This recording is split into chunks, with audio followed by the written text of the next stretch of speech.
All right. Hello, everyone.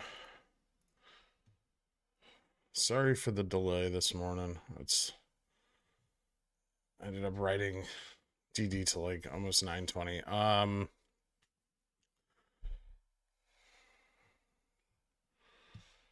What's going on with our stock? A little bump. Um, so kind of an uneventful open. What's DDS doing? I don't know yet. I gotta look.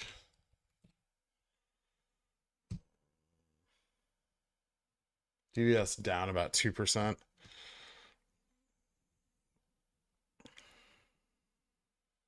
Oh yeah, I gotta turn my, hold on, let me get the audio turned on. Right there. And then I am invisible.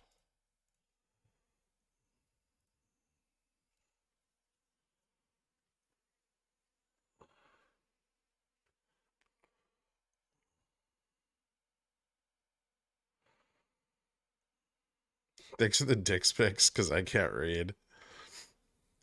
Awesome. Um, Something's wrong here. One sec.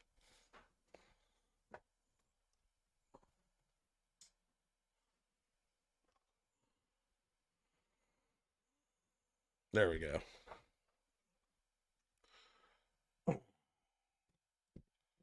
Cookie's hat.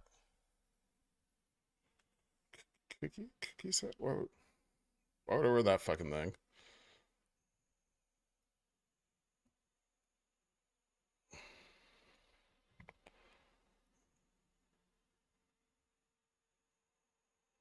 Oh, because the thing yesterday? No. I hate that hat. It's small and uncomfortable.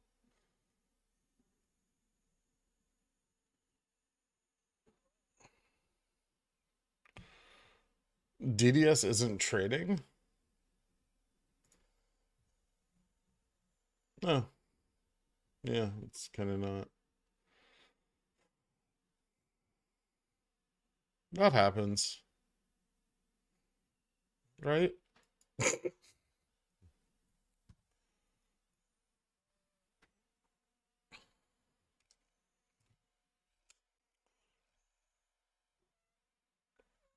I'm muted on Discord.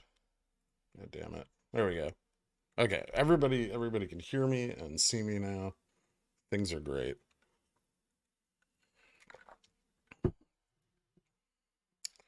Yeah, DDS is trading. There's just nobody trading it. That's correct, Windmill. Yep, DDS is an XRT. I'm aware.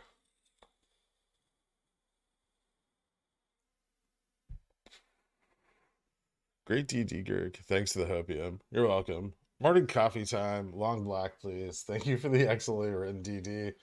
Most entertaining and informative. Here's to exciting times. Thank you so much, Bithead. Cookie's hat for Han's birthday. Fuck. She's not awake yet. Can I put it on at like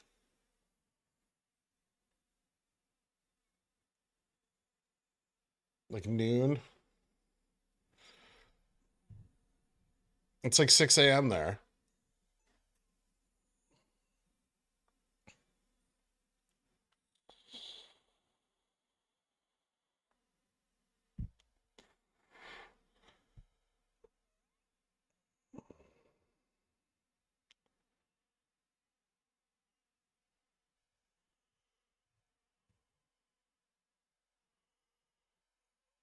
These terms are agreeable. Okay.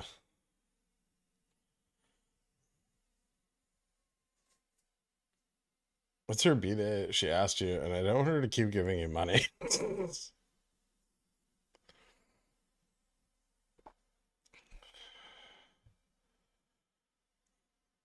I have a confession. Whenever I get a massage, I fake the ending. That's good to know, Afro Niner.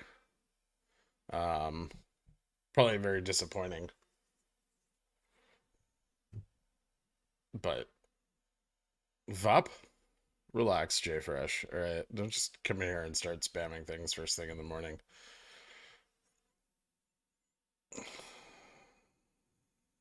What's up with this 7,950 Jan 23 calls? Uh,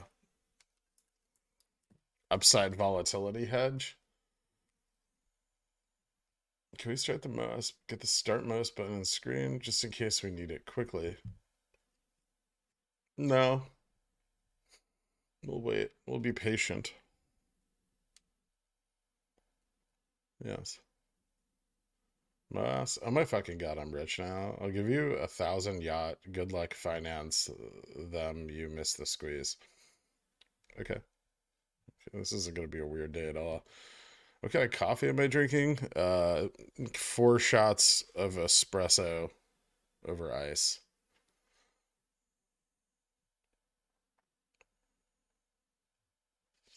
The daily update was amazing. The lower we go, the better it is from us. Long dated options to the win. Yeah, we fuck them in all their holes. Bipolar bear.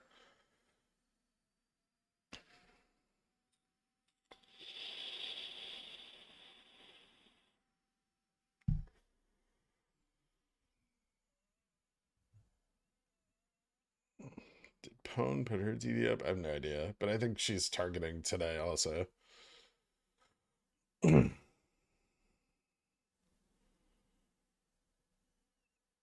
You can't drink that much coffee without dying if you don't somehow have some Italian DNA in you. Finally get a new espresso machine? No, I haven't even picked up the fucking $2,000 grinder I bought 6 months ago. It's still sitting there. They call me every week.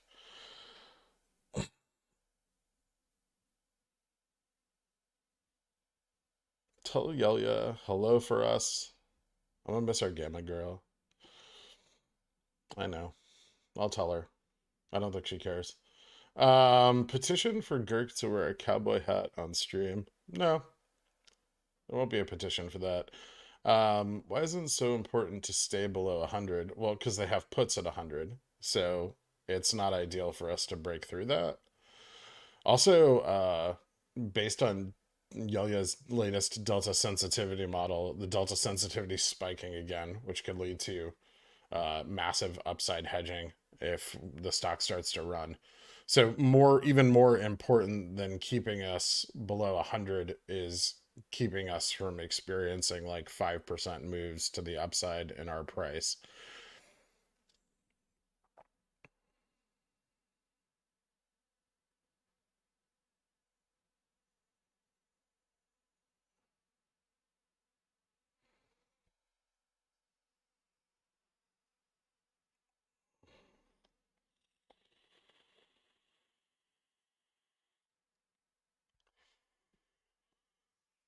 I assumed that the Fridays was in Rhode Island, Smux. Blessed be my children on this holy day. Thank you, Our Lady of VWAP.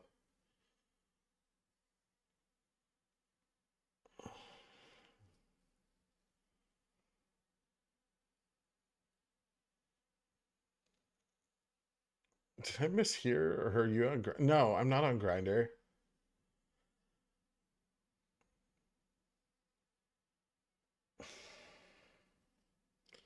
In other words, they have infinite money and can do this forever. Goddamn, no, Fluffiosa.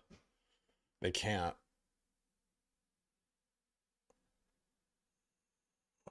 I just got a DeLonghi and I'm struggling to get a good shot. I have a Capresso burr grinder, filtered water. Uh, there's some forums you can check out for how to get a DeLonghi to pull a proper shot, but it's a struggle. You're gonna have to do some work, Brenda or Benda.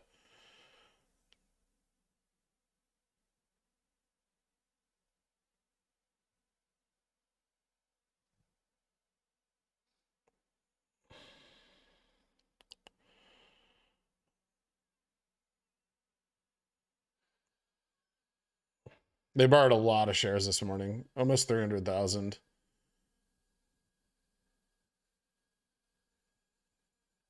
Cookies had still well, we decided that I'll go grab it before Han wakes up. What kind of grinder is it? Malkonig?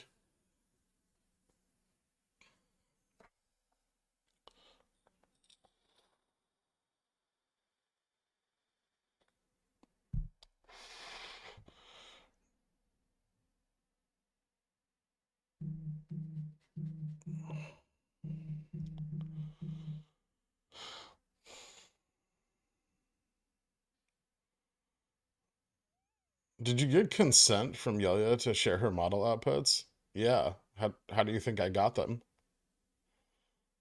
She gave them to me. Unbelievable.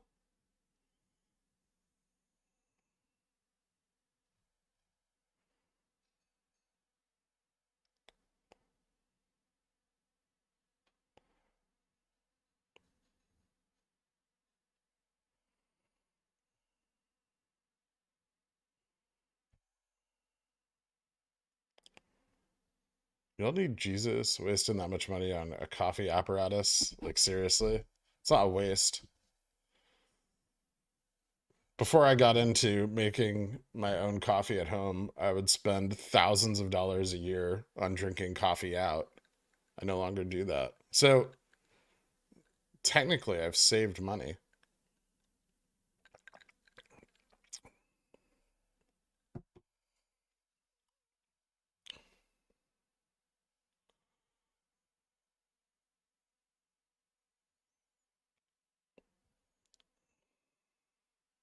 Also, iced. Even iced. Look at that crema.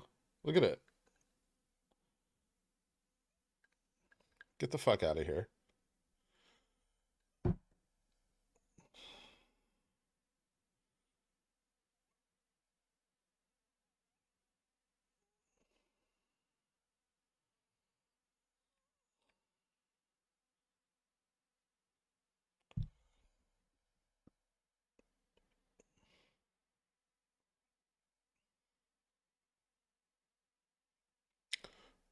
Yeah, I have an E61 machine.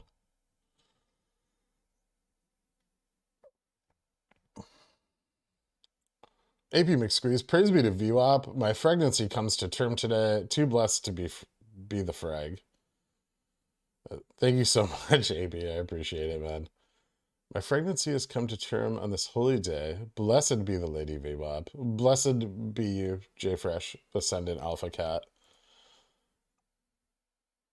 Where's GME Hype Guy? We need some big energy.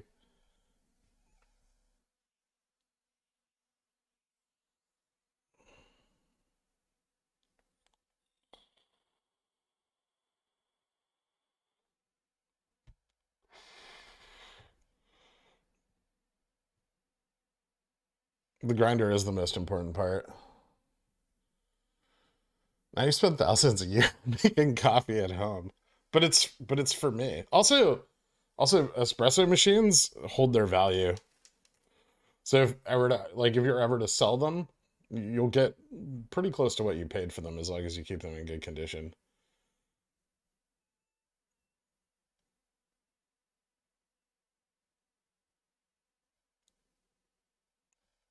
He says it's not a waste, yet won't pick up his multi-thousand-dollar grinder. Smacks my head. Love you, Gurk. Thanks, Britton.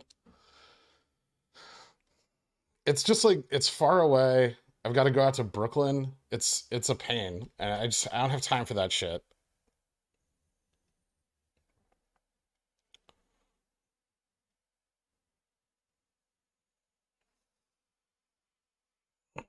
Clip the crema.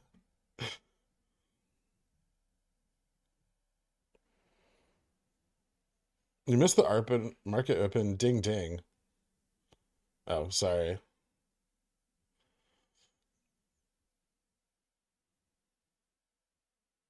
If it's any consolation, I said it to myself before I turn the camera on.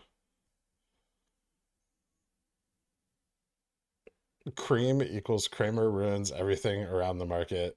You're just going to be a pain in my ass today, aren't you, Jay Fresh? Are you off today or something? Do you not have a job to go to? Are espresso machines recession proof? Probably. They're inflation proof.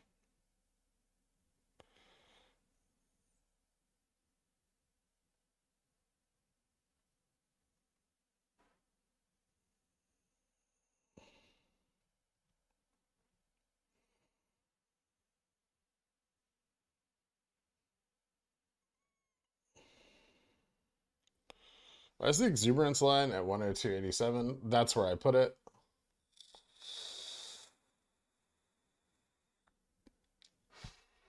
Carl, I'm from Brooklyn. I'm gonna need you to take that back.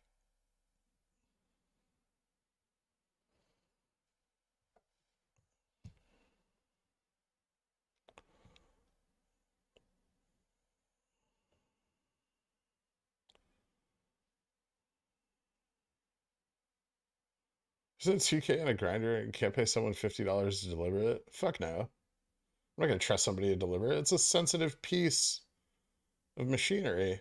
It's precision machinery. I'm not gonna pay some trog to drive it to my house in the trunk of their car.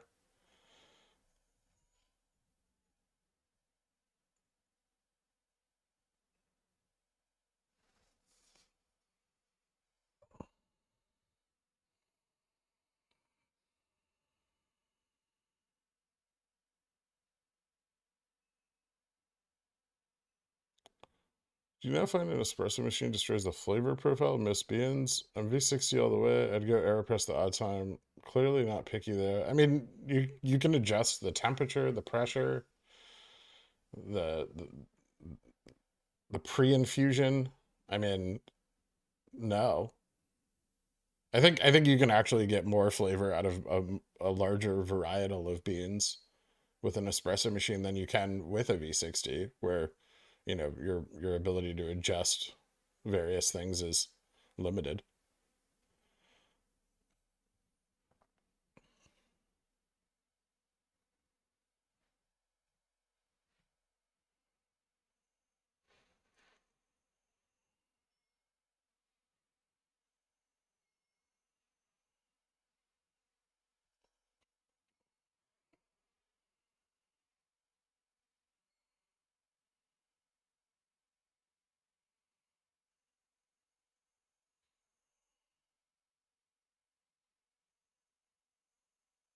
There's a bunch of espresso, like commercial espresso suppliers in Brooklyn.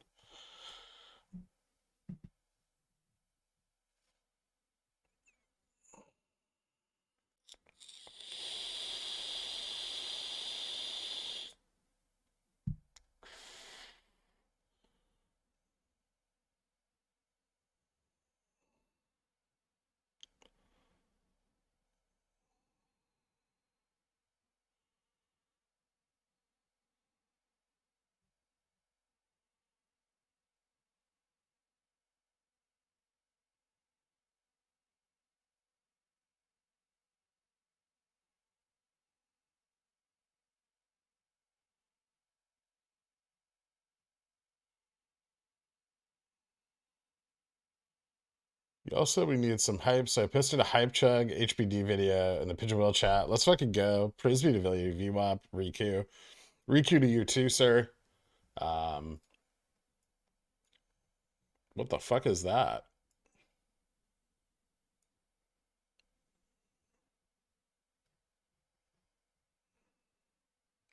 Guys, I think the spy broke.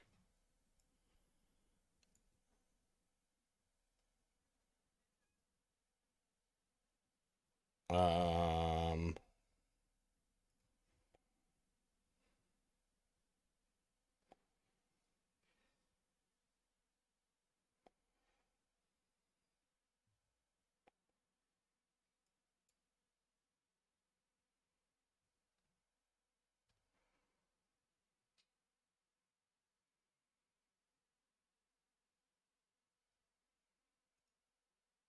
nope, still broken.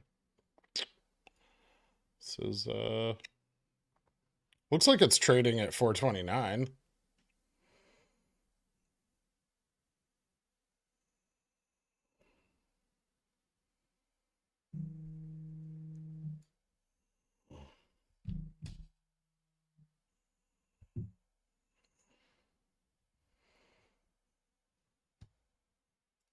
Curious. If you don't have the capital to pay for the extra theta for rolling Feb 18s, would there ever be a reason to not roll to keep your amount of contracts for Feb 1 through 8 movement and then roll then? Or is the argument more theta on less contracts would print harder? More theta on less leverage would print harder. probably. Like if you don't want to take, like you're concerned with taking that risk, right? You can also move contracts out and up in order to maintain the same amount of leverage, but increase your distance from the current price.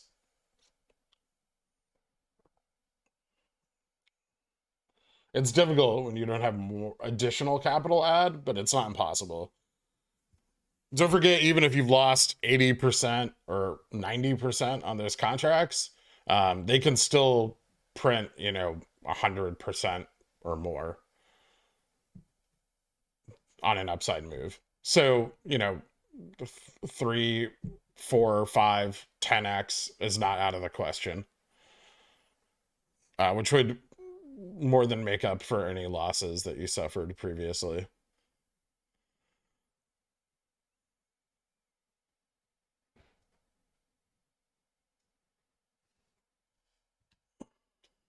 It's just the candlesticks? Oh, maybe. That would make sense, actually. I mean, still, there's still an order that filled at 364. What the fuck is that? That's some aftermarket shit. Like,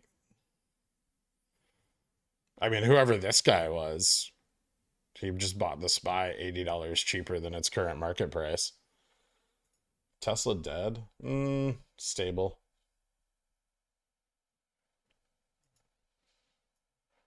Probably bouncing. SPY is also in a good recovery zone.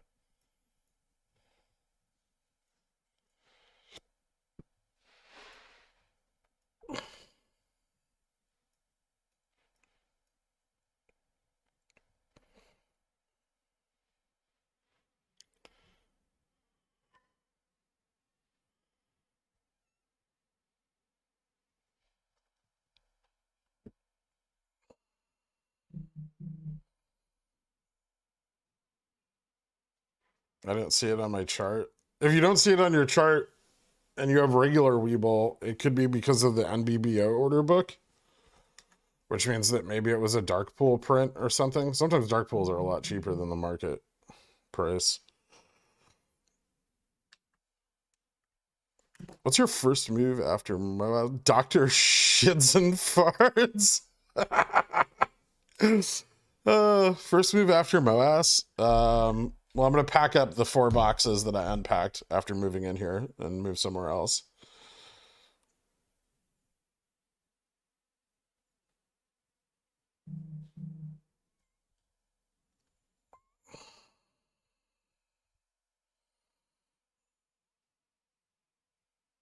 ATP is showing the dip in the SPY for me also. Okay. Call Fidelity. No GME left to borrow. That's good.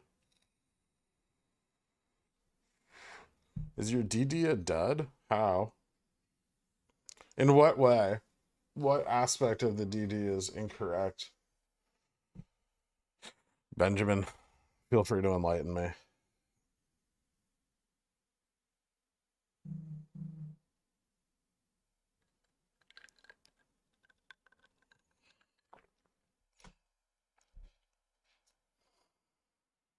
Gonna buy straight away or rent and buy later? Uh,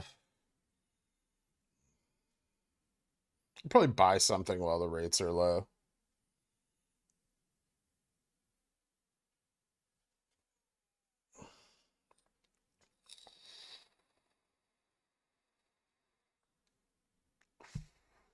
The overlay of last year's price was just to line up the dates, which I said in a disclaimer right below where I overlaid it. 2 fucking months ago when I wrote this. 3 months ago?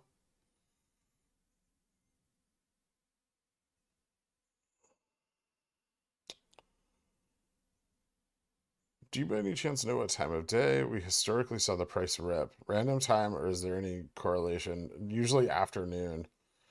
Be honest with me, you picked 1 and 2 because that's where delta neutral kicks off and where the put calls start to shift, didn't you? Maybe. Does anyone, if anyone has any Four Loco or chugging tips, like what to eat before or after, then I'll appreciate it. Um, Elena, if you're gonna chug a Four Loco, you're not gonna give a shit what you eat afterwards. Literally anything, preferably with carbs. Punch a hole in the side of the top of the can. Go nuts. The only way is to DRS shares. This is the way. Okay. Well, Benjamin, thank you for poking that giant hole in my thesis with your the only way is to DRS. Maybe you can explain why it's the only way. What does it do? You start with the shit first thing in the morning. I'm going to call you out. Let's see you back it up. Let's see you back up your thesis.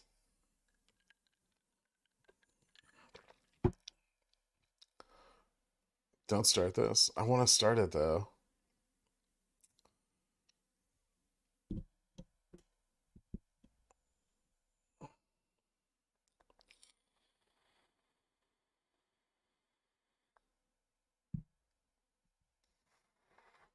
Ape, no fight ape. Ugh, that's literally all apes do. That and fuck each other.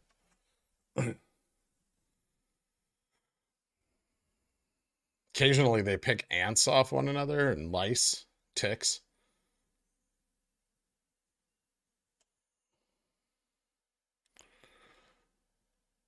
View up with Darth Freg meme. Start it.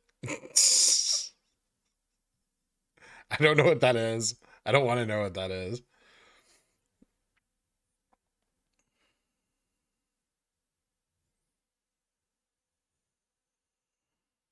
Don't forget shit flinging. Yeah, it's two. Ross, new subscriber. You definitely don't know me. Okay.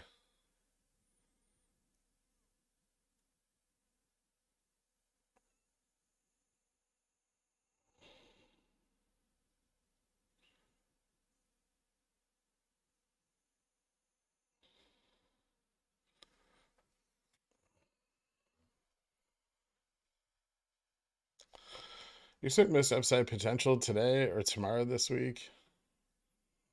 Today's interesting. I don't know. We don't know that the FTD content for today and tomorrow is because we have no visibility into CFTC.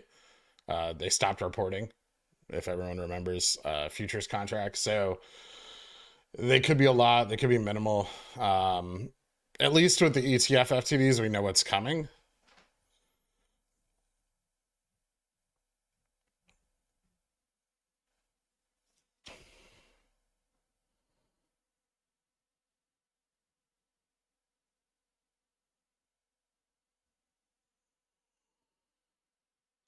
Better yet, explain why this DRSing hasn't stopped the price drops and manipulation. I guess it's not working because PiFi or me haven't DRS'd our shares. Sarcasm, of course, on that last bit.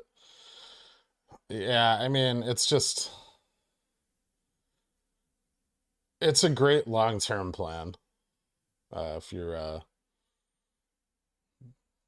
want to put your shares in computer share.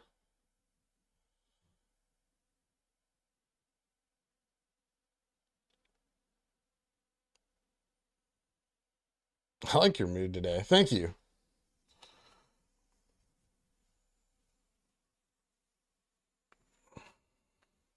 If RC is not doing an NFT dividend, I don't see any possible way MOASS just happens. They have too many ways to rehypothecate shares.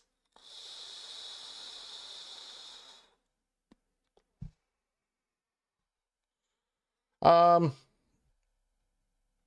I think the pressure is there.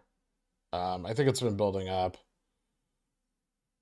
I haven't lost faith in the market mechanics' ability to cause a short squeeze as they did in January, but to a greater degree due to the illiquidity that we're currently experiencing. I don't think an NFT dividend or any other kind of dividend is going to get the shorts off the stock, and I don't think Ryan Cohen is going to face the legal repercussions of doing so. So yeah, I think the NFT dividend is kind of just a lost cause and just a whole bunch of hopium that's never going to come to fruition. Good luck with that, though. You lose money in options. DRS is the way. If you DRS shares at $250 2 weeks ago, you fucking lost money on those too. That's stupid. My shares are down more than my fucking options.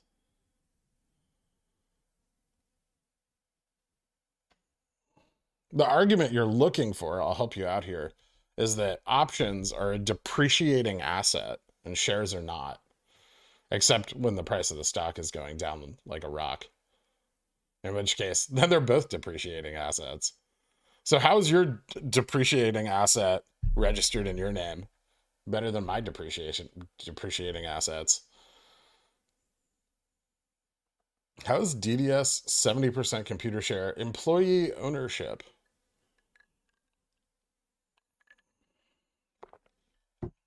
It's like this is it's just registered. I don't know if they use computer share or not. They might. They probably do.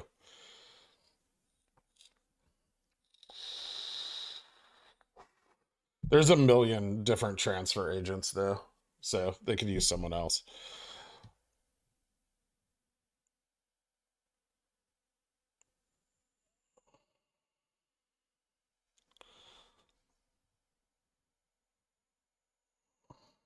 What do you think caused the after hours spike a couple of weeks ago? Would you consider a current price a steal? I do consider the current price a steal, Mayo Man intern. Um, it's very cheap, about half of most of retail's cost basis. As for the after hours spike a couple weeks ago, most likely it was the thresholding of XRT, since that occurred the following morning. We didn't have any block orders that night. We had block orders come in the next morning. I don't think it was an institutional buy. Um, so FTDs or shares due to XRT seems the most likely scenario. Um, probably probably closing them out before an audit occurred.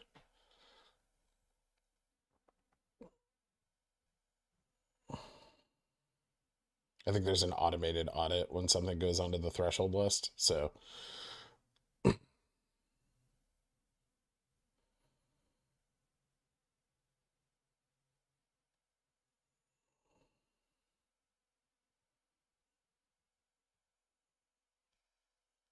do you think Melvin was margin called yesterday? It's possible they were margin called last week when I said the FINRA margin call thing was due.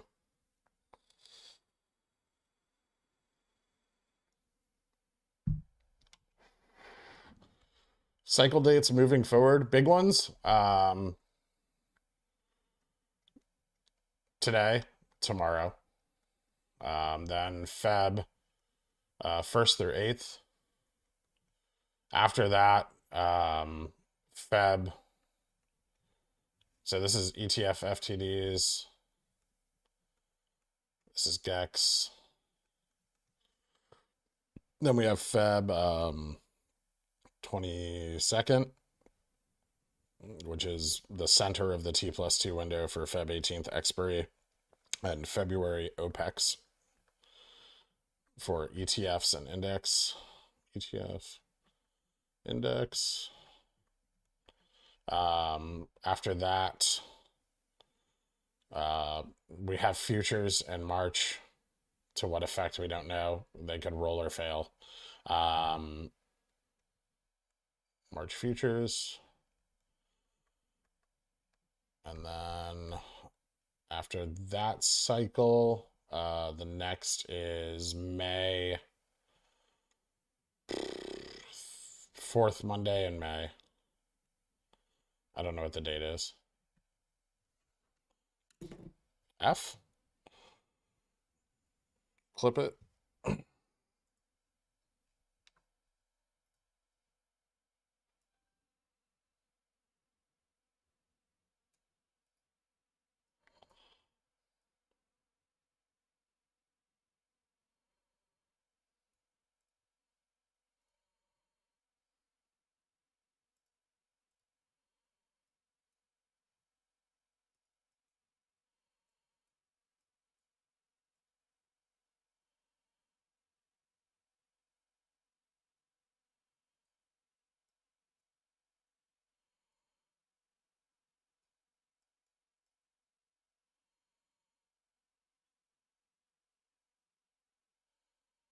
Oh shit. There was no epic pen. Son of a bitch. Piece of shit, man. I set it up before the stream and then it just resets itself. All right, let's do it again. Fucking Christ. So Jan 25, 26. Gex from Leaps.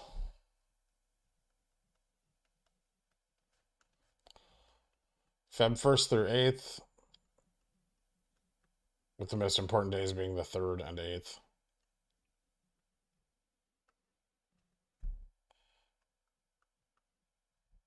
ETF FTDs. Feb 22nd. OPEX. ETF and index.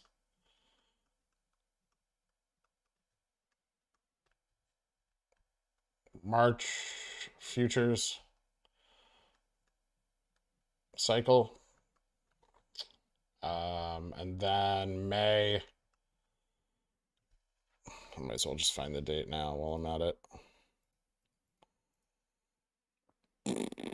May 24th is the next OPEX date.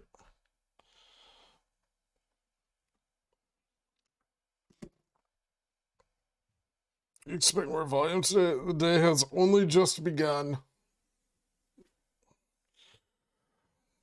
We didn't do shit yesterday until afternoon.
What's interesting, did you guys, I don't know how many of you read the daily DD today. What day are you rolling your options? I think I'm going to roll them tomorrow later in the day, like near market close.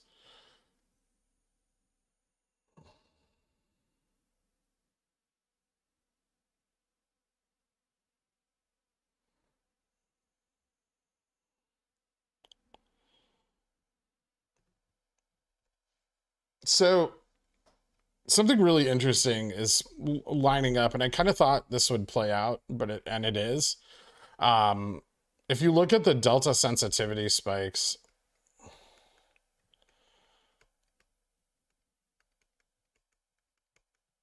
in Yelya's charts, we're seeing these massive spikes, like bigger than we've ever seen, right?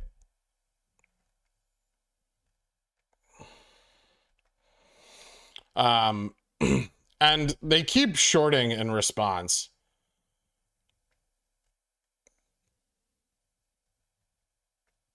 And we've kind of reached this interception point. And you know, when you're using these synthetic shorts, the most they really have is like T+2 or 6 plus 35C, right? So this is their time frame for covering their shorts back up. And as they continue to apply pressure like beyond that, they just lose money. And this is because people are holding like diamond fisting far dated contracts. So historically, people haven't done this. Retail hasn't bought far dated contracts.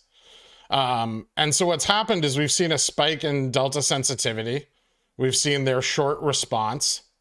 Delta sensitivity comes down, price goes up, right? But now what we're seeing is the delta sensitivity is staying up, and they keep driving the price down in response, but they keep running into these walls of delta sensitivity, which puts us in a really good position for like a gamma squeeze, because they can't shake the open interest. They keep running into the same trap over and over again, and they can't short forever.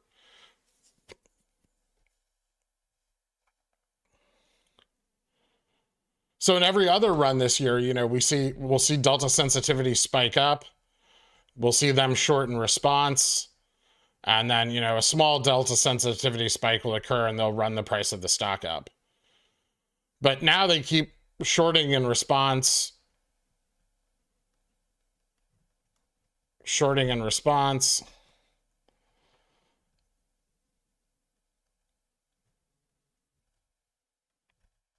And then we have another spike that just occurred. It's like, can they keep this up? And these spikes represent a massive amount of upside hedging that needs to occur if the price runs.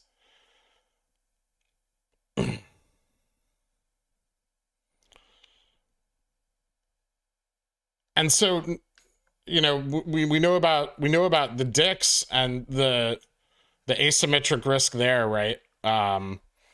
Where, you know, dark pooled volume is trading at a much higher price than we currently are. But they're also creating asymmetric risk in the options chain as they continue to try to short the stock down, and the delta sensitivity remains high.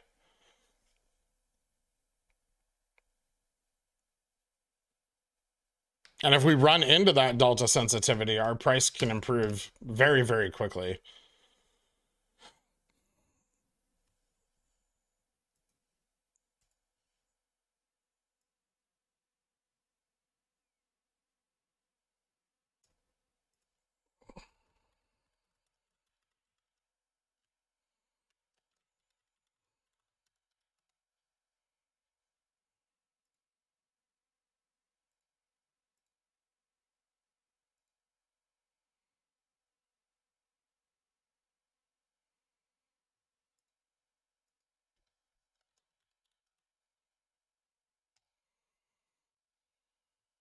If you guys could drop a like, it's a big help.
Yes, we green.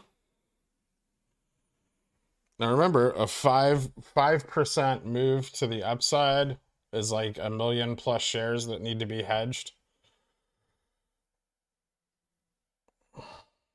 provided they hedge appropriately, which they don't. So, but something to consider.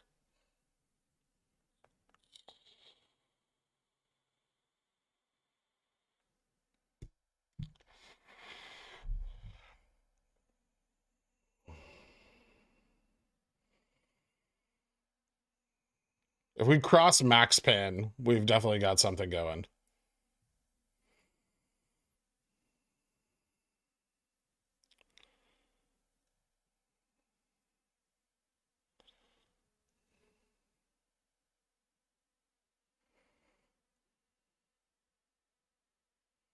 Max Payne's at 115.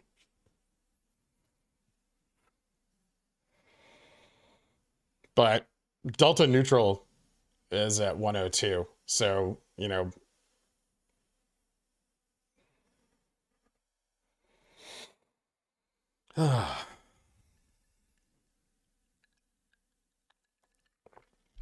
someone asked me, what's more important, being right or making lots of money? It's being right.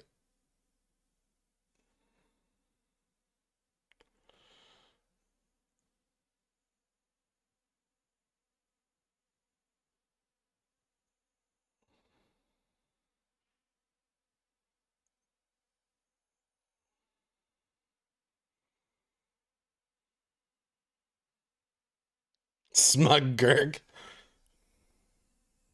That was me. It was you, Curtis.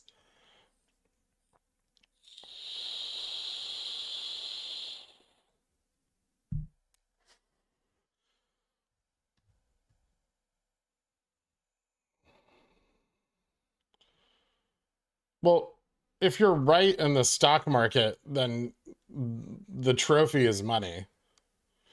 So being right is still more important.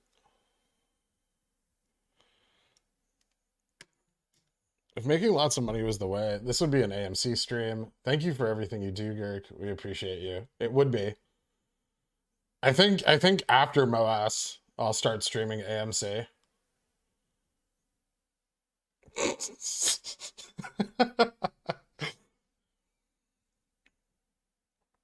Ross, new subscriber. You definitely don't know me. Welcome to the Pigeon Whales. Riku to you, sir. I appreciate your exuberance. And thank you so much for the membership, man. Hit me up on the Discord. I'll get you added to the country club after the stream.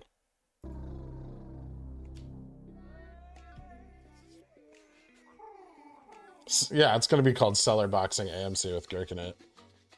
Ooh, they're trying to bull trap. Look at this.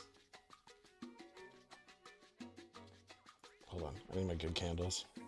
It's a motherfucking pigeon whale. Look at that little tiny bit of volume.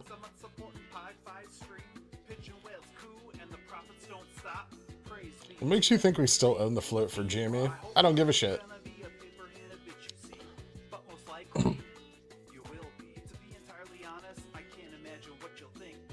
Walking. Not gonna lie, I don't think it matters. If we don't, we own it and with options leverage now.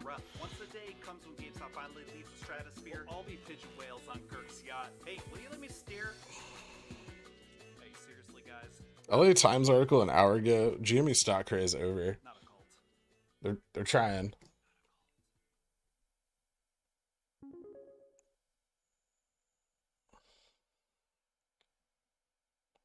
Unfortunately, this move's still not as bullish as you all feel.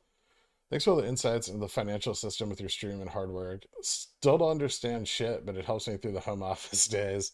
Thanks, Sebastian. I appreciate it, man.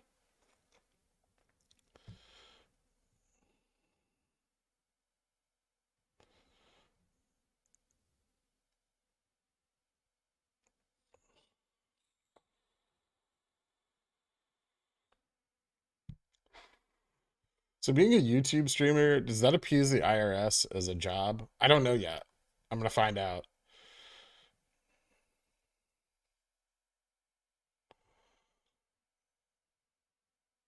Are you saying the Pigeon Whale song was too quiet? Let's run it back.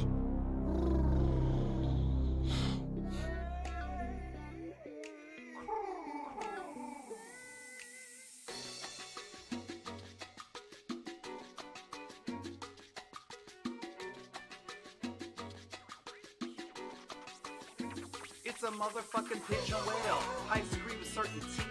$100 a month supporting pie. We've moved on from GME about 30 times this year. DJ Fatcock. It's been more than that. Retail has pumped and dumped GameStop, according to the media, at least every day for the last year, if not multiple times a day. rough. Once the day comes when GameStop finally leaves the stratosphere, we'll all be pigeon whales on Girk's yacht. Hey, will you let me steer? Hey, seriously, guys, not a cult. Not a cult.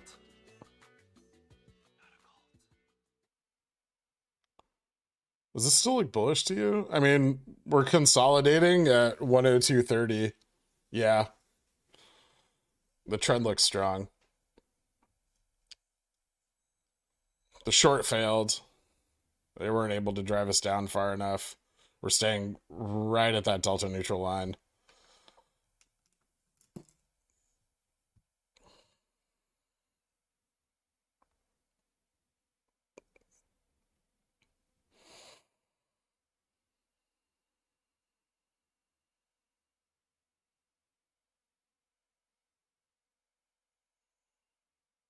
Yes, it's a job. Save your receipts. Okay. That's kind of cool.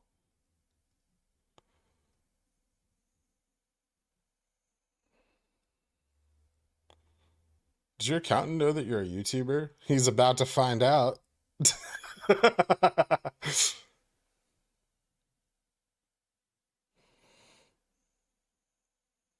That's because retail has infinite money and can do this forever. That's technically true, Fluffiosa.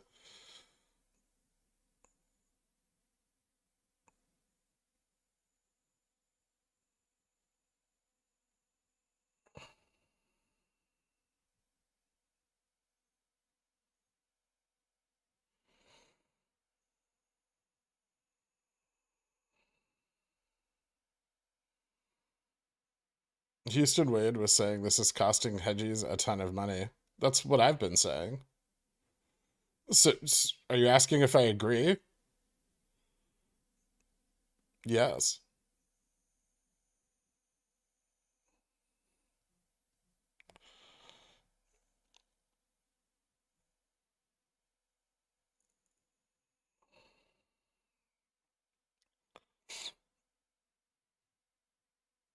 What's up, Hockney?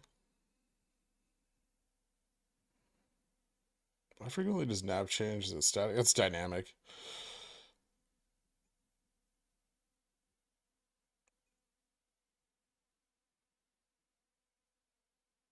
They're fighting our exuberance line. No, I didn't get a cat.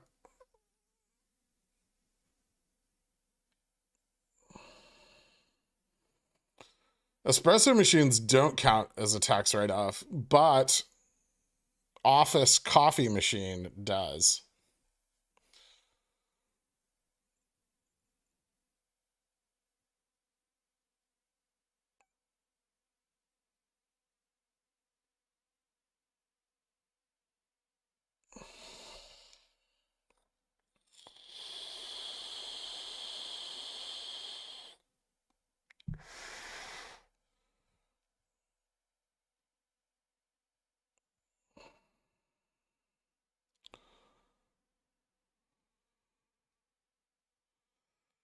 I don't watch Lou's videos. I'm pretty sure he's a criminal. No, I don't have any opinion of them.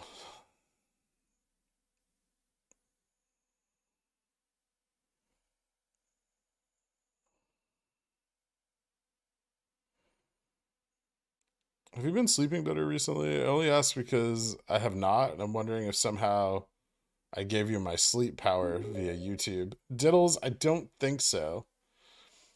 If chat is correct about reporting your YouTube money, it's hilarious that Hanbanan will be mentioned by name on your taxes. The ultimate simp, Riku. Possibly. I don't think so, though. I think donations are they have to be over a certain amount to be taxed. I I don't think I exceed that amount for the year. Probably not even close.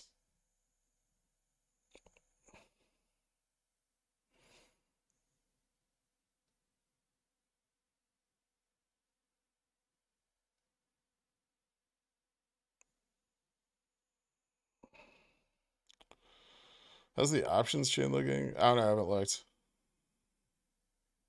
25K shares to short just showed up on Fidelity. Of course they did.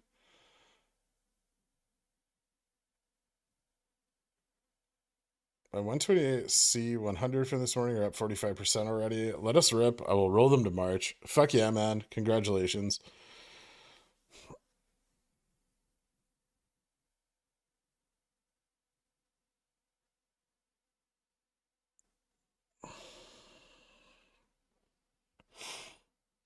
March 18, 110 calls looking good.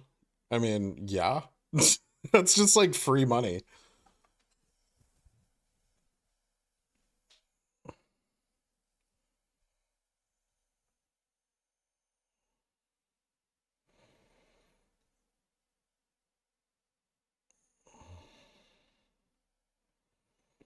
How many GME shares do you own? More than enough. 10. Sorry. They're right there. 10. Oh, sorry. Hold on.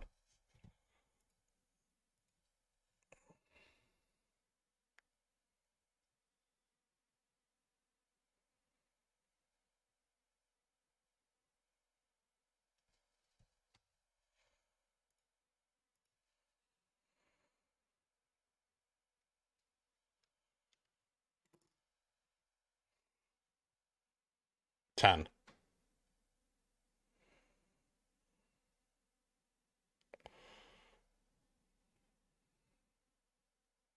How do you spot a bull trap? What does it mean?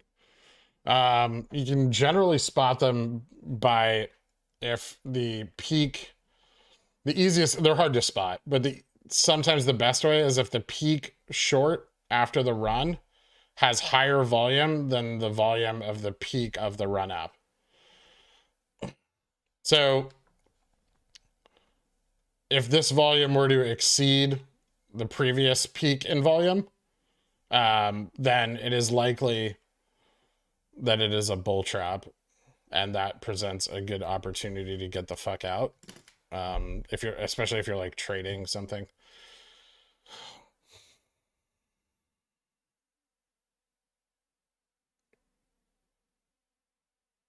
Overstock created a legal precedent. Why do you think NFT dividend is so bad for RC? Doesn't the company have an obligation to root out fraud in the interest of its shareholders?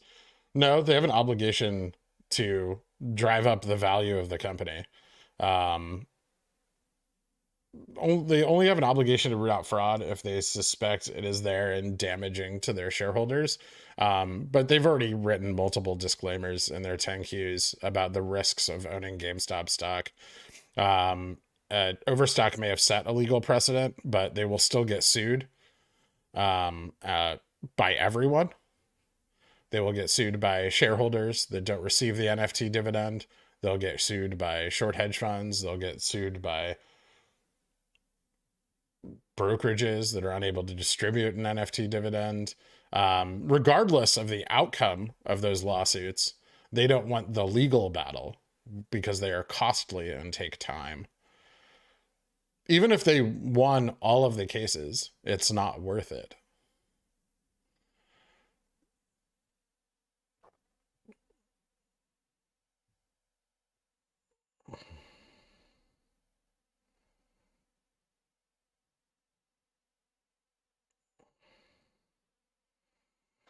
Remember we were all saying goodbye 2 weeks ago? I do.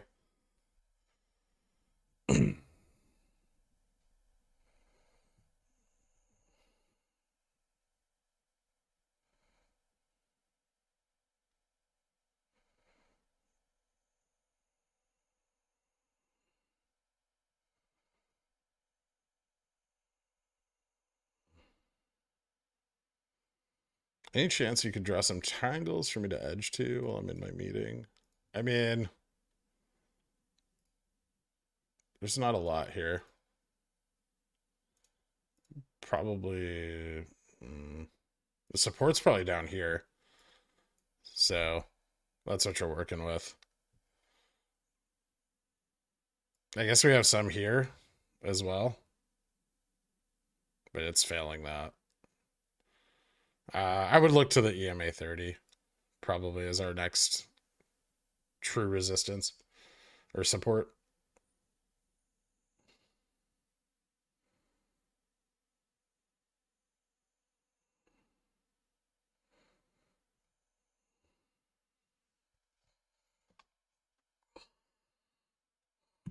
Out of the money calls coming in. Nice.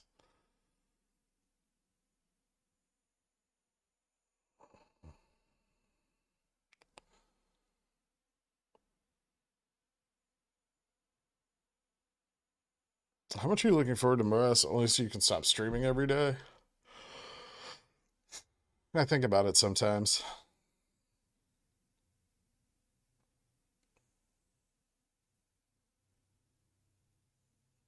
What you highlighted there does no, this is not a bull trap.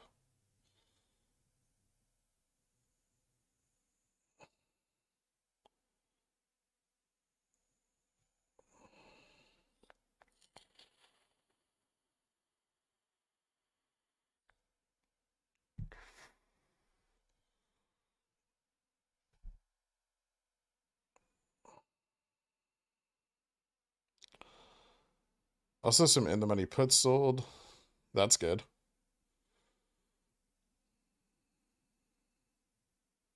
To my knowledge, the only way the order on SPY could have filled is a market sell limit buy. Wouldn't the MM be on the hook for the MBBO to make sure that that doesn't fill? And let me see if it corrected. Nope, still there.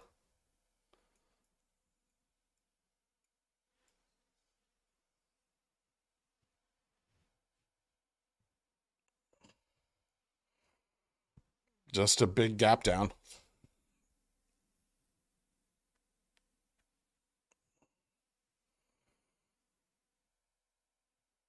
What's the most expensive but stupidest thing you'll buy post MOASS? I have no idea. To my knowledge.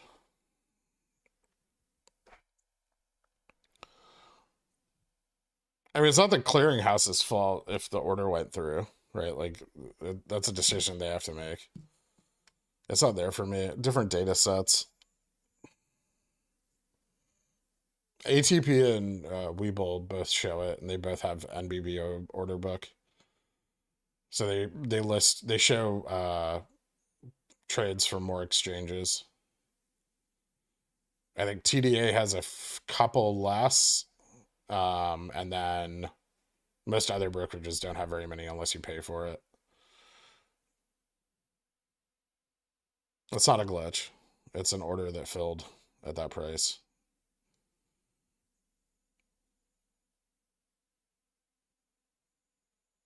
Someone just opened 1,000 1p leaps. Interesting.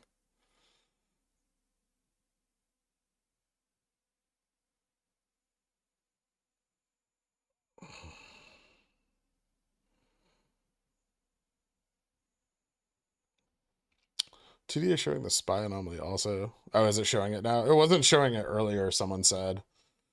Why do we have different data sets if both use WeBull? Do you have to pay for some extension to get all the data you get? Yeah, they have a paid order book. Our candles and stuff will be different too. It's like the MBBO order book. I forget how much money it is a month. But it unlocks more exchange data, dark pool data. I bought it for the stream because we want to see that stuff.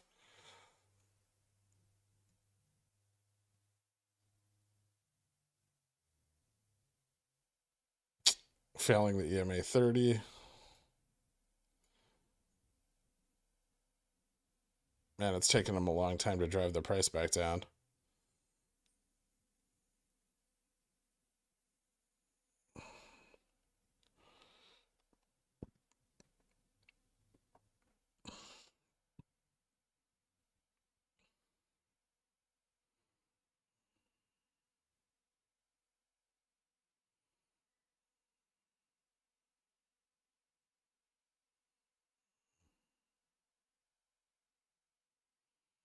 How do you spot the gaps?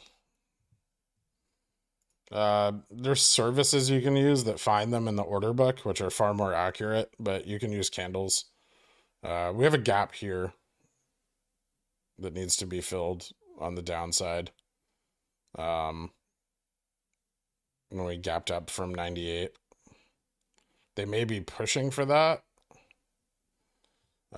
We also seem to have a small gap here. Was this filled? We might have a small one here at 97 now also. Doesn't mean we will fill them, but they're there. They're small.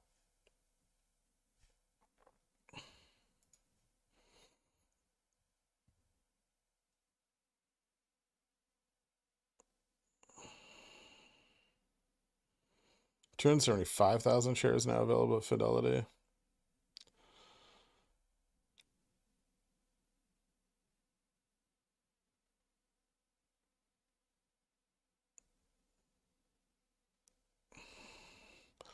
Would you think two March 18 150s are better than a single 110C?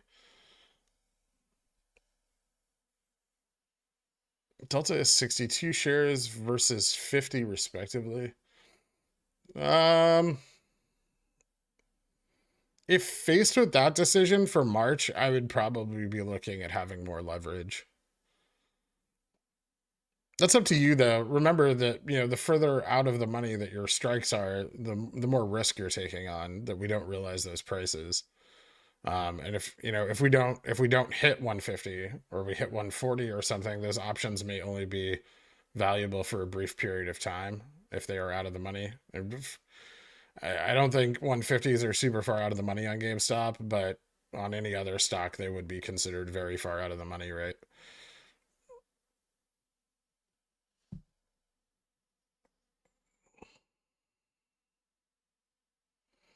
If you're on Fidelity or XYZ and you make money loaning shares out, then it is in your best interest to keep MOASS from ever occurring.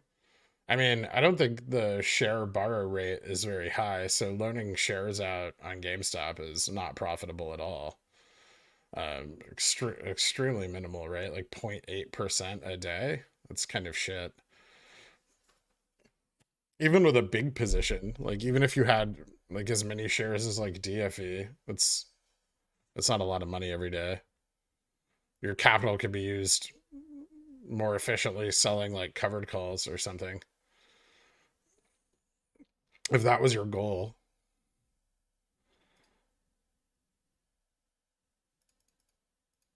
Like if you had a $3 million position, that's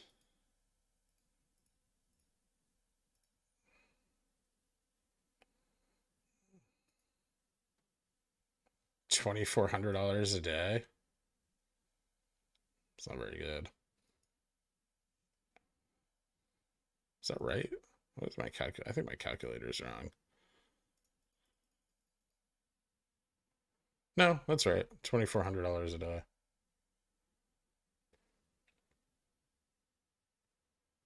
8% a year. Isn't it daily?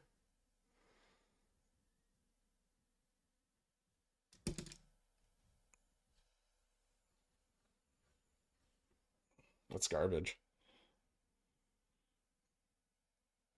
I don't know. I've never lent stock before. If it's 0.8% a year, that's absolute trash.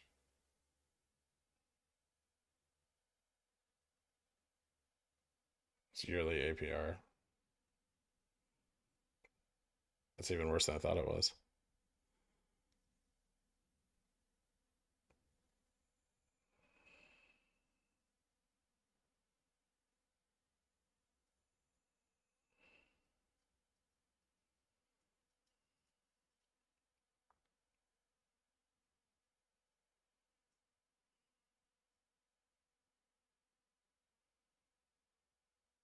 I don't have a rate calculator, APR calculator. I have to use a different calculator.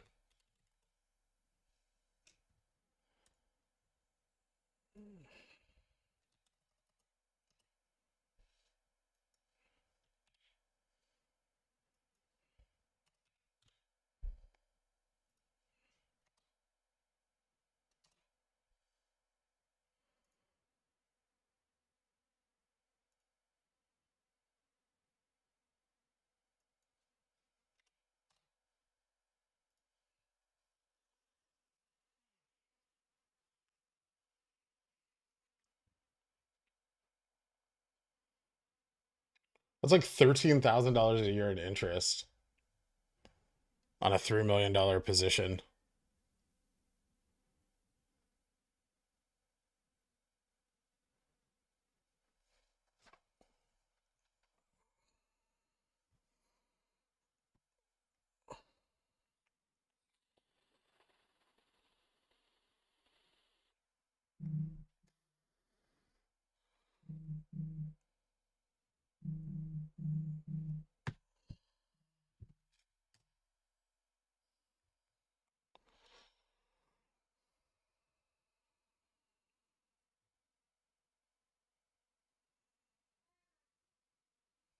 Was this the massive 13 one? It's the no, that's not today.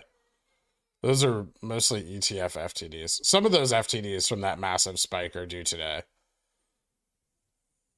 Today and tomorrow. But no, the majority of those FTDs were the ETFs. So that's Feb 1 through 8.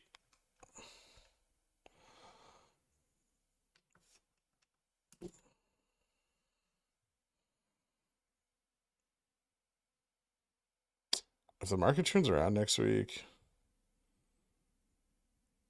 I believe market makers and headphones have held down the entire market due to GameStop.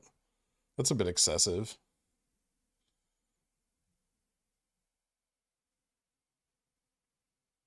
That's why brokers loan other people's positions. Free monies. Not a lot of free money. Not enough free money to justify a breach of their fiduciary duty.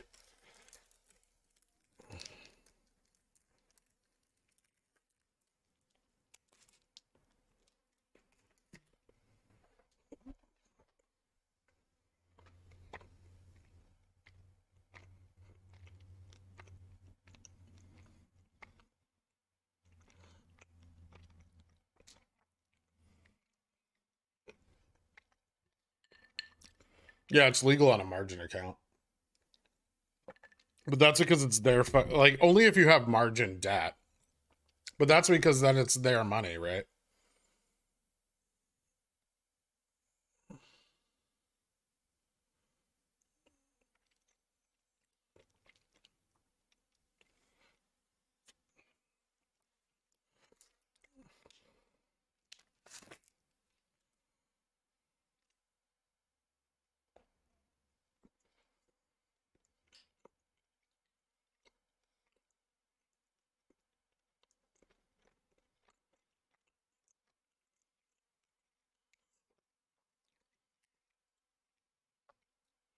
Best way to buy shares right now, sell some in the money puts and use premiums on calls. If you have a margin account, you can do that, like a bold credit spread.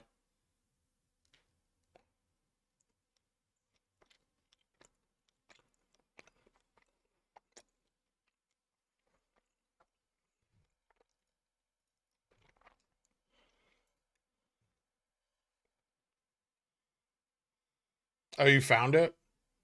200 shares filled at 364.68. This is for the SPY.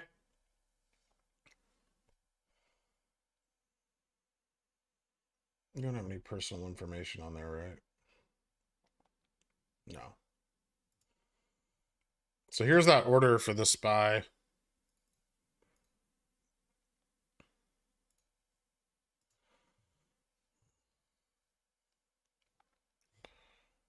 Looks like 200 bought, 150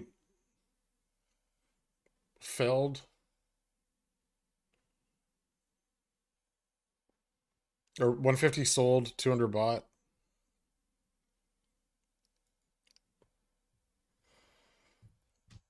If anybody wanted the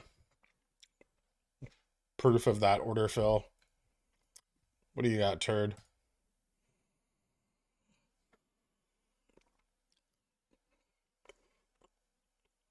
Is this our fucking off exchange volume? Oh, this is our block trade volume.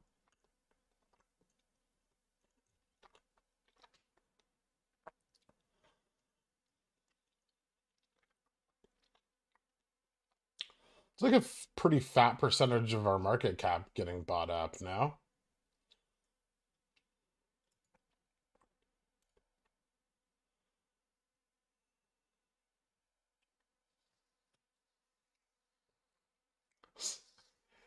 Did you highlight 69 trades because it was 69 trades?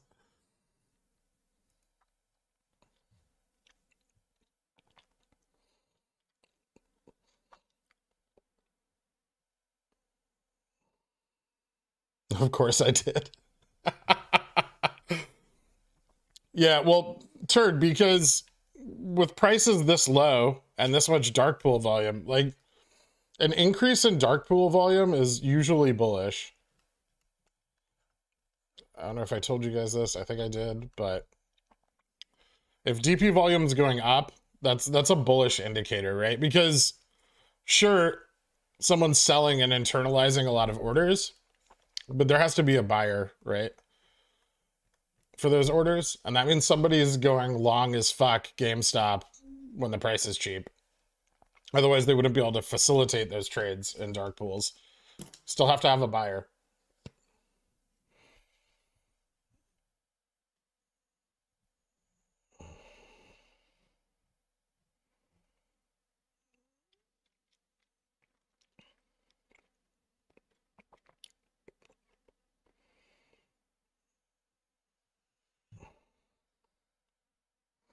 I was talking to somebody about this the other day on Discord, and we're kind of just talking about Wyckoff and stuff, and it is common that you'll see a large decrease in price as institutions move into long positions.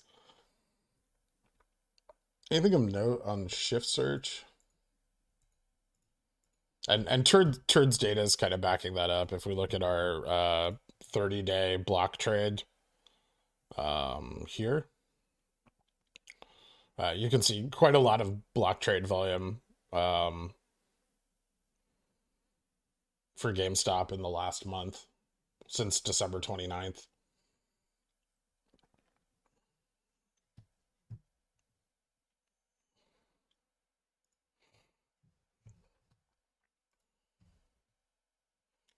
It looks like we finally found a floor, broke up a little bit.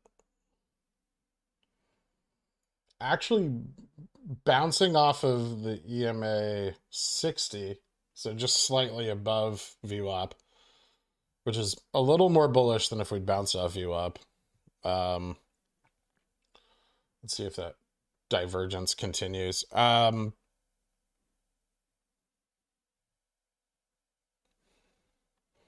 course they can sell back and forth to each other in dark pools. That's how buying and selling things works.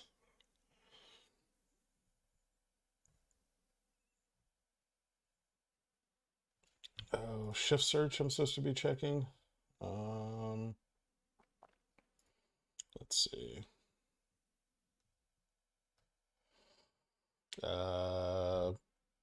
Lots of Feb 4 100 calls coming in. Jan 28th 100 calls. Feb 4 $99 calls. Looks like we have some in the money puts coming in April 14th at 115. Remember I told you they're going to try to protect max pain. Looks like they're selling out of the Jan 28th $95 puts. So they're giving up on that $95 floor, or at least cutting their losses.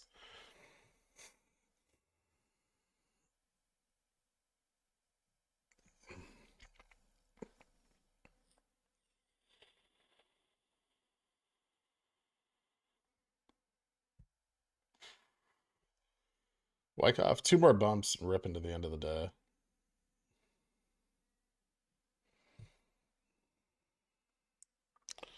Yep. And the more synthetics they create, the better for us. See, that's the thing that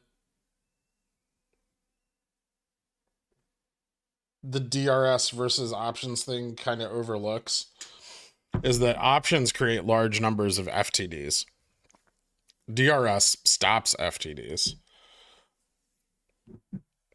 Every historical short squeeze I've looked into has begun with large numbers of FTDs.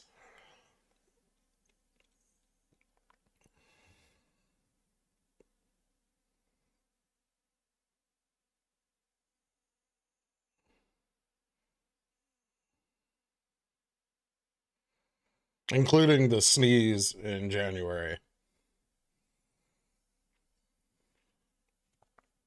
You need an EMA 60 hat now?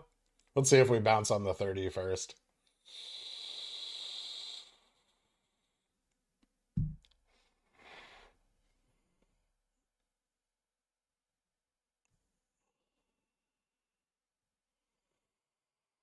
If you were bullish on the stock, what's the advantage of buying options versus shares? Leverage?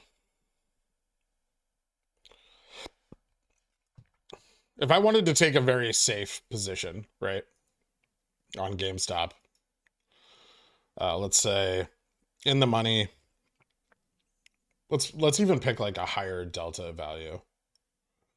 So say I bought 80s, right? Below about 20% below our current trading price. So 20% in the money.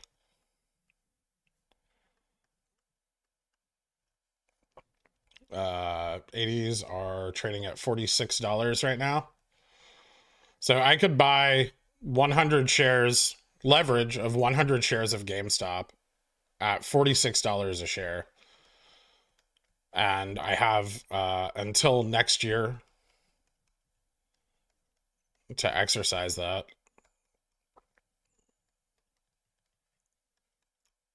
which is $60 cheaper than the current trading price.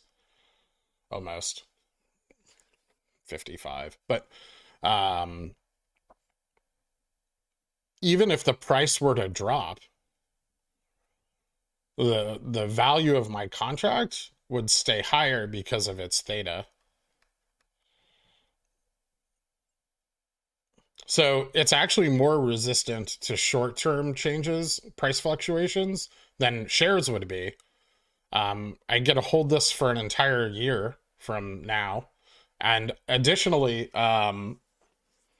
if the price goes up, I have exposure to the volatility on the upside.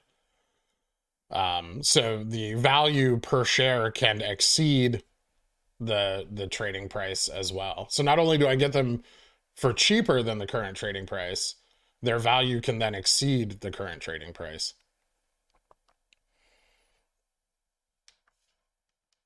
So that's the advantage if you're bullish. I think if you're long any stock, you should probably have some options holdings as well as shares. I mean, look at Elon, right? A massive chunk of his holdings in Tesla were in options.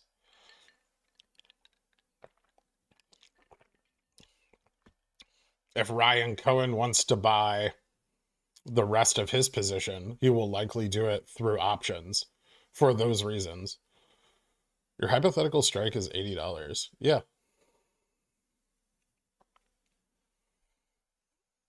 20% in the money is generally considered a pretty safe. But 20% of the money for a leap is generally considered pretty safe.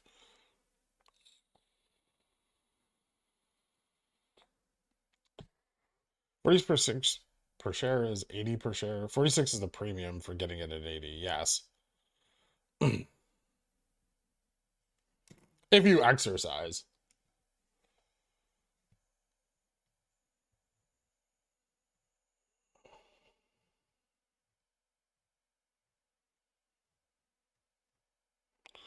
DRS plus exercise prevents MOASS shorting FTDs, but options gets you the FTDs and exposure to start MOASS. Stock being so low drive a bunch of yearly leaps out of the money and therefore having less movement today, or am I misunderstanding something? That's the point of shorting into the gamma exposure, yes. Is to drive as many of those long-term options out of the money as possible.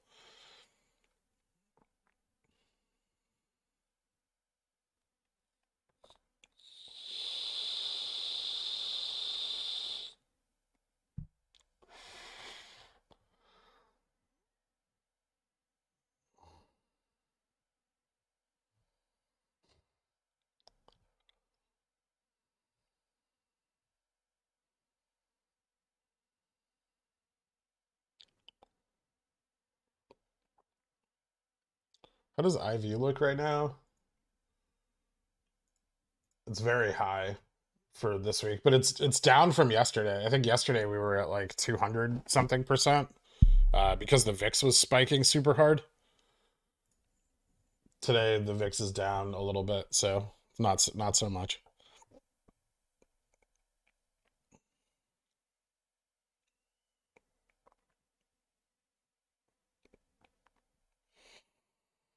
think AMD is going to do well, especially now that NVIDIA's ARM deal is falling through.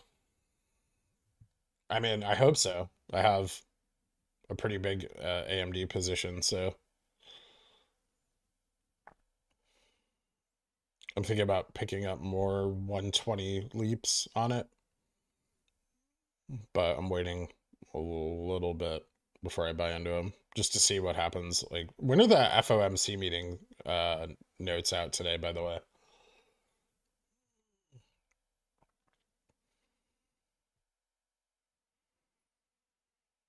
No. If you're buying an options contract, you're not necessarily buying it from another retail trader. Market makers sell contracts because they make money on the bid-ask spread. They are in effect supposed to be delta neutral, right? So theoretically, if properly hedged, they should never lose money on options. This is not the case, but this is how it's supposed to work in practice. And so they can sell as many contracts as they want as long as they remain delta neutral.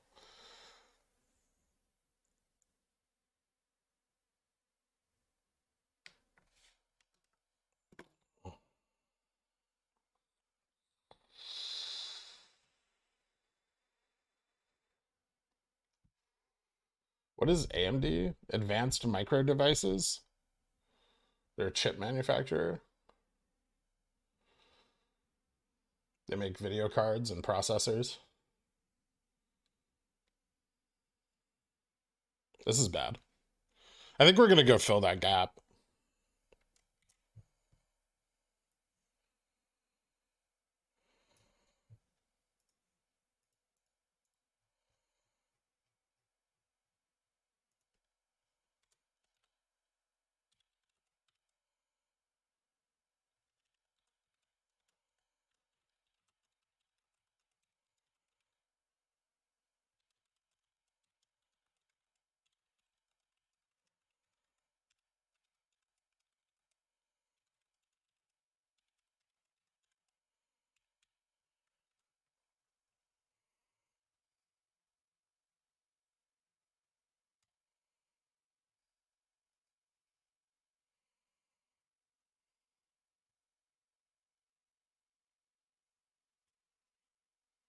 Oh, we created two today. We have one here and one here. So one around 97 and one around 100. We're very close to. Maybe we just filled this one. Hold on. Did we?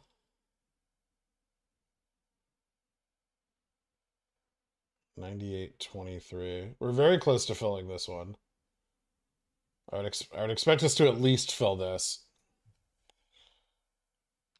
This one may sort of be filled. Like, I see a small gap here, but it's like a couple cents. I don't know if we'll fill this one. This one's at like 96.99. This one seems likely just because we're so close to it.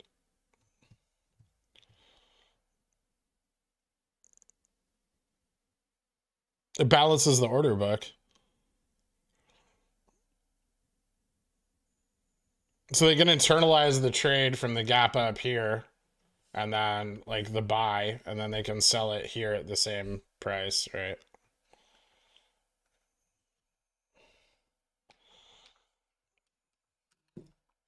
Why do gaps matter? I feel like I kind of just explained that. Is there a gap in the high 60s? No.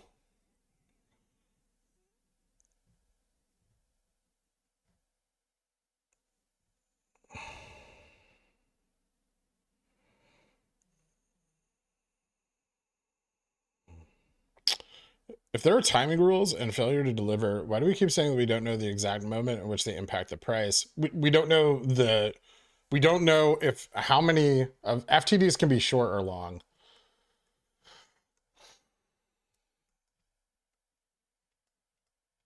And we don't know what the net is. So if it's net short, that means positive price improvement. If it's net long, that means negative. Since most of the FTDs that occur on GameStop are short, it should mean positive price improvement. But those orders can then be internalized in order to pass them through CNS again, in order to try to get rid of them. It's only if the number of FTDs becomes too much for the system to handle that we see them play out on the lit exchange. And so there's a lot of layers of action that occur before we realize FTDs on the lit exchange. And so, like, while volume may be high, like, we're not seeing price action that reflects that volume, right? So we know when the FTDs started coming in, because if you go out here on the daily for GameStop, our volume has gone, you know, way the fuck up since the FTDs started. You know, with that overnight peak. But our average volume has been much higher. Our 3-month rolling volume has done nothing but increase over the last couple weeks as well. So this is the FTDs coming in. They drive volume, they drive volatility, but they don't necessarily drive price action. But what it does do is it puts pressure on their internalization systems. It puts pressure on the options chain. It forces action.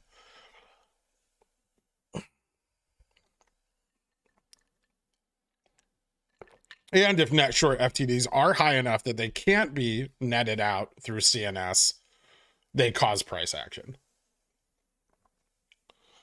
Like we saw on November 3rd, or the small runs on October 13th, October 26th.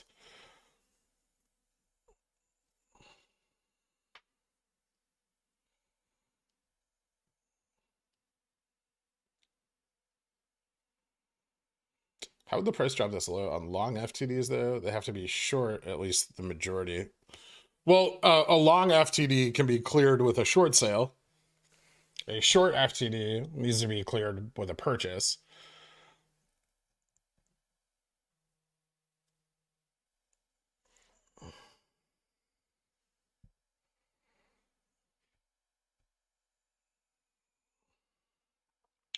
Tons of shorts. I mean, they are marked as longs, but they're not, right? So when the FTD comes due, it still has to be satisfied as a short.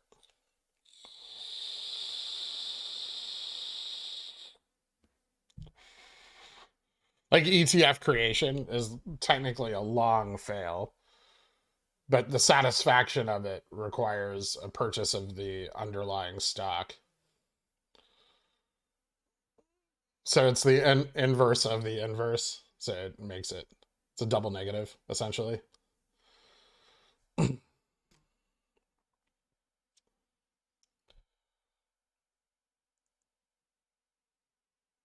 They're going to try to fill that gap.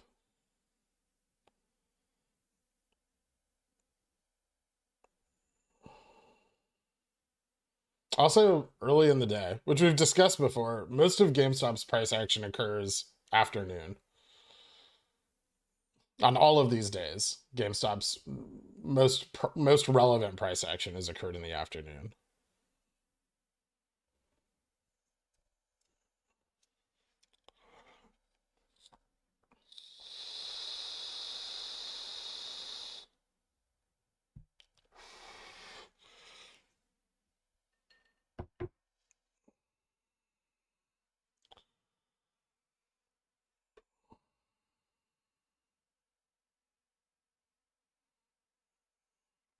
Half likes, half viewers again. I just assume that 50% of the people that watch the stream don't like it, right? I don't want to spend all day asking people to like the stream. They will or they won't. It doesn't matter. So they don't necessarily push it down to get the gap. Rather, they have a limit order at that gap price, and the book just drifts towards that because we have so few orders. Yeah. Essentially, well, they want to fill that order at that price. Selling a CSP that you expect will go in the money, forcing CSP seller to find me 100 shares. Does this put any meaningful pressure on the shorts? I mean, you mean buying a CSP? If you're selling a CSP, you're going to settle it with cash. That's why it's a cash secured put. It's not secured with shares. Calls are secured with shares, hence covered call. So if you sell a CSP, you're on the hook if it goes in the money and you get assigned for the price of 100 shares, which you will then end up with. And you will pay the owner of that contract, the purchaser of that contract, if they exercise and assign you the cash equivalent of those 100 shares at that strike. Don't you miss the good old BlackRock days? We'd intentionally internalize enough shares of a company to make a small African country decently wealthy before lunch. I miss those days. 50% is Ken Griffin and his lawyers. What?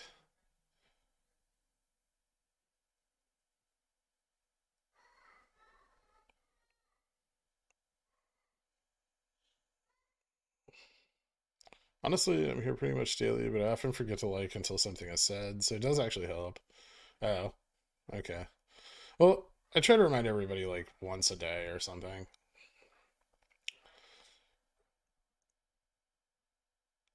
I cannot fill the gap. It would invalidate my triangle. I mean, there's still a wedge.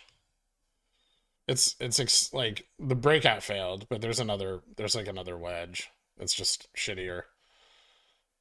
Although it's probably more sustainable. I would say from this gap out.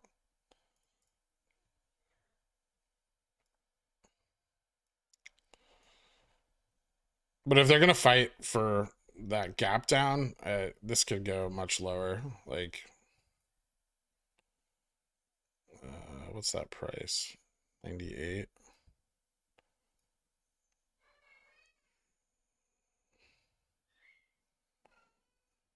Like there, I think.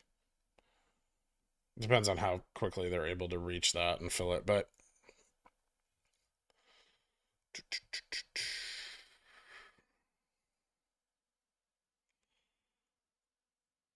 yeah, if you buy a CSP, then you'll just receive cash.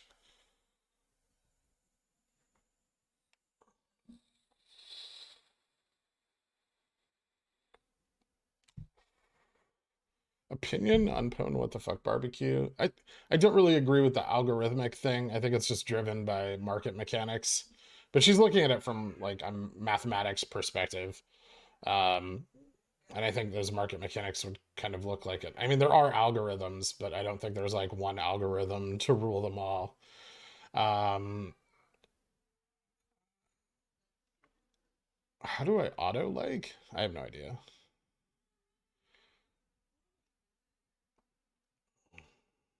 Is there a particular daily post on Reddit that I should read of yours regarding calls? Thank you.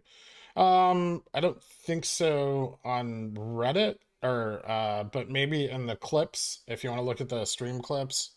Speed comfort, there's a lot of options information in there. What gap price is it that I can't see it? Oh, it's the gap is at 98.35 down to 98.21.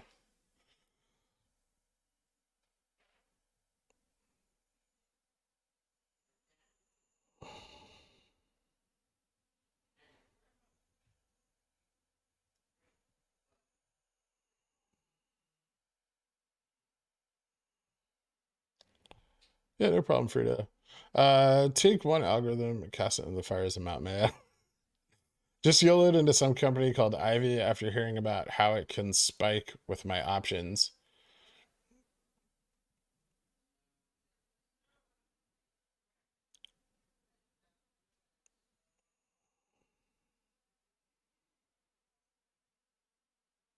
Yeah, that's not how that works. Good luck. If they're successful at internalizing through the 8th, if I am understanding correctly, they're just trying at this point to even dodge gamma from 218 options. We'll see how long they can sustain the downward pressure. It looks like it's breaking. They're already starting to let other parts of the basket run. DDS up again today. Testing 271. I'd imagine XRT also moving up now. They're stabilizing XRT again. What about BBBY? BBBY up. Macy's up.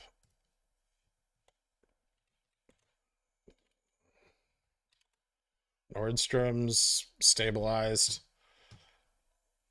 So, you know, it's a lot of positions for them to attempt to hold down at once because they're so short through all these ETFs. They have tons of exposure all over the market.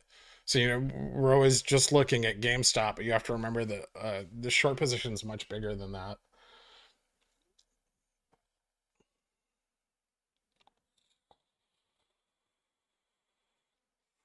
Are they as short other stocks as GameStop? Likely not, right? Because they let all the other ones run and try to continue to suppress the price on GameStop. Because a run on GameStop is probably the most dangerous for them. DDS is also presents a high amount of risk, but DDS has kind of the opposite problem AMC does, and that DDS's float is so small that a squeeze on it would be realized very quickly. AMC's is too big to facilitate a squeeze. DDS GME is kind of in the Goldilocks zone for short squeezes. The float is big enough and short enough that a sustained squeeze could be realized.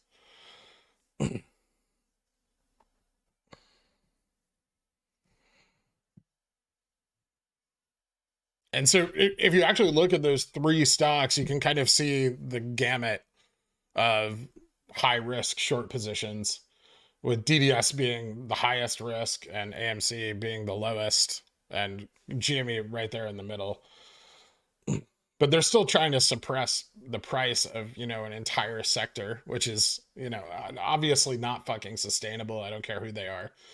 Even if this was like a Schwab short position or Fidelity or Merrill or like somebody far bigger than Citadel, and it's probably a lot of it Susquehanna as well.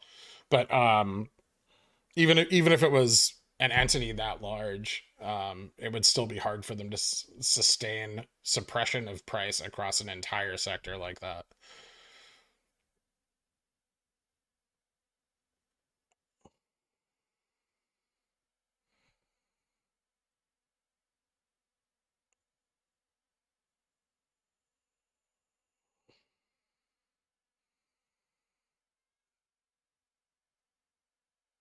In your opinion, what exactly is that Goldilocks zone float size? 50 to 120 million? Yeah, I would say so.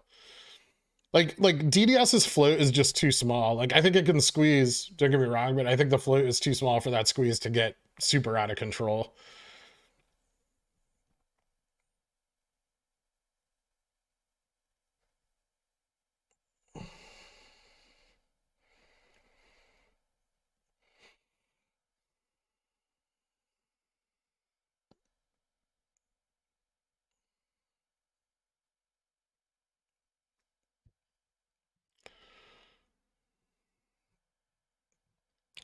Maybe. I'm sure Coles was also pretty heavily shorted.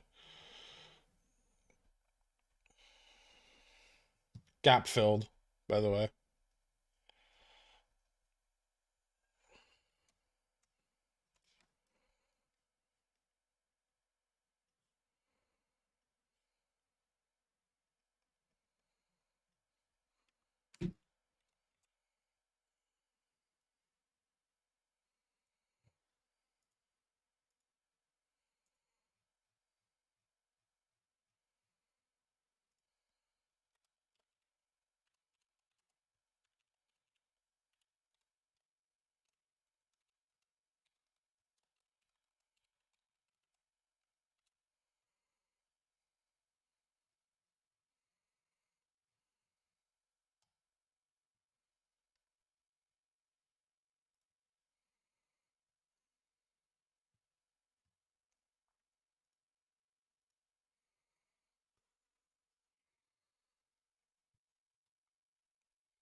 The Federal Reserve isn't supporting them.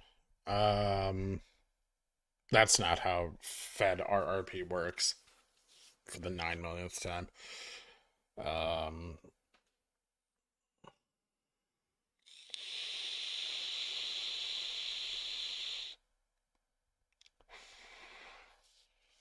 you think they want to keep this balloon underwater until the Feb window to suppress the whole anniversary? It's possible, but if they do that, they're gonna get hit like with a fucking 15 million net short FTD spike out in Feb. That's a fucking heavy bag to hold. Real heavy. There's fucking fails on the Vanguard's total market index in excess of $500 billion.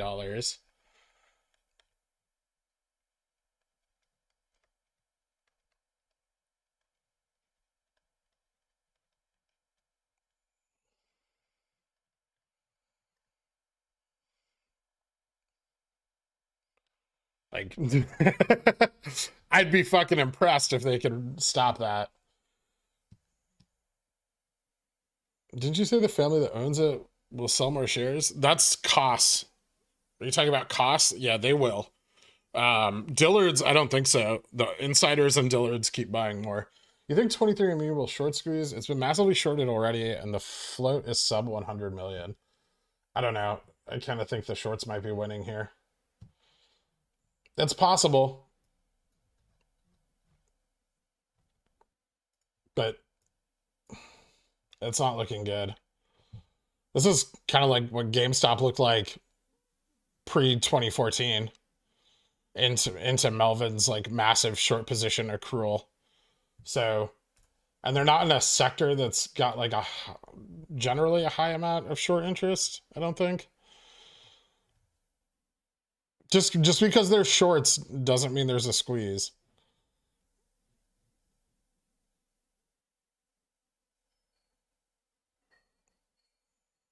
I made Gamma squeeze a few times to relieve some of that short pressure.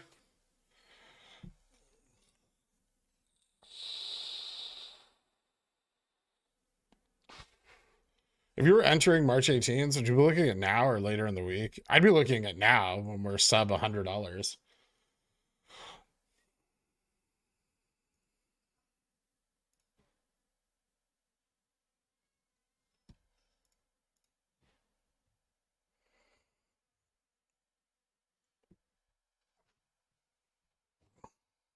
Also, don't forget that a lot of the FTDs that may be due today can be settled tomorrow. They don't have to be settled today. So even though they're due today and the GEX is due today, all of that can occur tomorrow because the T+2 window extends out until Wednesday.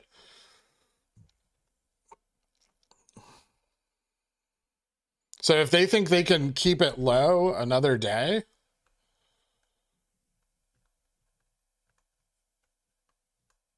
and shake options holders,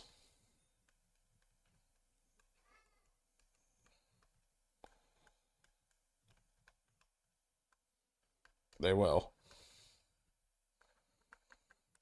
Even if that means that tomorrow could be more volatile, they can reduce their upside risk by keeping it low today. Many people will sell at the end of today, expecting a move on the 25th, not realizing it, and close their calls. And this is one of the reasons I'm waiting till tomorrow before I roll. The primary reason I'm waiting for tomorrow before I roll.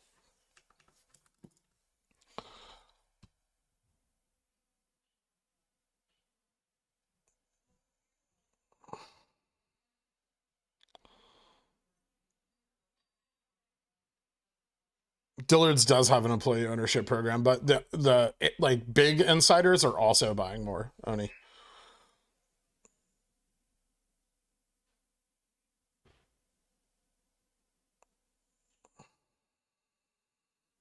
I'm sure if JPM has calls, they're long dated. Like, we don't know the strike or expiration, but they're not buying short dated positions. They'd probably be buying very risk adverse positions. GameStop didn't release their year holiday sales this time around. Different management. It was a completely new C-suite since the last time they released those.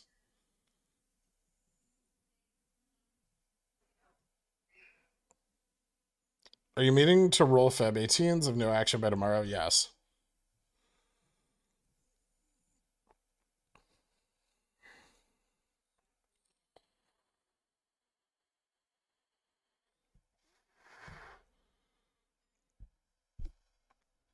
What sources do you recommend to start learning about playing options? I'm gonna start building like an educational channel that covers the basics of options trading, because I don't like a lot of the sources out there. They're all kind of like tied to people like trying to incentivize you to get in on their trading programs. Um, but in the meantime, I would recommend using Investopedia to research terms that you don't understand. Um, Open yourself up a paper trading account, no real capital, but you can start to practice and get an idea. And then I would pick up a copy of Options as a Strategic Investment by Macmillan, and practice with that paper trading account and learn different strategies, and learn to maintain like a dynamic market position with options, and trade them. I think that's probably the best way to start. That's kind of how I did it. I've read a lot more books on options since then, but I still think that one covers the most.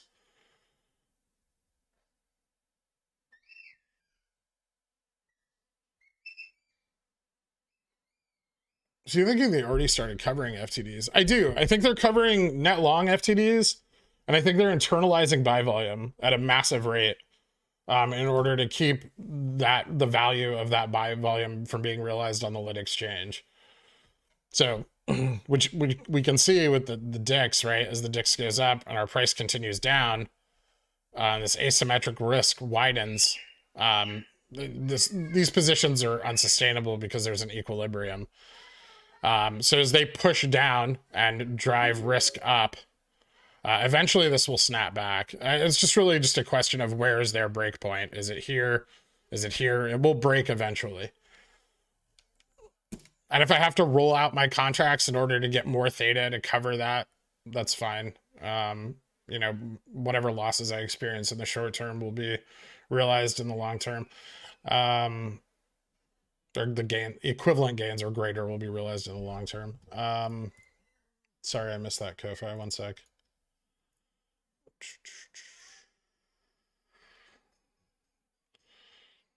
We actually YOLO'd into 510 weeklies per your persuasive DD. We've had to up our customers' late fees to cover those losses. Hugs. Thank you so much. What did the stock being so low drive a bunch of yearly leaps? Yes. Therefore, have us have less movement today, or am I misunderstanding something?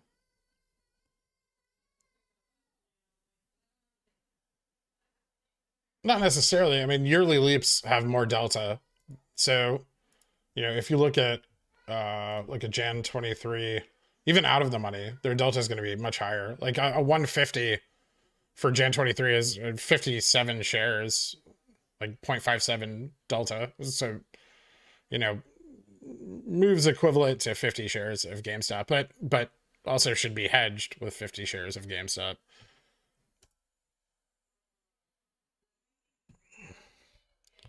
I know Hands here and I forgot to change the hat. 1 second.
I'm not getting my dicks out for anyone's birthday. Relax.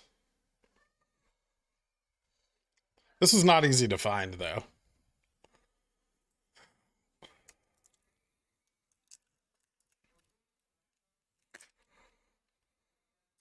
Also, if the stock rips because of now, it's not because of the hat.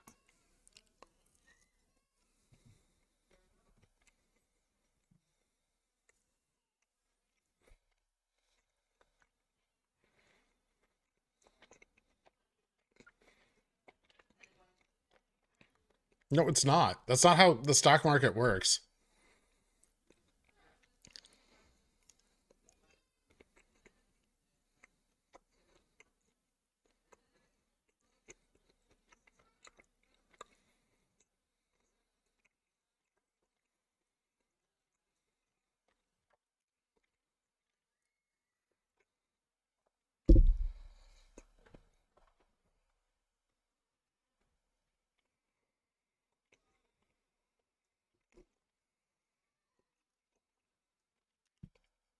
We have been sacrificing all these goats for nothing. Don't tell Popcorn Trader. He will be very upset. Eric asks, cookies hat, obviously catalyst. My pregnancy made whole today by the return to the beginning. Ridiculous.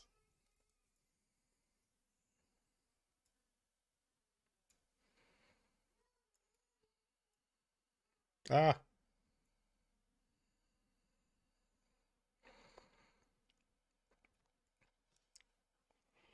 Oh, we're going for the other gap.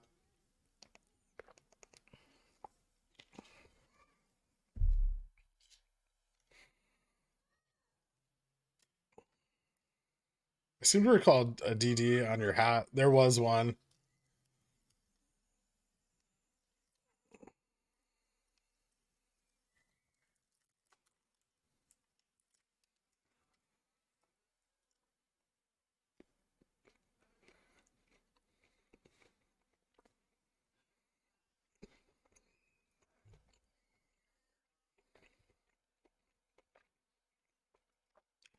Did we just fill the other one too?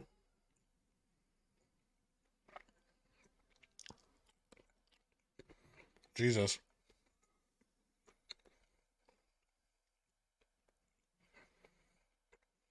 Okay, they're both filled now.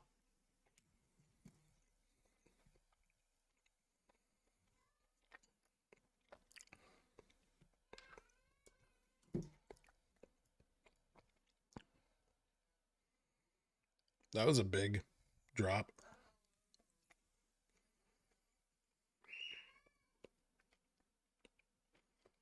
Hmm.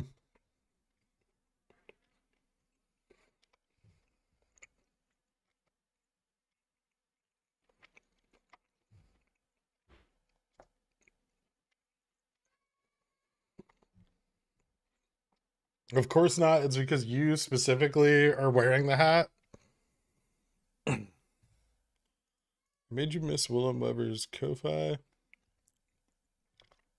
Two things. First, did you see my Discord DM on borrow fee for GSC2?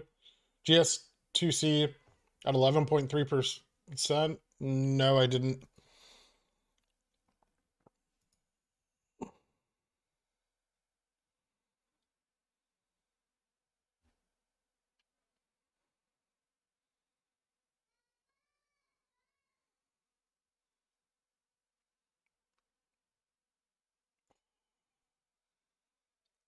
Holy shit. That's cool.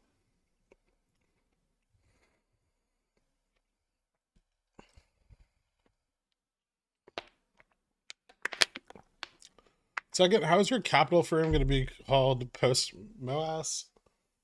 I'm in doubt between Plot Inc. and Kenzie Griff Inc.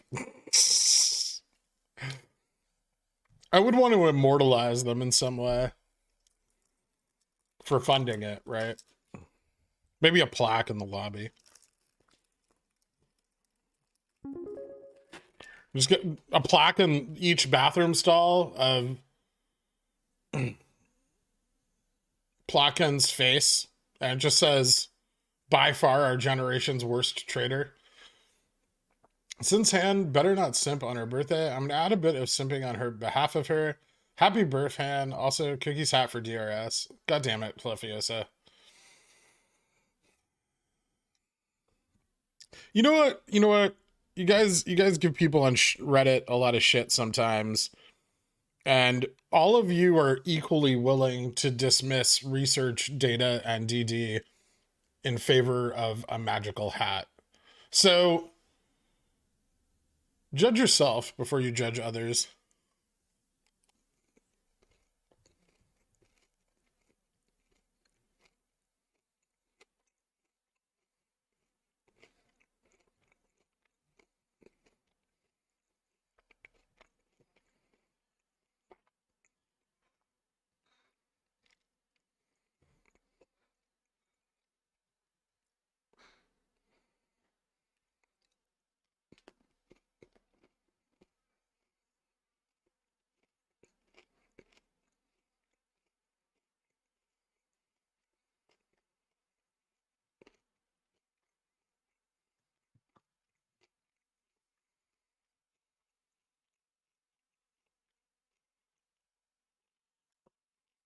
Shitfard capital.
When should I worry? What is the date that it becomes clear hedgies have escaped? I think if we made it through OPEX with no movement,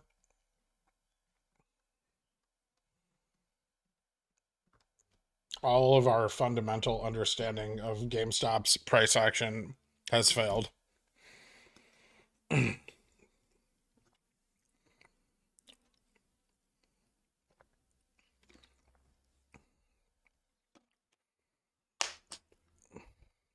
So if I had to put a time on which all of this is wrong, that would be it.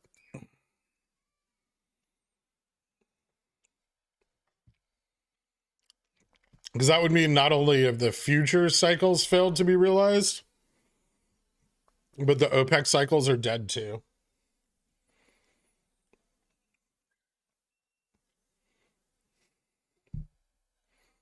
Which I think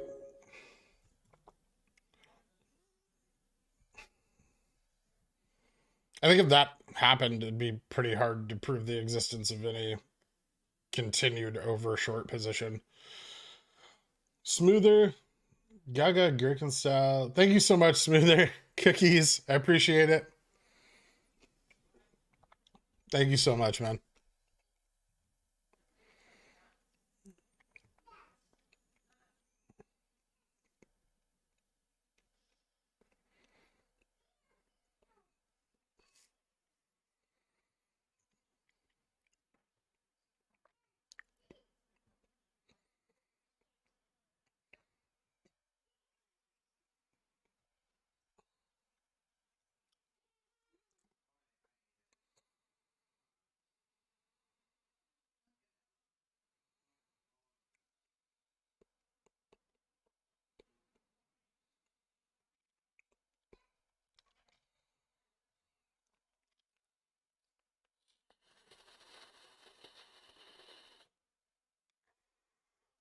It wasn't second breakfast, Colorado Kev. It was first. But it is over.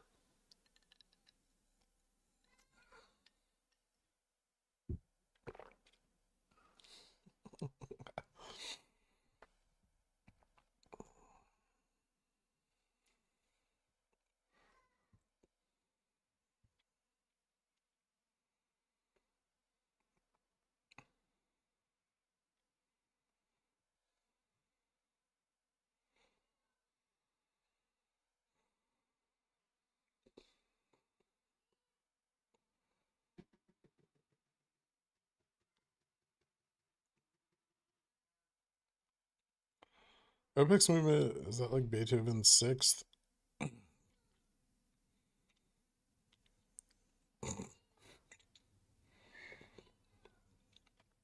So nothing happens from now till whenever, and suddenly one day it just rips like on your birthday. Mm.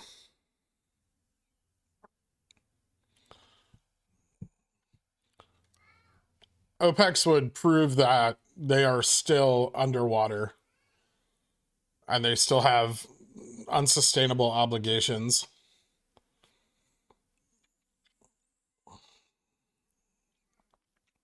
Some of you will go back to the drawing board. You're clearly on to something.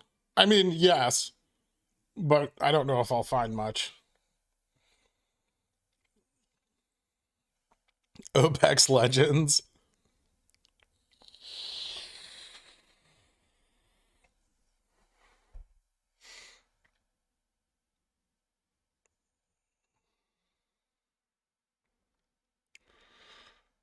Actually, GameStop isn't an F-man cycle stock, by the way.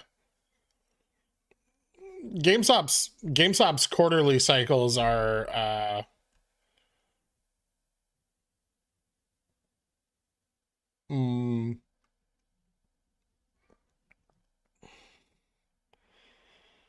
F-man is the ETFs that contain GameStop.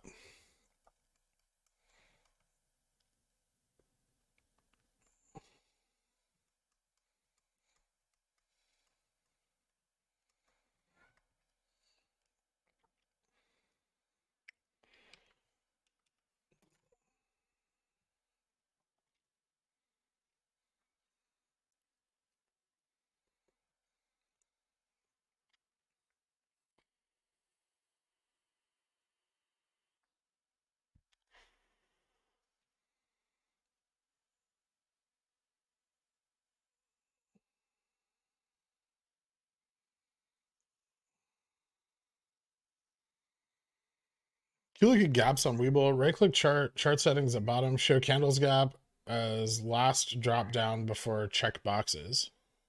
Really? Chart settings.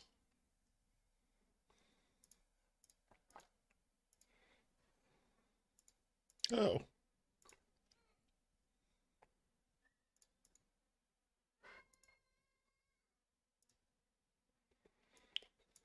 Oh, nice. I didn't know they had this. Yep, that's easier. Oh, does it work on Hankanashi? No. Damn. Bunch of gaps to the upside now.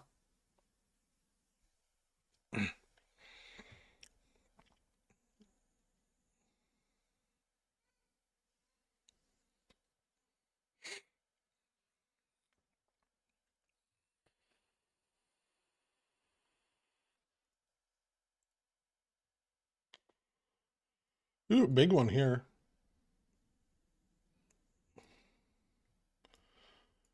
Where's the next one?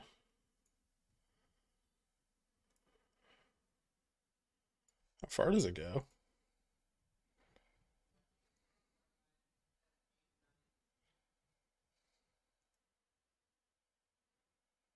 Does it show the big upside gap at like 250? No, it doesn't show it out there. Well, it's limited, but it's not terrible.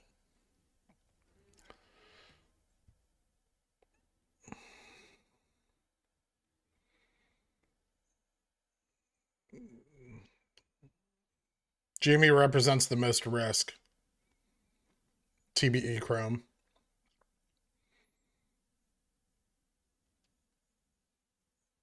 So it is better to let the other position slip while maintaining price suppression on GameStop.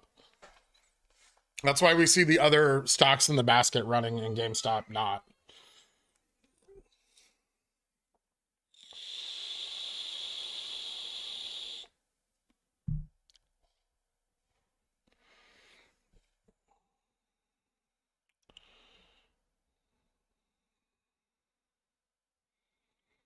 Yeah, so Feb, May, uh, August, and November.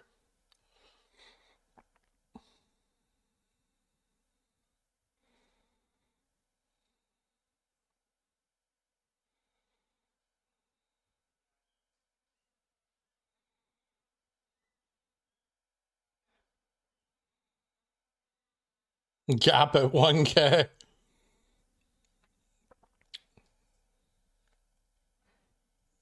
Did you study anything? Yes.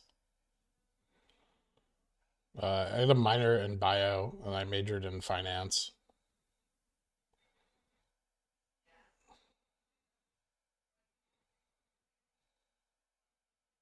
Why can't you have D. Lauer on the show already? His locks are looking dangerously dry.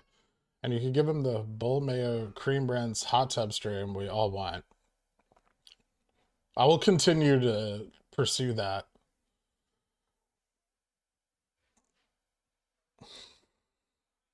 That's the biggest gap for Onium above 483. I think it's actually 510 was GameStop's like peak on the minute, or maybe it was after hours.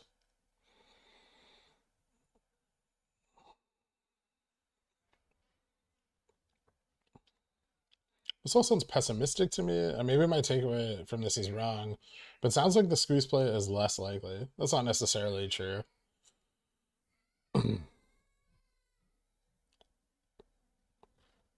It's just grounded in reality.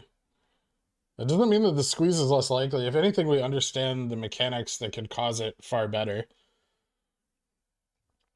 But on the flip side of that, yeah, that means that our understanding of how it may not come to occur would be greater as well.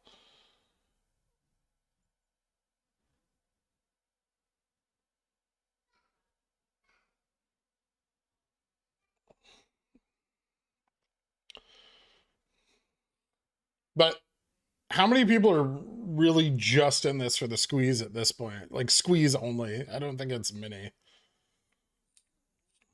I think most people at this point are very happy with the squeeze occurring. Everyone wants MOASS, but I think like the vast majority of people who've held the stock for a year um, are in it because of the fundamentals. Otherwise, most people that were just in it for a squeeze and didn't believe in the company would have sold a long time ago.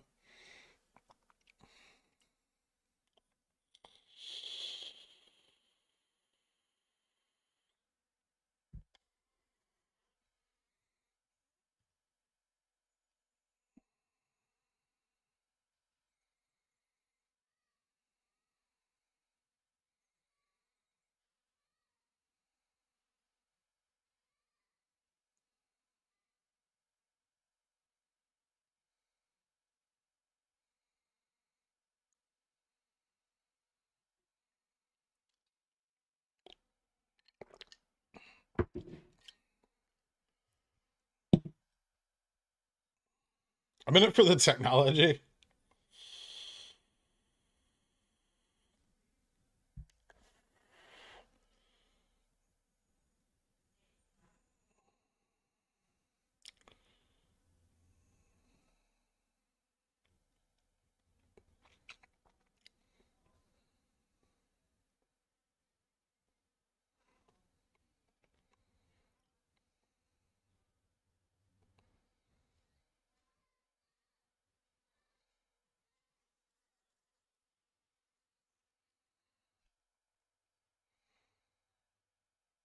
No, I'm in it for a squeeze, but I'm down too much to sell anyway.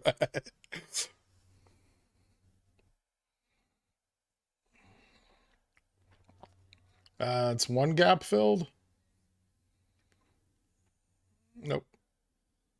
Well, yes, but I don't know why it's not closing it.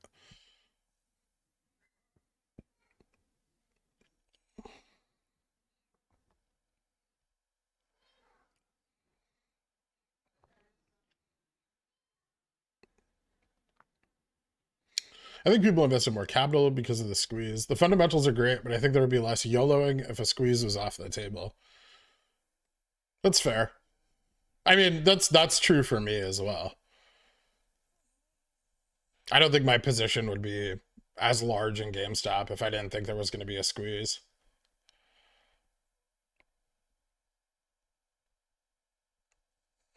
Like over 60% of my portfolio. At points 80% of it.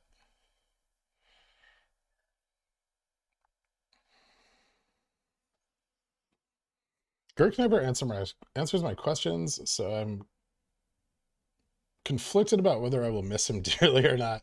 GME MPID order book, buy side ask 9108, expand to unlimited.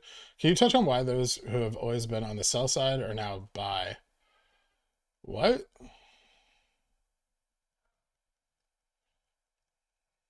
Ooh, that is interesting. Yeah, buy side's pretty stacked comparatively. I mean, this doesn't necessarily mean anything, but it could.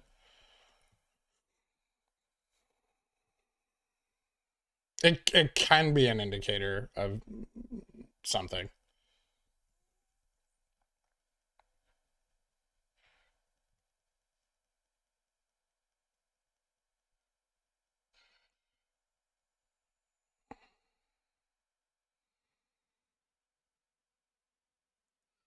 Oh, I think the possibility for a short squeeze is still very high.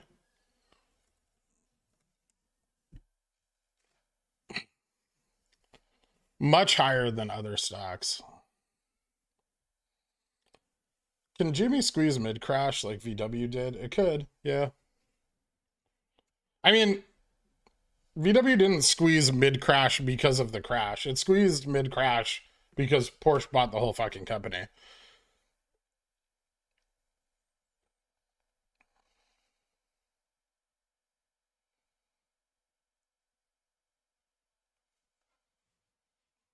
Yeah, I agree. Distraction. Even if OPEX passes without anything, the long term play can still lead to upside. But it would mean that they've either, if OPEX passes with no price movement, it would mean they have either changed their strategy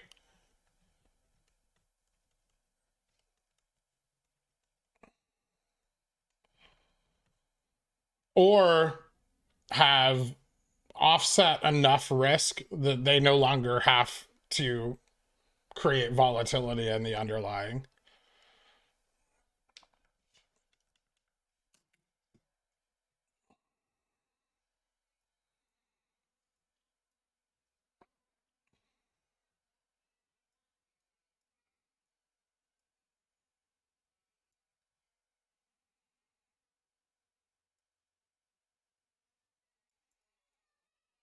Hmm.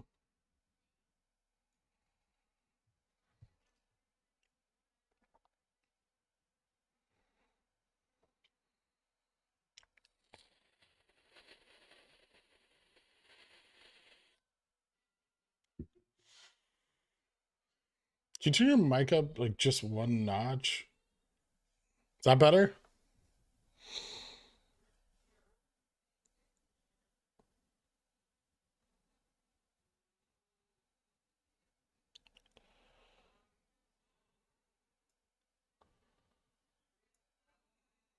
Well, we have to fill these before we can fill that, so it's fine. No, because Porsche didn't DRS their shares. I don't even know how prominent. Also, most of a big chunk of Porsche's ownership was through options. It was just a hostile takeover that led to a short squeeze. Can you turn your mic volume up just like one notch? I did that.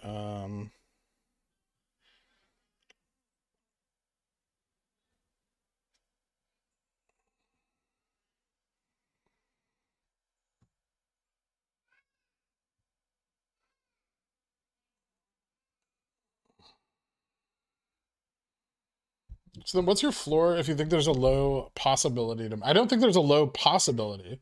I think the possibility is high. Probability is low.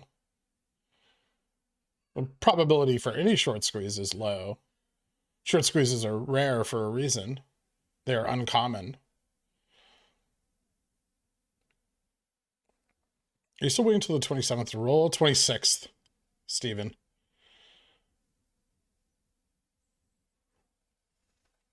Who's to say they can't keep shorting ETFs and suppress the price for 10 years? I mean, they've already reg showed like 4 ETFs now that contain GameStop. They can't just reg show the entire ETF retail sector and continue to like continue to do what they're doing. They can't. Also, these guys don't have like a lot of margin. They're spread out across the entire market. They have long positions. They have short positions. They can't just free up all of their margin to control the price on GameStop. It's a limited resource. And during volatile market events, the primes can reduce their margin leverage. Like B of A for Citadel, if I'm not mistaken.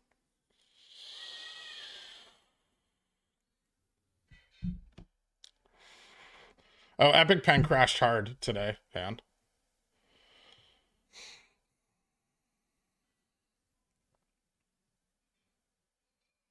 Why do you think they haven't released holiday sales numbers? It was something that the old C-suite did, but that doesn't mean it's something that Ryan Cohen's going to do, or the current CEO. What's the name of the... I think right now the best paper trading platform is TDA.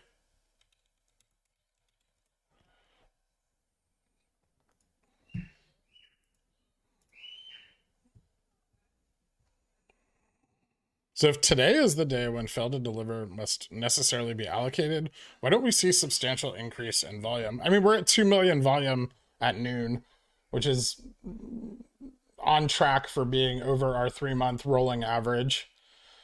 So we are seeing an increase in volume, but also, you know, actually I should probably find out what internalization looks like today from Turd. Oh, there it is. Dark pool volume at 45.6%.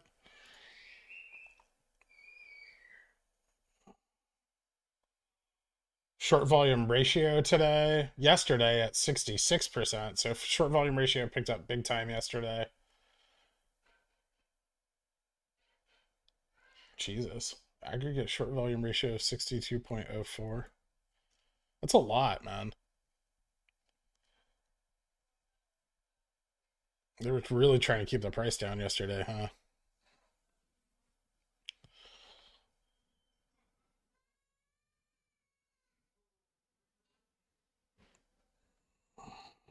Are you gonna stick on this channel all day? I don't know.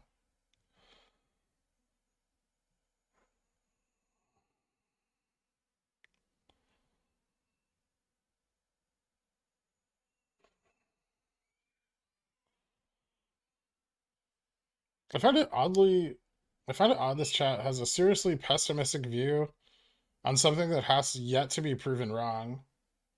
But I mean, what's the problem with having a pessimistic view? You can still believe something that will happen while, you know, grounding it in reality.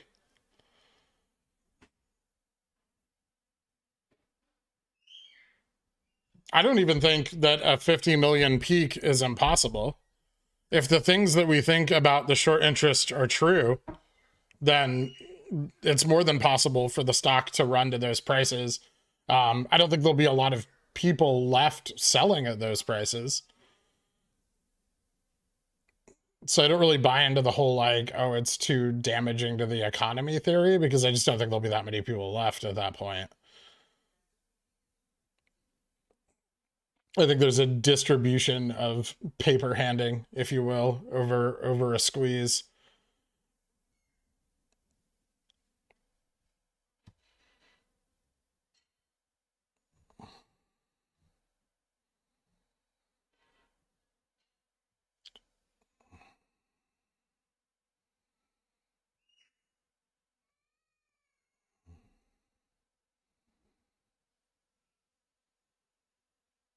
So how did GME run on FMAN months? The FMAN expirations are on monthly GME options, but they're on quarterly ETF and index options. Zebrahead. Let's say their margin failed during this Feb window. What's the closest option strike to capture that forced liquidation? If their margin fails during the ETF FTDs, March would probably be the safest. That's what I'm rolling out to, is March 18th. Or further. I mean, you could roll further too. Thoughts on what today's low could be? I mean, we filled both downside gaps, probably somewhere around here.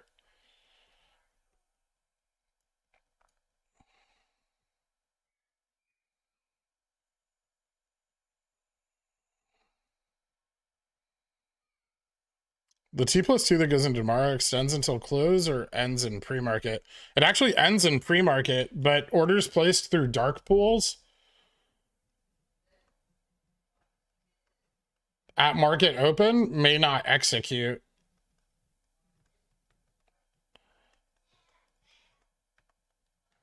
until later that day.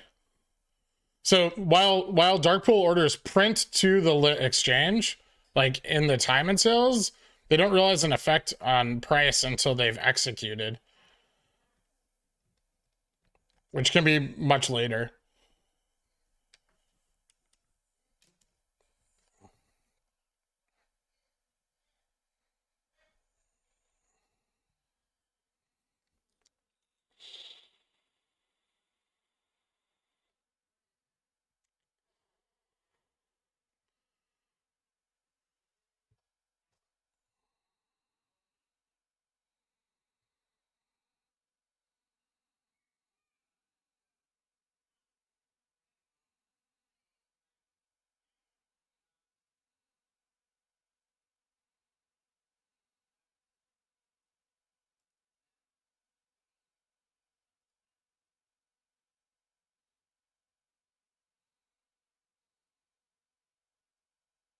Mr. Kofa.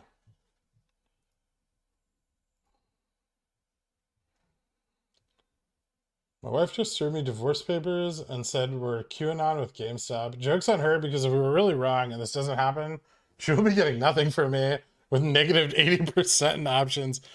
Congratulations on your divorce, Tim. I hope the rest of your life gets better.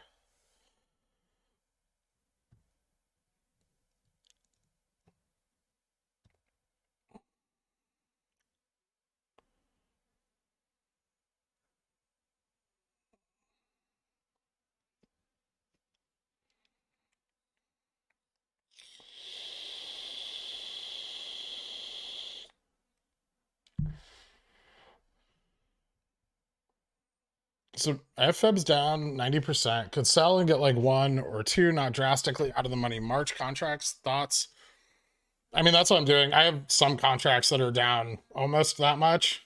The whole position, my whole options position right now is down about 63%, give or take. So yeah, I mean, I'm gonna add additional money to pay for theta and move most of my strikes probably out to the same range. But we're trading low, so I'm probably gonna roll my far out of the money contracts down closer to the money. So I'll take the money from those and buy contracts near like this $100 price point if we're still trading around here tomorrow.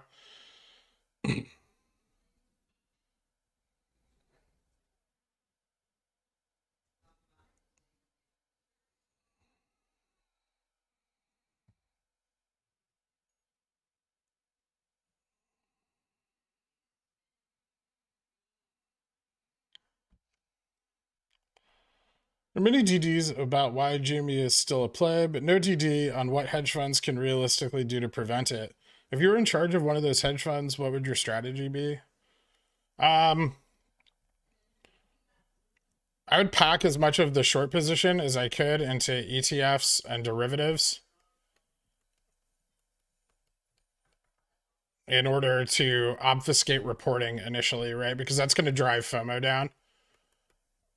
And it's going to drive institutional FOMO down because it's going to reduce the borrow rate.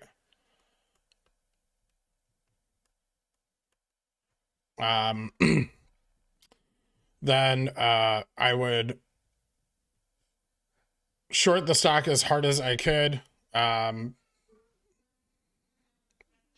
Begin covering at the bottom.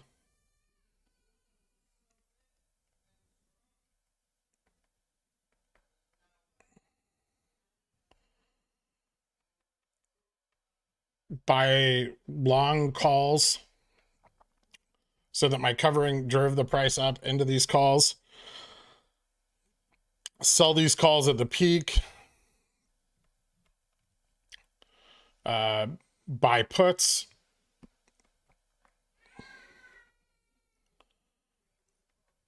And then short the peak down again in order to average up my short position cost.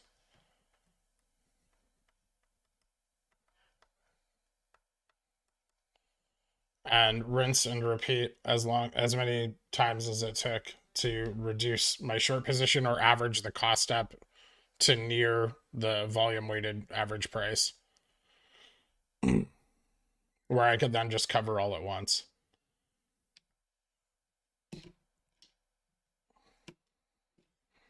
Sound familiar?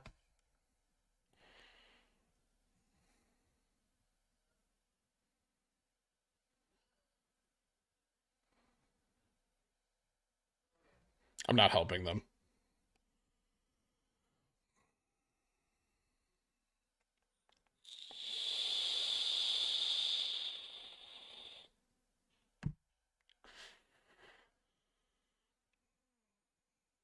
I would drive anti-option sentiment also to ensure that I could create stability at the peak and the bottom of each of those cycles.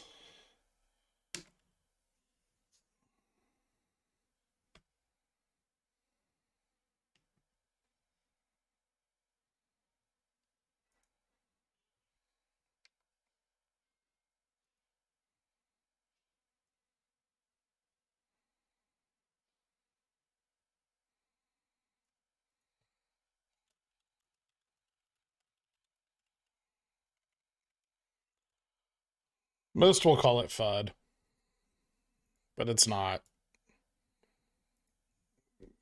Thinking time is on our side is hubris.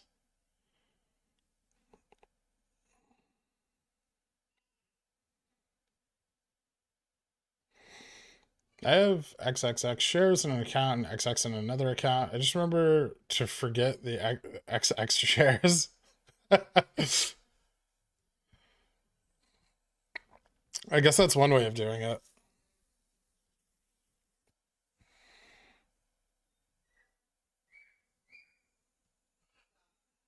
Yes, Kevin.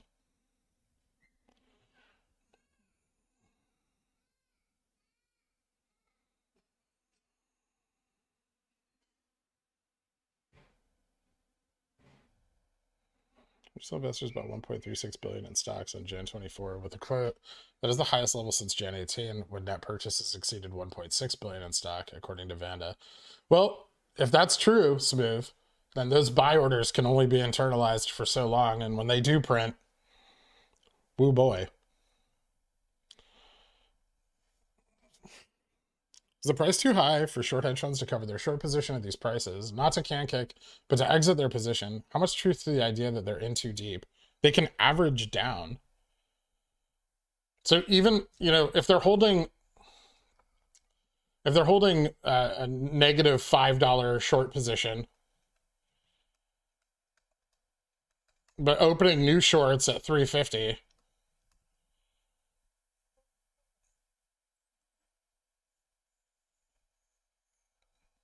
right? Do you see how that works? It's the same way you average down your shares.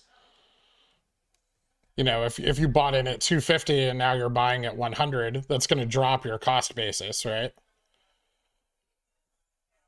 Why do people not think it works the other way also?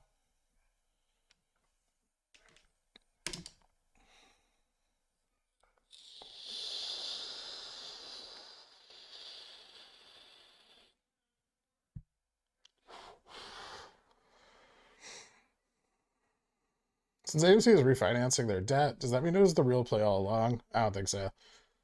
You could buy a share, though, and you'll own more than the CFO does. You forgot about creating a distraction. That offsets volatility. I think that's different, but also part of all of this.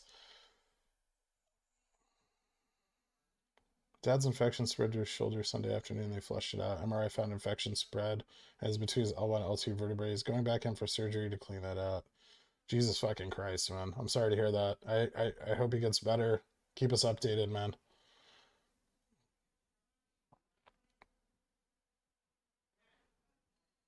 Here's the real plan. Get people used to the cycles. Get everyone to sell out at $250. Drop the price down to $10 and keep it there. Here's the trick, Ken.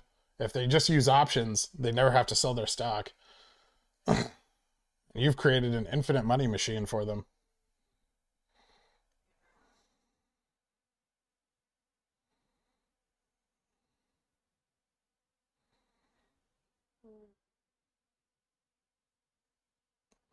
Have you ever used the Ivy oscillator in Thinkorswim? I'm just curious if you found it worthwhile. It's all right.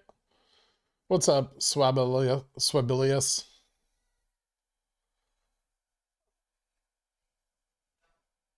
We're about to rip. It doesn't look like it.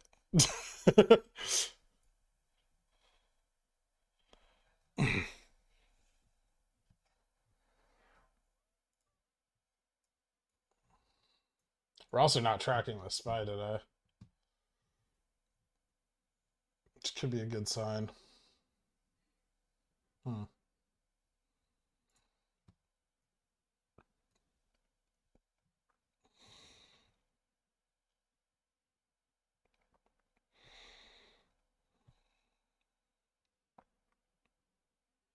So curious why Citadel MM is allowed to manage the short position of a short hedge fund. Isn't that incentivizing MM to not be neutral?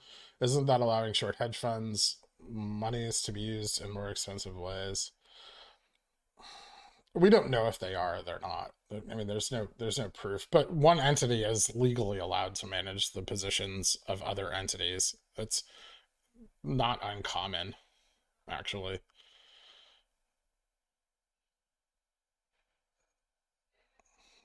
There's probably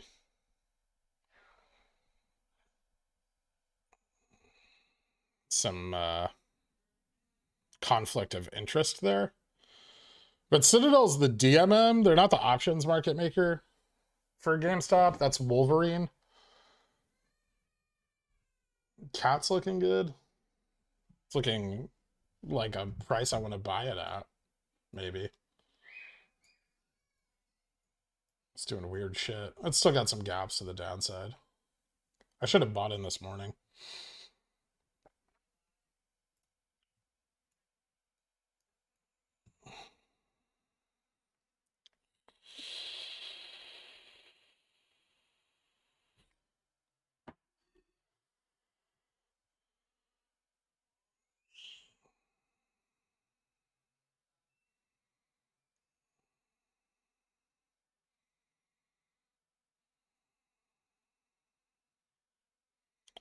Okay, so assuming no MOASS, which hopefully isn't the case, right? But assuming they can just keep these cycles going indefinitely, just playing volatility on GME is not a bad full-time job, right? Absolutely not. It's very, very profitable.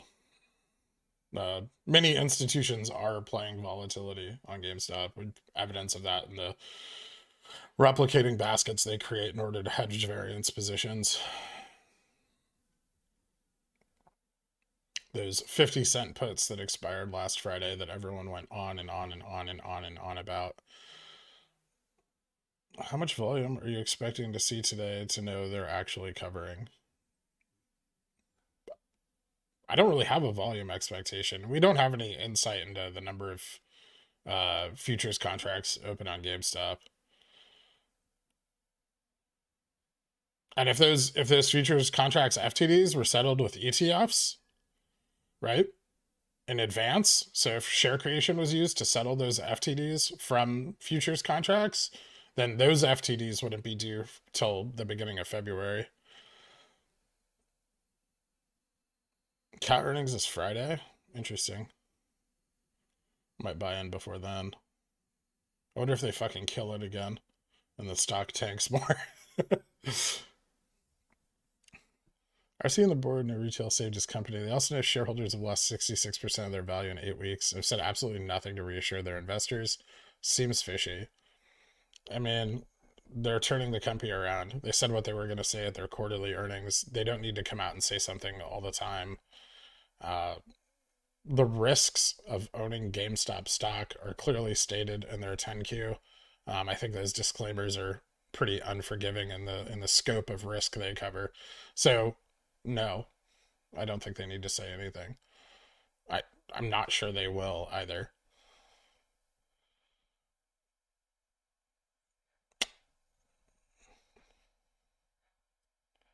They've got quite a long window of they've got quite a long ramp with the money they've gotten already.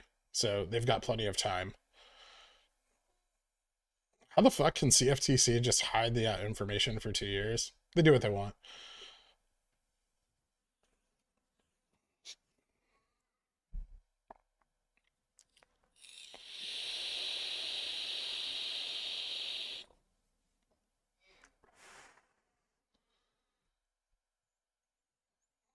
Is it legal to designate an MM to manage the position? It doesn't necessarily mean the MM is managing the position.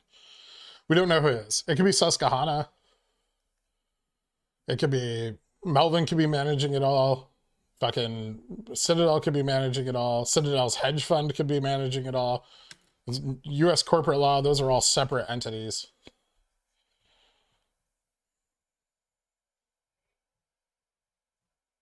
It may just be a confluence of multiple positions all being managed separately. I mean, the idea of one entity managing them all is that nobody fucks all the other people, right?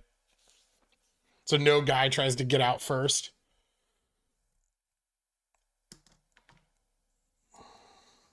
Like a suicide pact.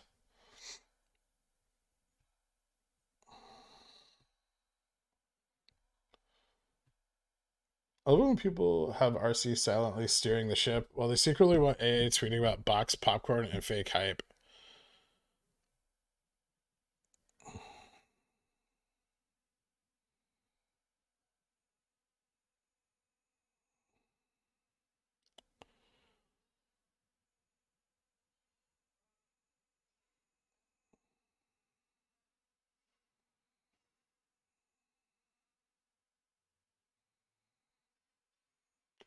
There's some gaps to fill to the upside, yeah. It's still earlier than we usually see like movement, especially from dark pool orders. PH, so they can collude, but apes buy stock and we're the bad guys. I mean, according to the media, right? But it's not like the SEC is coming after like retail investors. I think people really don't push that nearly hard enough. Like everyone's so afraid of this like collusion that's just like Gary Gensler himself said is absolutely fucking impossible across an online public forum. Like why haven't people just submitted their fucking shareholdings to a poll and just figured out how much we fucking own once and for all? Like there's nothing illegal about that. Are we afraid of the answer?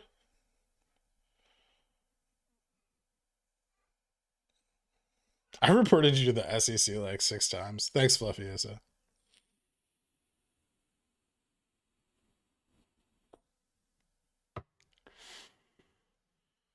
Isn't that exactly what DRS is? No.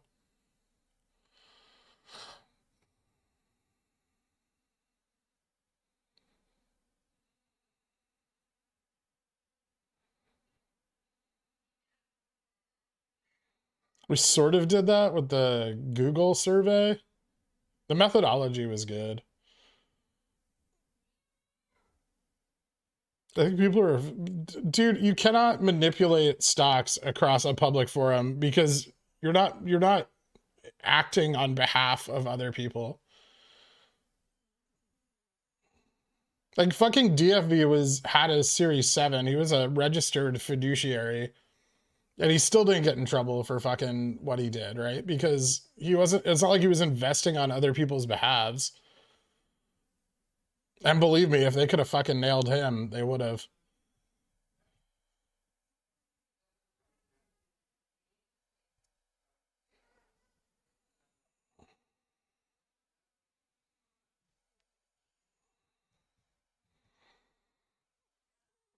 That's not the case for DRS,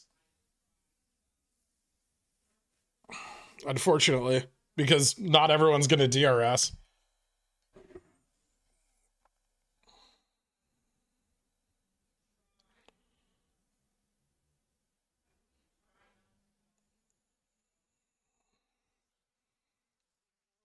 The point of DRS, mostly like the psychological push, is that those people won't sell if they DRS their shares, and that makes people feel comfortable.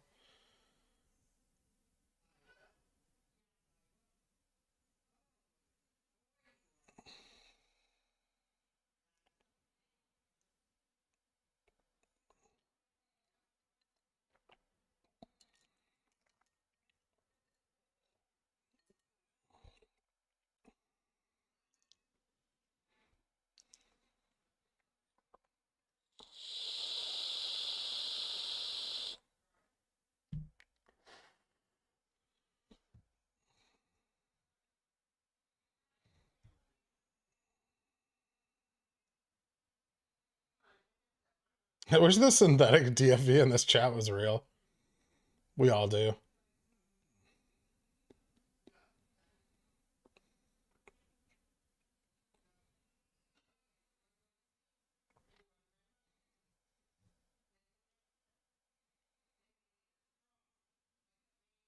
Can you explain the difference between covering and closing a position?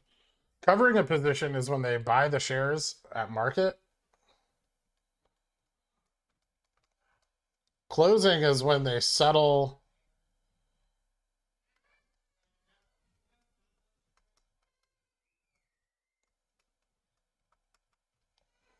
their share borrower agreement.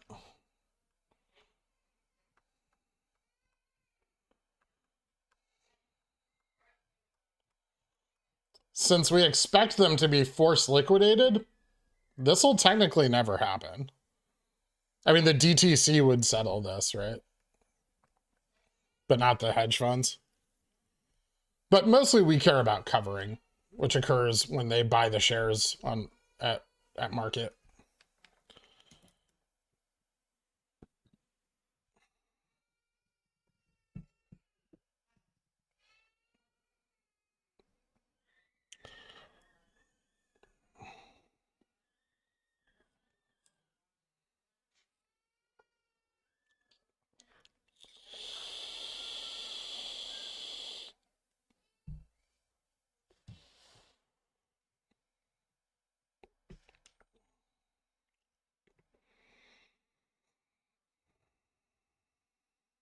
I think we need to remember COVID and the effects it had on retail. Yeah. Might be waiting for it more to cool down before announcements, initiatives, etc., more collectively open. I agree.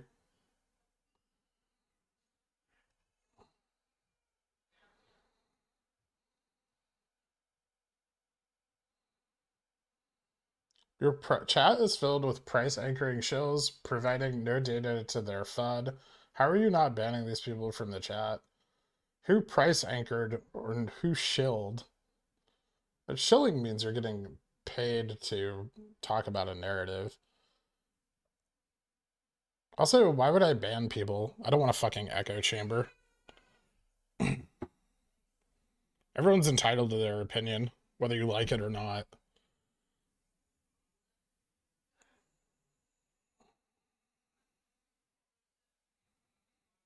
With Wolverine being the option maker for GMA, is it safe to assume that the options market might be less manipulated given Wolverine doesn't have a known short position conflict of interest like Citadel and others have? It's possible. Although we don't know, they could all be in bed together, right?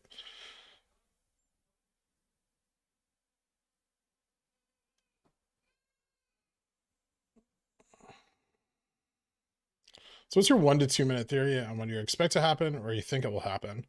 I think FTD pressure builds up significantly from this point forward as we move into the ETF FTDs. I think we're seeing a lot of our volume again internalized today, but I do think gamma exposure from the leaps was reduced, although a little higher than it would have been had they not had to exercise a bunch of in the money puts last Friday. We may have seen some of that exposure realized yesterday on this run after they massively shorted us. But, you know, I think we're going to remain pretty volatile throughout the rest of the week. Upside price action is yet to be determined for today. I think we still have time. We didn't start moving yesterday until around 12:40ish. We're right about at that point now, so we'll see how it plays out. Is 110 safe this week? That's tricky. Not today or tomorrow.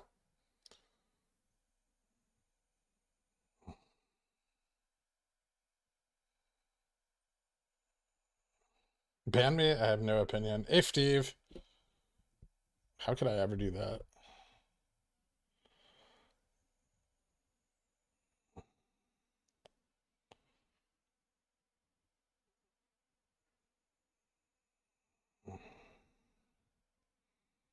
Except Koala. Koala got banned because he started going off on rants about honing his immune system against COVID, and that was enough.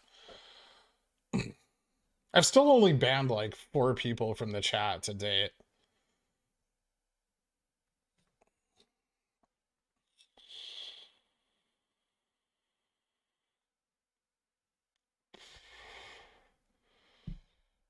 CFTC, Bacon Banjo.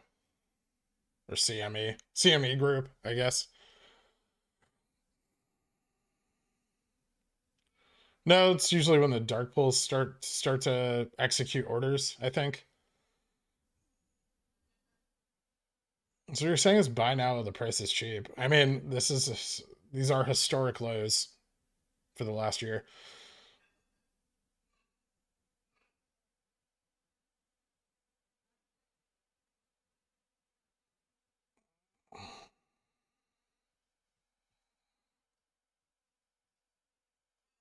He wasn't anti-vax. He was just a nut job.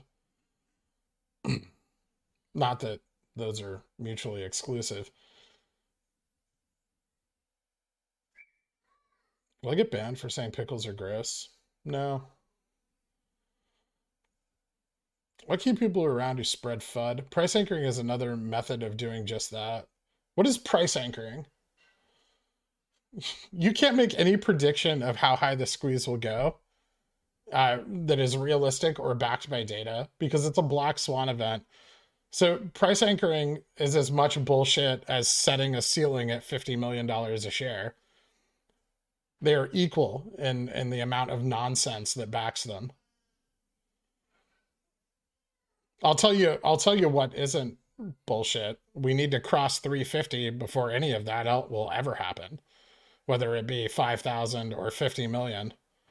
I'm far more concerned with the lower price ranges being crossed than the higher ones.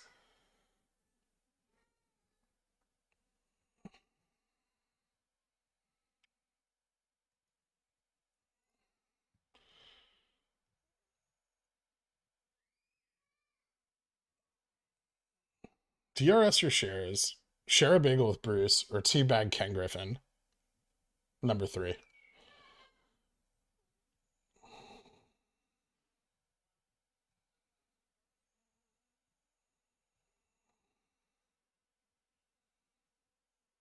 Those opinions have nothing to do with the fucking stock, Bud Lava.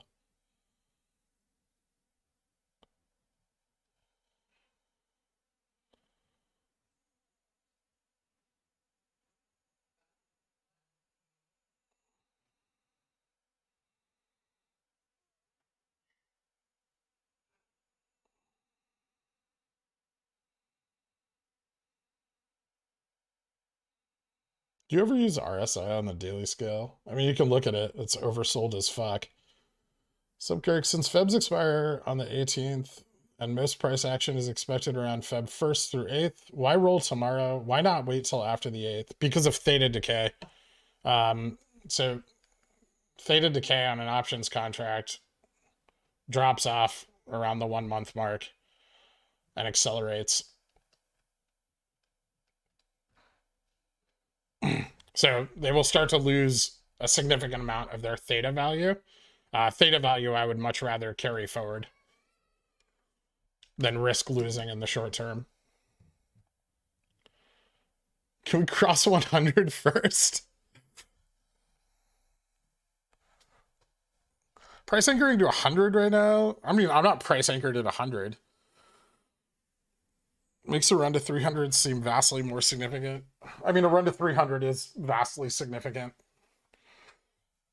and may incentivize selling. Not if they didn't sell at 350 the last fucking time. There will always be people selling. There will always be people buying. This is the way stocks work. If nobody was doing either of those things, the stock just wouldn't move all day.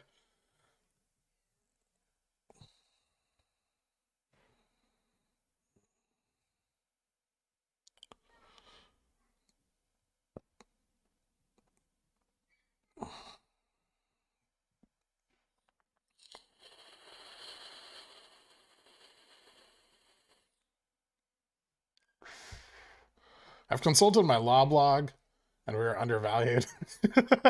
Thanks, blah, blah, blah.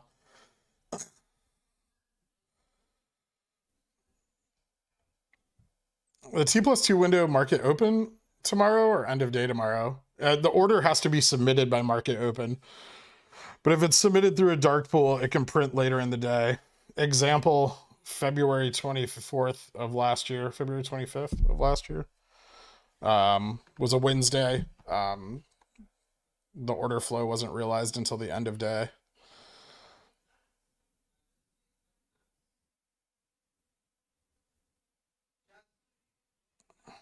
So they tried to, in February, they tried to keep it as low as they feasibly could for as long as they feasibly could.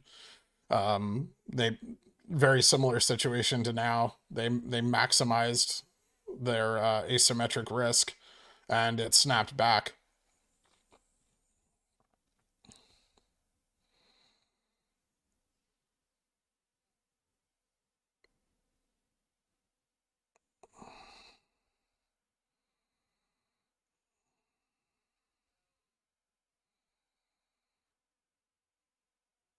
I sure as fuck ain't selling at 350 after waiting over a year. Yeah, me either. If I wanted to sell at 350, I could have done it twice already.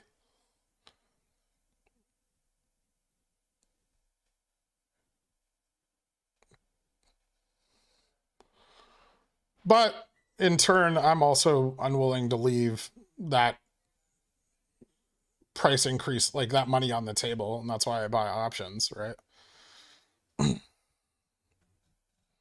I'm not going to let the shorts just make all the money. And that way I can realize gains while also maintaining my position and growing it for my long-term investment.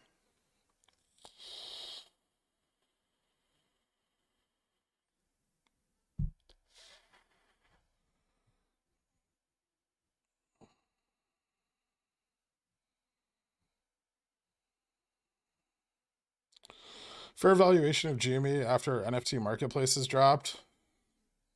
Maybe another like 10 billion. E-commerce is really where they're going to see a significant increase in their valuation. And those new fulfillment centers that are opening up in key locations around the country are gonna probably be a larger chunk of their valuation than the NFT marketplace, at least initially. I think I don't think those are open yet, but they should be this year. I think most of the leases began this year. If you end up rolling, what options are you looking at? March 18th. I'm rolling my Febs to March.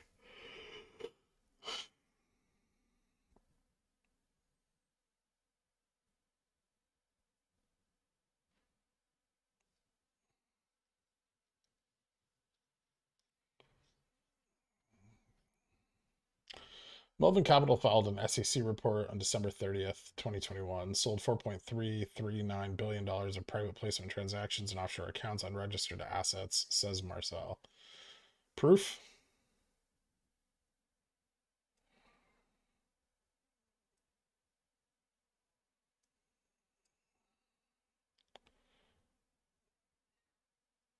Quite the viewership numbers today.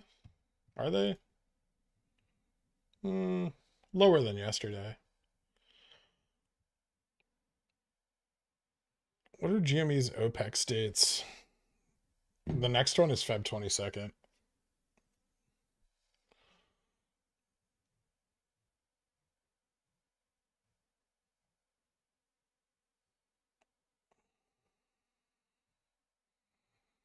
I bet their entire philosophy is not to let Jamie run during the anniversary period. I wouldn't. I wouldn't let it run when eyes are on it.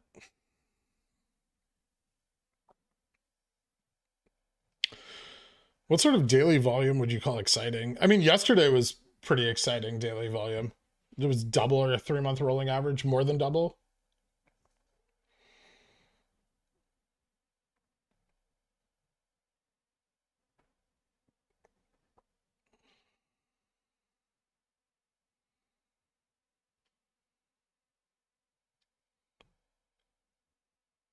Yeah, but it limits the number of eyes on it.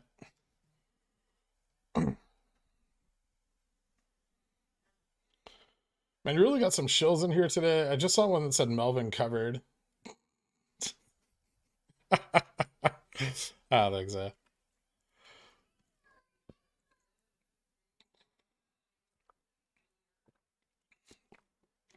Do OPEX and future times have to line up in order to get a squeeze? I mean, that's sort of what happened last January. Gamma exposure was very high. FTDs were also very high. It led to other things, but that was the spark.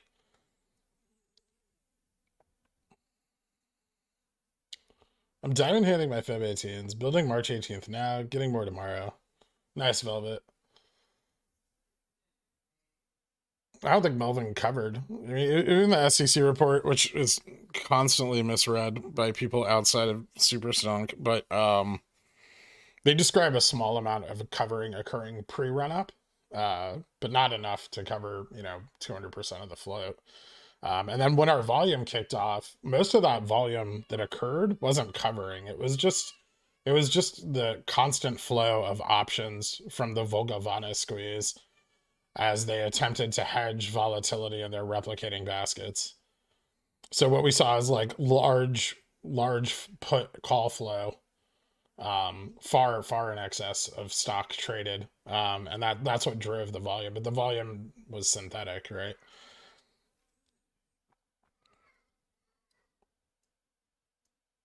I mean, you see that on any of these like other stocks that are trading, multiples of their float in a single day. Oh, that's not the real webcams chat.com. Hot girls and boys video chat. Is it? I guess so.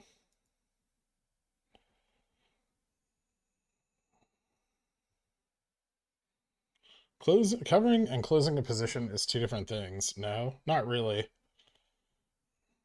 Not in a way that we care about. Closing a position is closing out of their share lender agreement by returning shares to the lender. I don't think we actually care about that aspect of it so much. That is preceded by covering, which is where they buy the shares at market. That part we care about. We don't give a shit what the DTCC does with those shares after they buy them, right? We just want them to run the stock. So everyone's super concerned with them closing. Who gives a shit? Buy GameStop. That's what we care about. Buy our shares at the price we were willing to sell them to you at.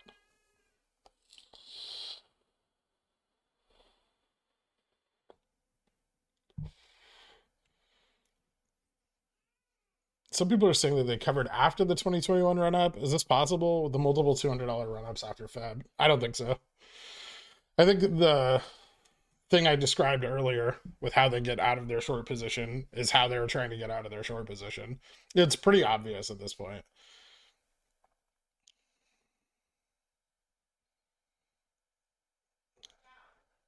How would it feel if GameStop announced acquiring a video game developer?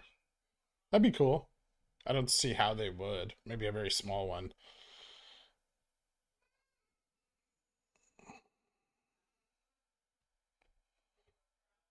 If Jimmy went to 10, I'm loading up like crazy. Same.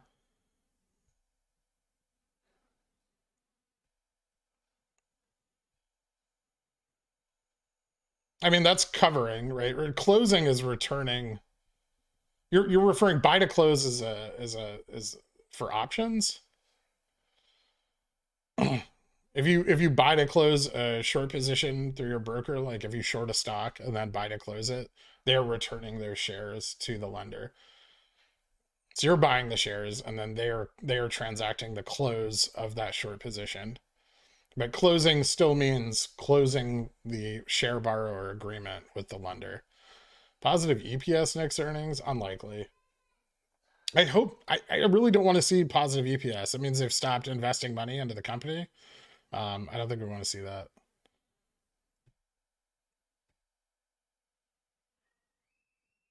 I don't think people are talking about closing their lending agreement, but just closing their short position by buying to close.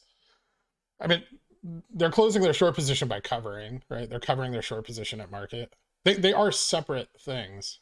Happy money. Sometimes I think you might know what you're talking about. Sometimes I think I do too. So confused with this cookies hat. Is this 2021 again? I think we went a 2021 run, and that's the point of the hat. J-Town, thank you so much for becoming a Cornishon, dude. Welcome to Cornishon. Cornishon. Is there anything we can do as individuals to combat the strategy you described earlier regarding hedge funds averaging down on their short position? Yeah, create large amounts of options delta or gamma risk.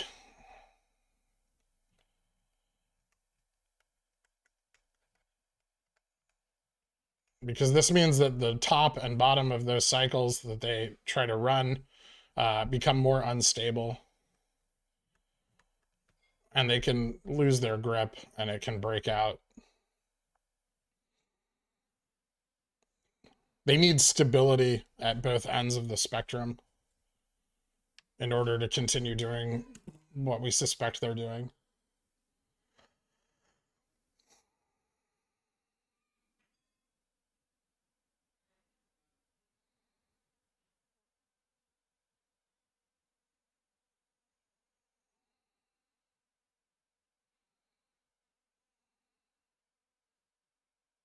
My broker says exposure cannot be increased due to instrument configuration when I try to buy a March 18 200C.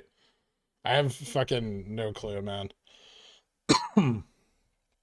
Call them. See what's wrong. Maybe it's just something with the platform. If we're looking at a loss with the current continued price suppression, which is smarter, rolling out and up or out and down? I guess leverage percent is still always king. Thoughts? I mean, that's up to you, right? That's going to have to do with your own risk tolerance. By rolling your capital out and up, you can maintain some leverage or equivalent leverage.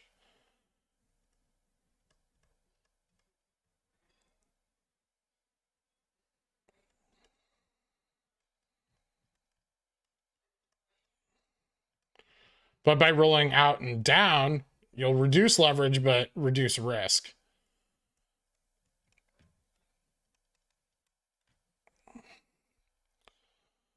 Roaring Kitty, thank you so much for becoming a Cornishon, man. Welcome I appreciate it. Cornishon. Cornishon. Should long date contracts expire on quarters, or would any weekly expiration be as fine as long as T plus 29 plus 35C? You'll have a better bid ask spread if you look at quarterly or monthly contracts than you will if you look at weekly contracts. So that's the advantage, is that, you know, you'll have more liquidity in the chain on those dates than you will on weeklies. As you approach those weeks, liquidity on the chain will pick up, but not this far out.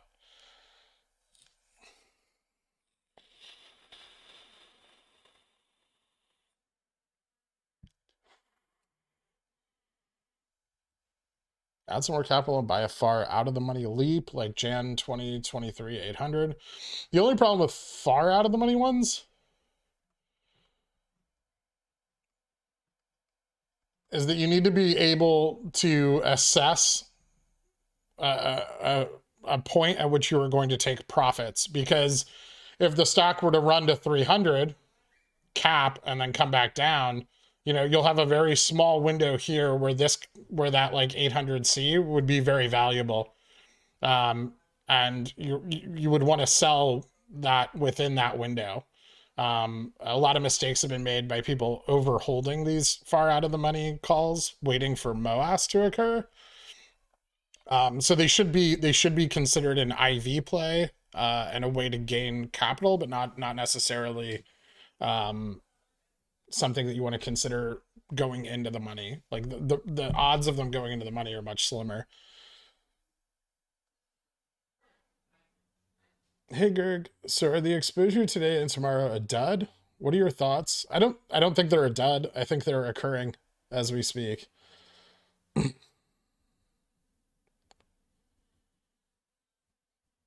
See, by exposure, you're presuming that that means upside, and it doesn't necessarily. There's also tomorrow and the rest of today that still needs to happen. What is a profit?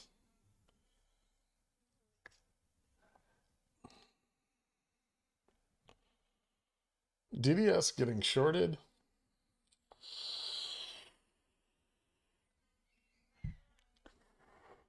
A little bit.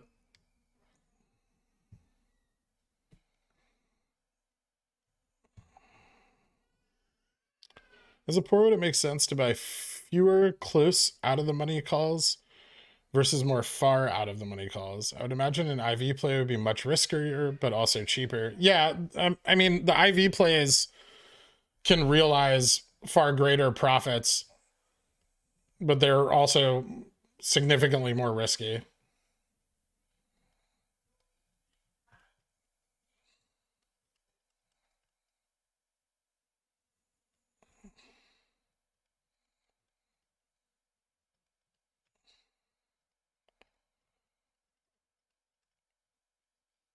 Because, like, I mean, you could buy a lot more far out of the money contracts, right? So you're maximizing leverage, but you're also pushing up risk and narrowing your exit. If you have contracts that are going to go in the money, you have a much slower, like, you have much more time to get out, right? So if you have like hundreds and the price runs to 150, you have a lot of time to get out of these, right? There's a $50 price range of your contract being in the money. Whereas, like, you know, if we run to 150 and you have a 300, you're going to have a very narrow window of time to exit this contract before the price starts to fall.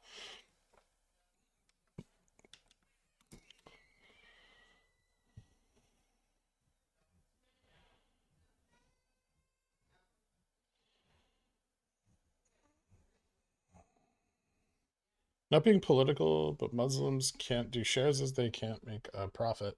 There's ways around that, I think. Like an IRA, they wouldn't be holding the shares themselves, right? For religious concerns, I think a lot of brokerages have ways to manage that.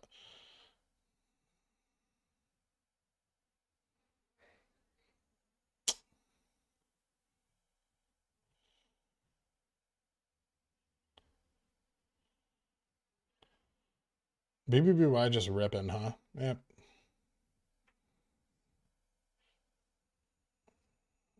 It's not. It's I used to work for a company that did distribution for this company, and they gave me a hat and some hoodies and some other hats.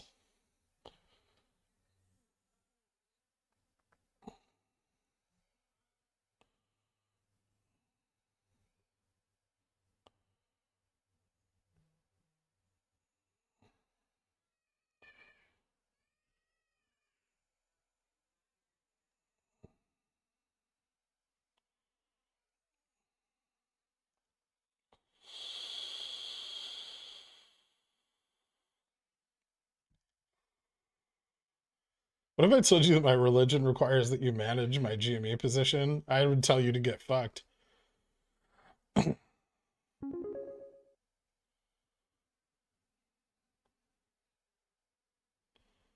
Muslim and I have GME. We can't profit off things like interest, so baking stocks, for example. Oh, okay. Um, in my jar, I have 9 calls at 160 200 for Feb 18, but as a poor, I can't pay for theta. So moving to March 18 only lets me buy 3 200s. Seems like I would make more if I keep my 9 calls and the price goes up in early Feb. But if it doesn't, you'll just lose all of it, right? Even if you have 3 calls at 200 and we test 200, you're going to make far more money than you lost initially, right? This is why rolling out is good. Even if I roll my position down 50%, right? So if I lose half of my leverage and I roll it out, but say I roll out to like 150 and the price goes up and test that, my gains on this will far exceed the loss on the initial investment. It's preservation of capital.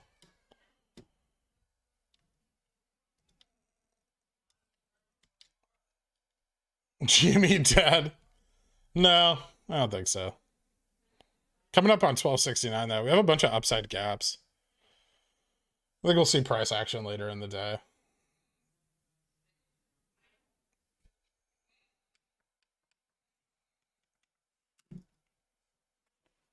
Clip that. I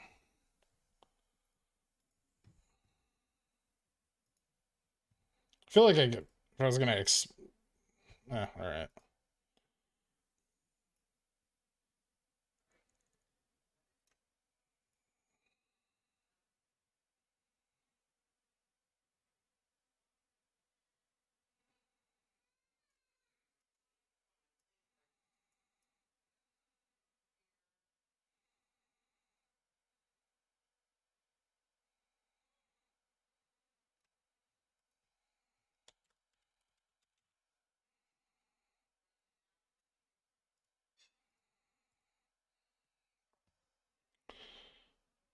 Gaps in no, that's a question for the SEC. Can you or someone explain 1269 to me? It just seems to be a time at which we see some dark pool dumps occur.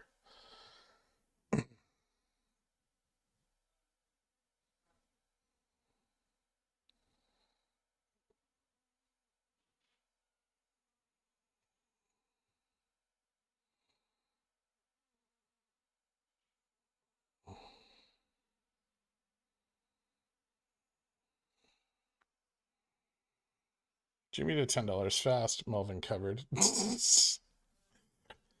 All right, bipolar bear. That's enough out of you today. Does this very linear downtrend indicate anything? Steady shorting.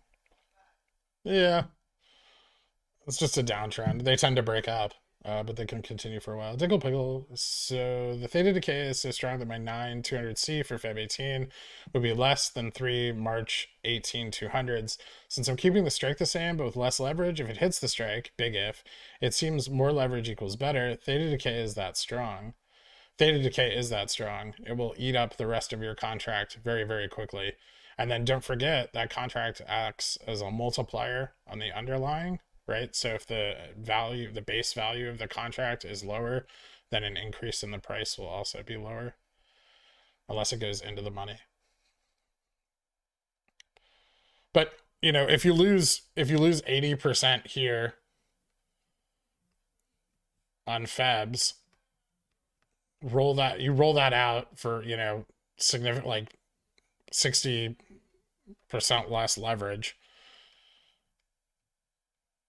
But then these March contracts 10x, you sell, you'll have significantly more capital than you started the initial position with.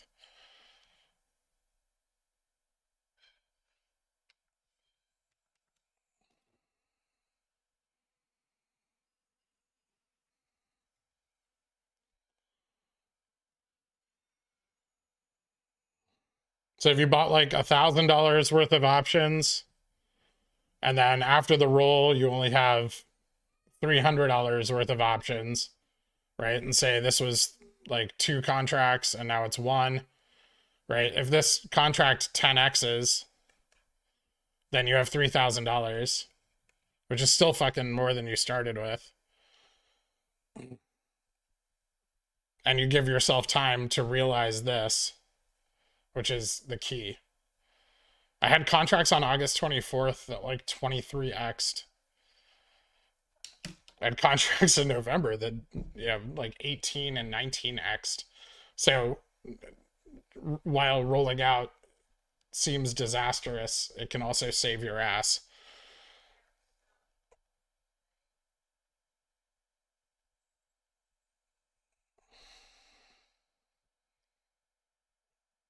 Sounds complicated. Diamond hand till they expire. Whatever makes you happy.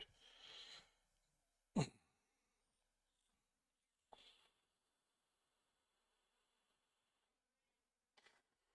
you sense that, Girk? It's approaching. The most sexy trading time of the day.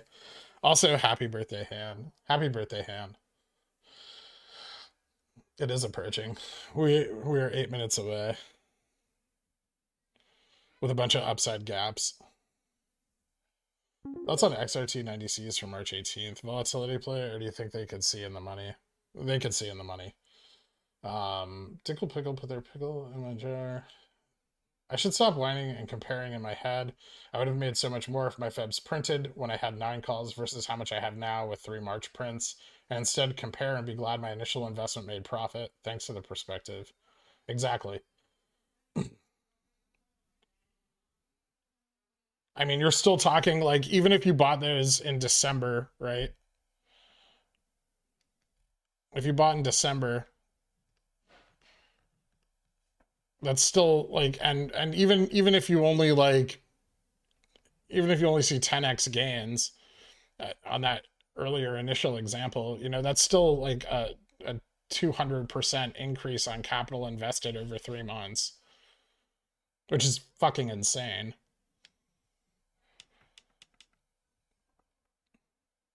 And then, if the inevitable dip occurs, you can buy puts and fucking profit on them driving the price of the stock down. You can buy calls at the fucking bottom and profit on them driving the price of the stock up. The biggest hurdle for most of retail is not having enough capital to do that. But I think this presents a way for people to obtain that capital. And that additionally puts pressure on the cycle, right? So if this would have been the cycle they planned on running in their models, by retail buying calls on the way up, it can push out the top and the bottom, increasing volatility on these runs, probably also shortening the time span that they can occur on, and pumping money into retail pockets over and over again. And frankly, if nothing comes of this January window, I see this as the next best opportunity for retail facilitating MOASS. Because the risk will become too great. I mean, if retail 10x's their money here, and then 10x's it here, and then 10x's it again here, we could buy the float 10 times over in 6 months.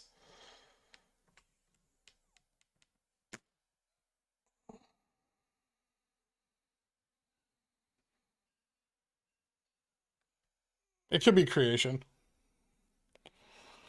It could just be them buying shares at the bottom and returning them. Remember, they internalize the order flow.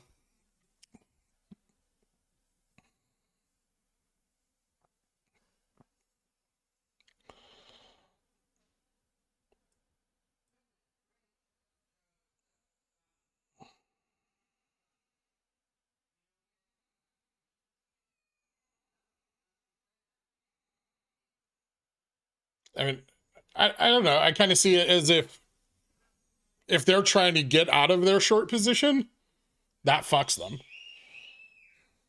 Like we just burn their little system to the ground, right? And then they either have to give up on that plan of action and just cover, or they make us all filthy rich before they do it.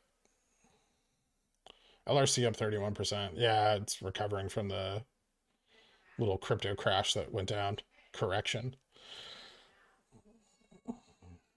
If you were to re-optimize Superstonk, how would you go about it? I wouldn't. That's not really something I would be interested in. Maybe I would split it into 2 subs, one for verified DD and one for another, but I don't know anybody who would be capable of judging what DD is important and what's not in a fair manner. So even myself, right? That's kind of the beauty of the chaos of Superstonk, is that the information still gets out there. Whether it's information you like or you don't, it's there. This talk making me feel like we won't see options print today or tomorrow. Feels bad, especially for those who bought in November. Thanks for teaching us how to roll with the punches. Unexpected. Still hoping for today and tomorrow, though. Me too. I'm just prepared if it doesn't occur, right? That's the best you can be. Isn't that RDD and Jamie? Not a very popular subreddit.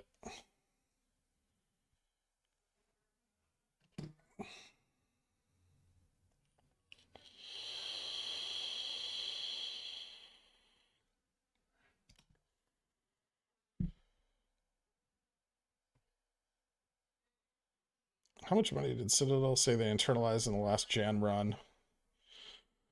I imagine their limit is a bit north of that. Oh, it was several billion.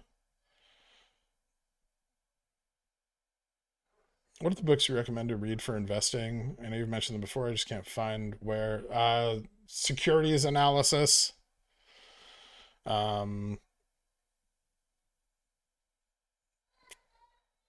Technical analysis of the financial markets, and options as a strategic investment.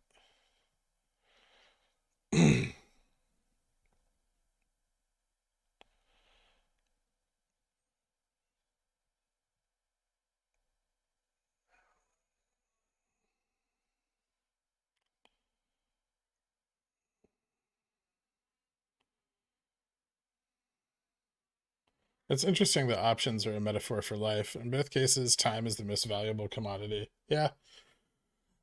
Theta rules all things. Hashtag Theta gang. So March 18th, good date to roll out to? I think so. Yeah, captures the OPEX window. If nothing happens in the OPEX window, then I'm closing my options positions.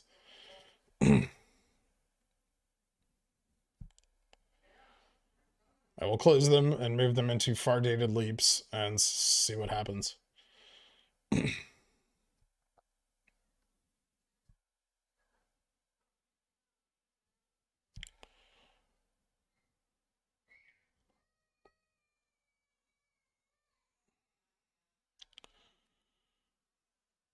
Volume so low, when FTD will be allocated? First of all, the FTDs can come in today or tomorrow or yesterday. Yesterday we had 6 million volume. Today we're at 2.3 at the midday mark. Probably on track to see about 4, maybe even 5 million by the end of the day. Stop being impatient. Gherk, I'm sad. Too bad. I don't support bashing SS or any of the subs. This is the fight of a lifetime. Why would you actively create separation or conflict in any way? Ego, that's it. I agree. But there's going to be conflict, and people are human. There's going to be disagreement. There's going to be, tribalism. It's just inevitable. You can't, on a large scale, you're not going to be able to control that.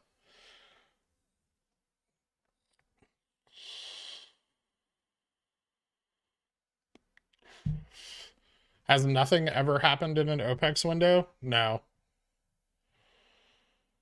All the way back for quite some time, something has happened in the OPEX window consistently, especially from last September forward.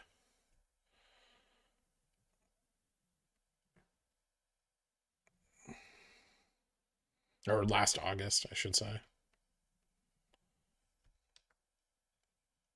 August of 2020.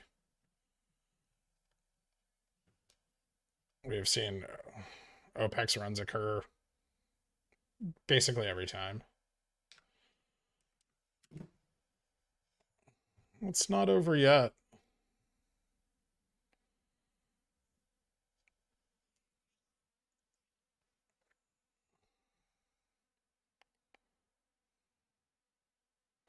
These windows seem useless but also nothing might happen is a possibility. It's not a good possibility, Moon.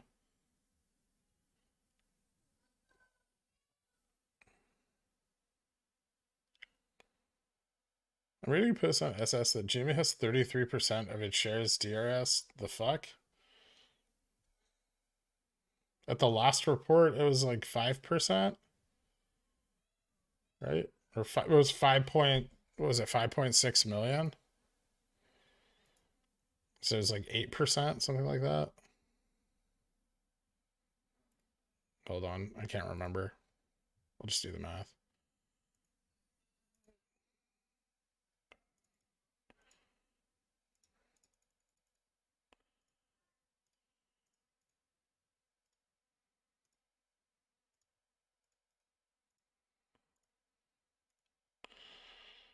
No, yeah, like 9%.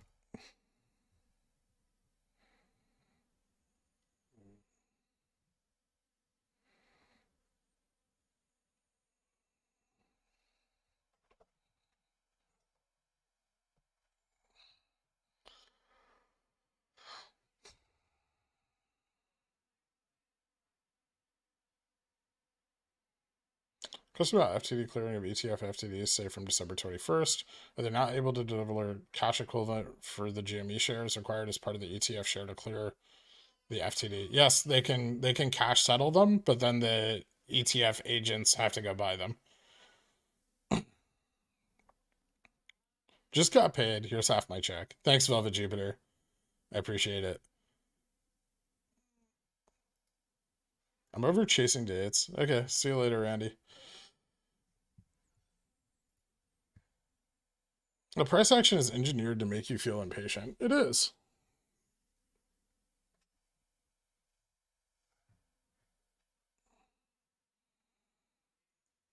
Knowing when, if to roll is tough. It's not like waiting has no consequences. It is.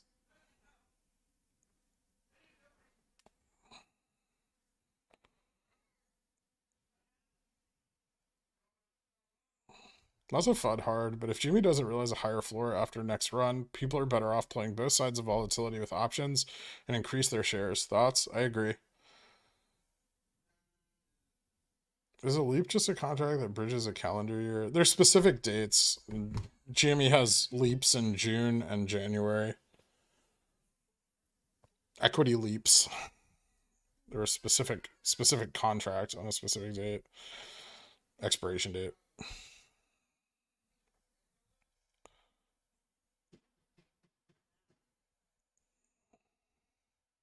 $5.2 million. So it's less 8% then. FTD T35 recovered today at any stock ABBIG or XYZ, or from what day? 121, 1223. They are from the T+2 FTDs today are from December 20th.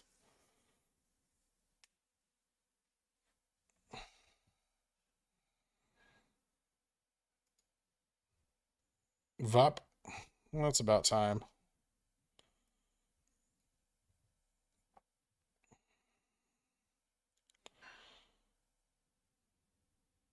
I'm not sure when Powell's speaking. I still haven't checked. What would happen if the government intervened by delisting or whatever? SEC tweeted they might. Would that let Citadel and Co go scot-free?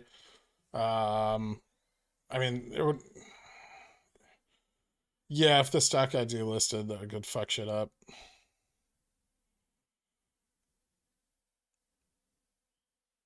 Is a quant Discord a place for fruitful discussion or just an echo chamber? Or rather, are there other potentials besides these windows that could be?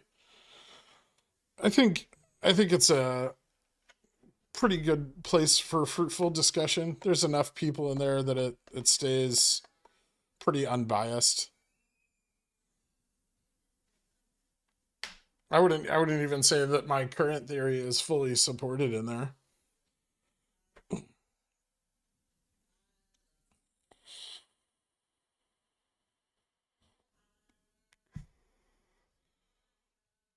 I mean, we try to question everything and look at it from every angle that we can. I try to get as much negative feedback as I can.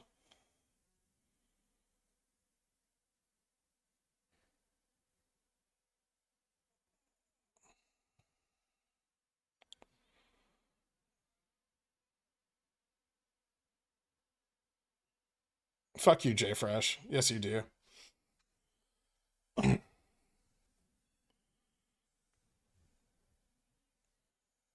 Can you give us a preview of the face you're going to make when MOASS kicks off? Let's cross a view up first.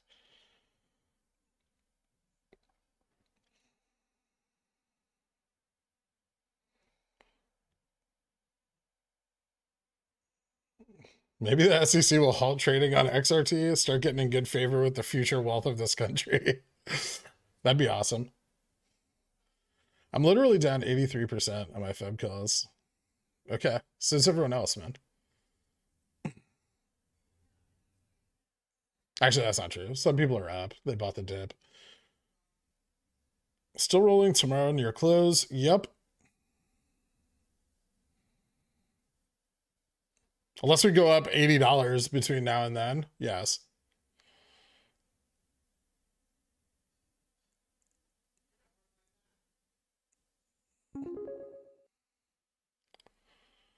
Draw a pickle, draw a pickle. Also, I love you and you're hot. Uh, thanks. I don't want to draw a pickle. I know it's your birthday, but it's like a lot of work. Fine. Also, stop giving me money. You were banned from giving me money on your birthday, remember?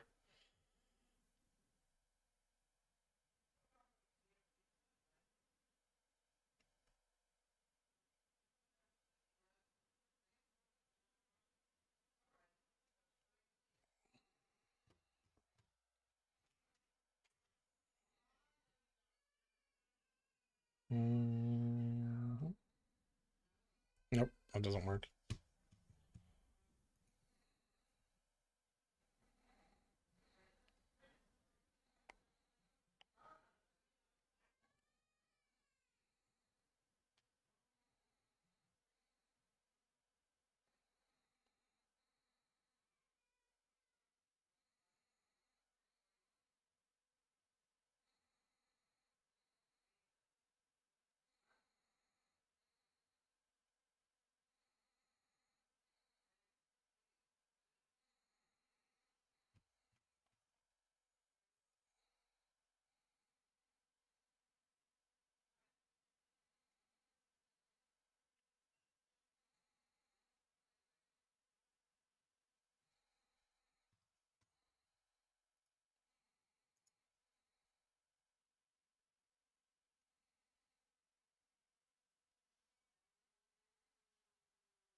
It's shitty.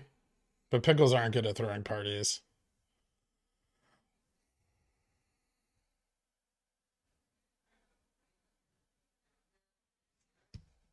Oh, I forgot.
Is there any way to know what government intervention in a short squeeze would look like, as there is no precedent of it happening? Yeah, the stock would just stay delisted, and that would be it.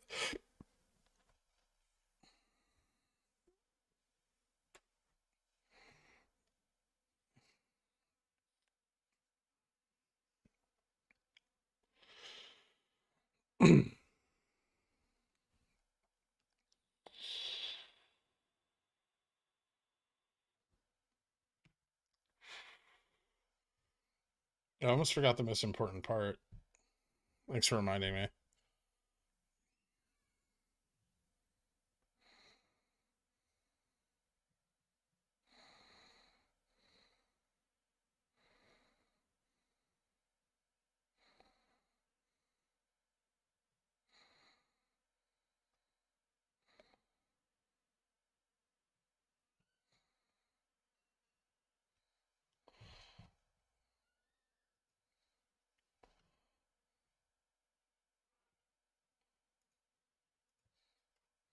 Ah,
is that my poop bucket? No, it's a bullet full of Fruit Loops.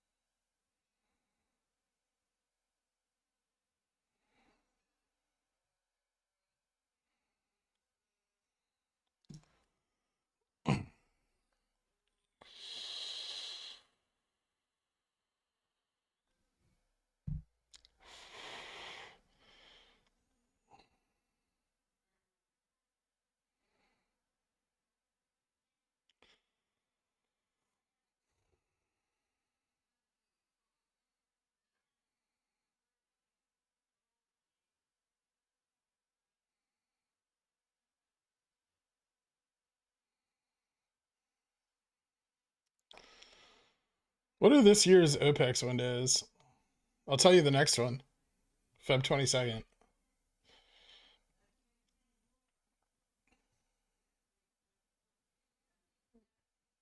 And if they follow the same trend as November, they may start hedging the week before.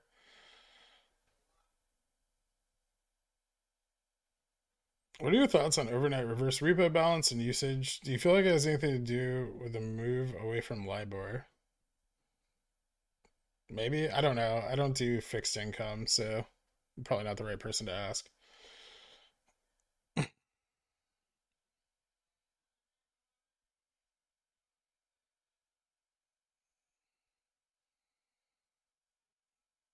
They will move the date from which we expect. Count on it. It has occurred every time. Yeah. Be ready to take profits. It's amazing how when the price is dipping, all the other YouTubers have disappeared. Glad you stick around on red and green days. It feels like so fucked up, like, to just be there for when it's up and not to be there when it's down. So you just, like, abandon your fucking viewership when the stock drops.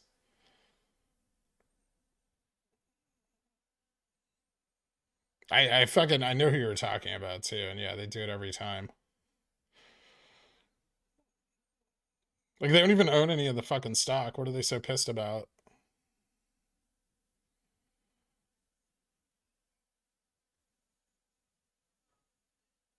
They don't know what to do on red days.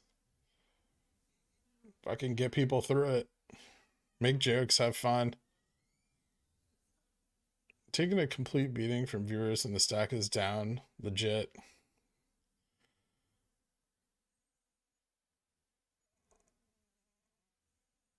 Rip is coming, but I'm not banking on dates. Okay. I just like to come in here and ask how to explain and to explain how internalizing works on red days. Fuck you, Bob.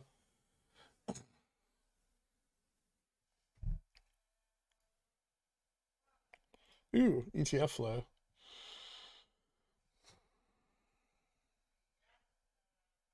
They're building up more shit for the end of February. Good. Curious.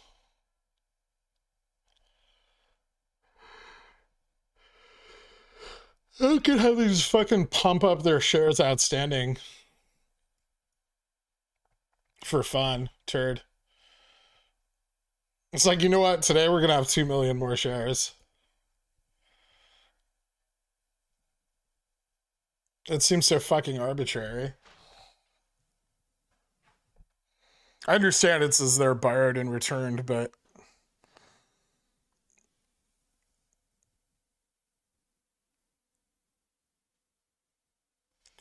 someone said the calendar was earlier, Feb 18.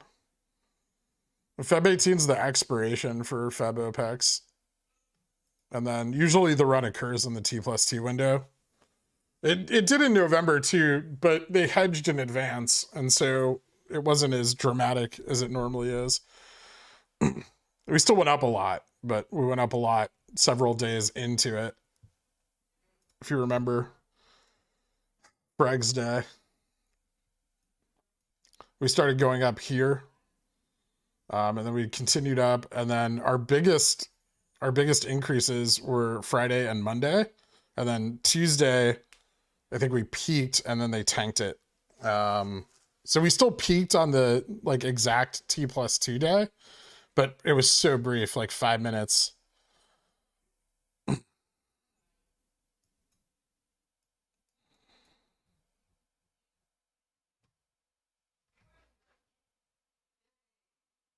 What are the highlighted green and red sales under the order book?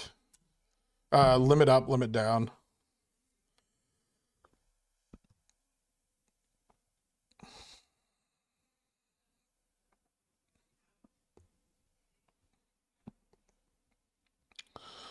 Is it possible Jimmy runs past 100 one of these trading days? I mean, last Friday we went to 110, didn't we?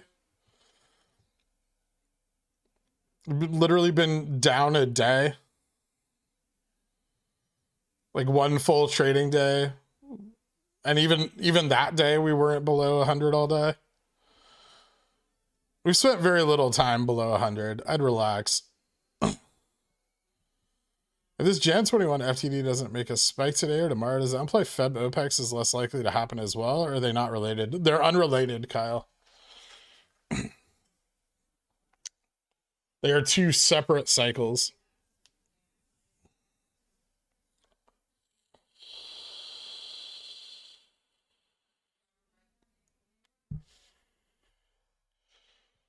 How do we know they were not proactive this cycle? If they knew they had to cover 10 million shares today, tomorrow, for example, could they cover with buys and only print sells? I mean, that's what they're doing. That's why our volume's so high, but our price action isn't adhering to it. And that's why our dark pool, like the dicks I showed you guys earlier, that's why you're seeing so much spread there.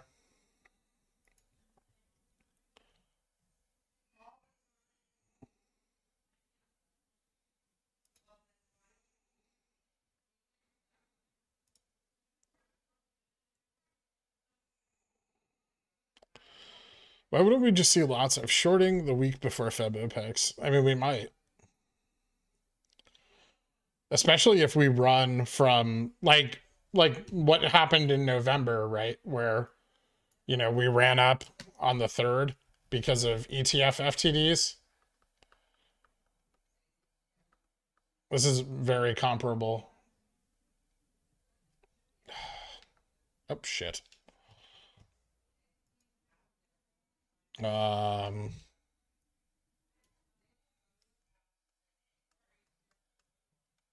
November 3rd. And then, you know, they dumped the price by the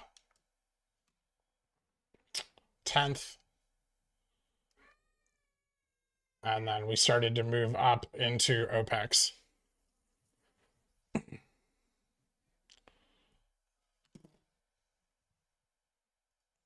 So something very similar to this could occur now.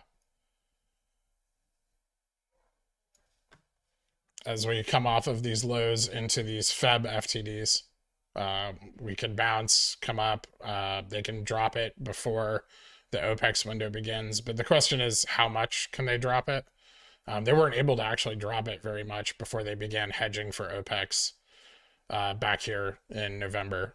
So I'd expect it's difficult for them to drop it in such a short time frame. Maybe one of the reasons they're dropping the price so hard now is to ensure that the price stays relatively low as we move into that OPEX state. But they've created a ton of exposure in doing that.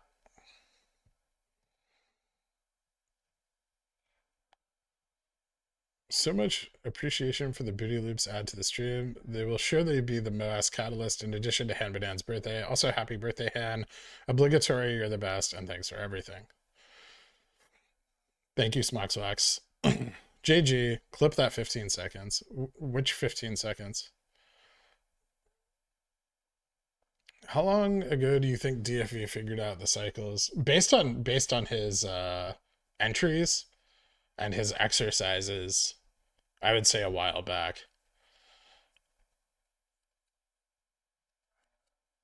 I don't know if he figured them out or if he was just investing based on like earnings timing, which is, you know, standard for long-term investment strategy. So I don't know how deep his understanding of them went, because like he didn't really talk about that.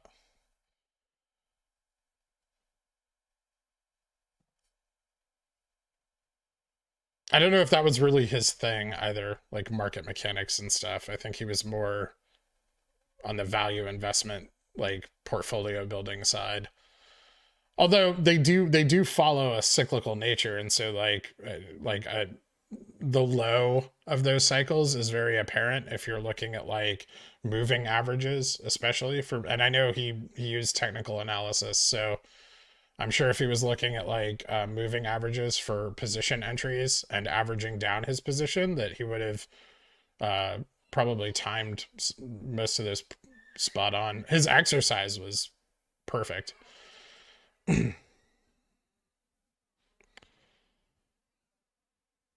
Last 2 days, you've produced a nice reverse head and shoulders with shoulders around 95 and a head at 86. Yep. Also, you people out there with video editing skills, I request a clip of every single time Pickle says happy birthday at Han Badan from today's stream. Okay, thanks. Why can't you talk about it? You act like you're involved in a legal case. Can't talk about what? Was there something that you felt I was not transparent about? I'll be more transparent about it. Larry Fink, cake in the break room for Hambadan birthday, 2 o'clock. Please be present. Thanks, Larry. Annoying we will end how we started the day. Maybe.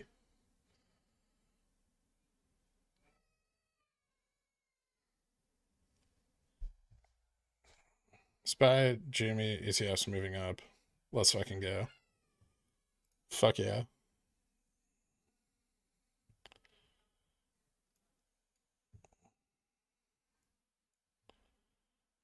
We can start filling our gaps to the upside now.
Sorry, I was just updating Reddit, guys. I don't know if the FOMC minutes are out. I'm sure someone will tell me when they are.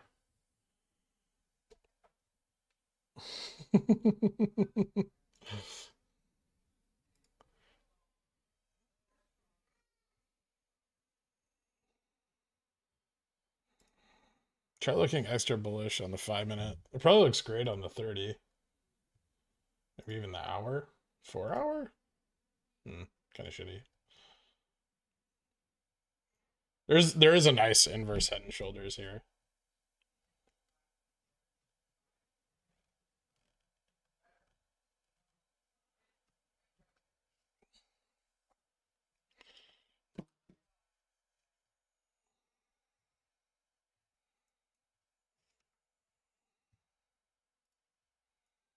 Oh, we're still pushing up. Where are those gaps? There we go.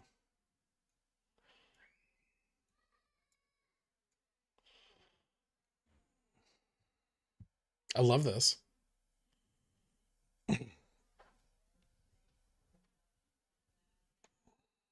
Nice inverse head and shoulders, believe it or not. Still dip.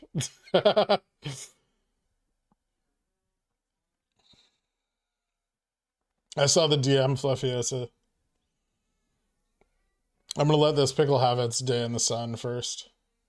It's the first pickle I've drawn in a long time, so I don't want anybody else stealing the spotlight from him.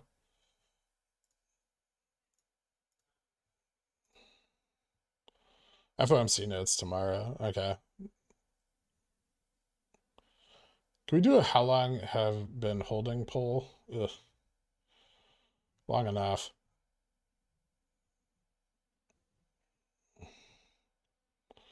If it's more than 3 months, you're already a seasoned veteran.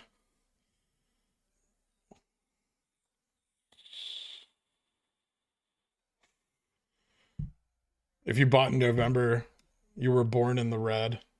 You've never even seen green.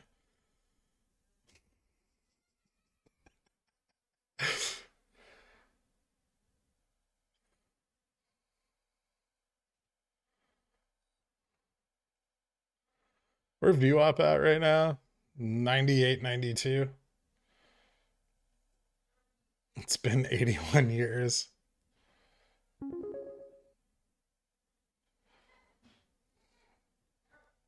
I was molded by the red. Happy birthday, Hambanan. We love you. Also, thanks, Garrick. Can't tell you how much you're appreciated, especially when everyone else is down and out. Soon we ride. Thanks, Average Monk. 824.21 for GME, eerily similar. It was a very similar day. Where Hank and Ashi? We want to see the gaps. If I turn on Hank and Ashi, the gaps disappear. That's 2 down, 1 gap to go. Wait, are there more gaps? There's more gaps. 2 gaps to go. Look at these sweet ass gaps. We got a gap at 192 to 101.18. Can you guys see those? The fucking print is so... I can barely see it, and it's on my screen. Is there a way to, like, improve that? Show gaps. No.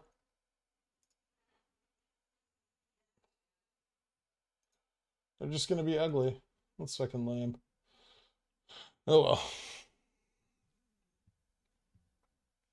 They should highlight them.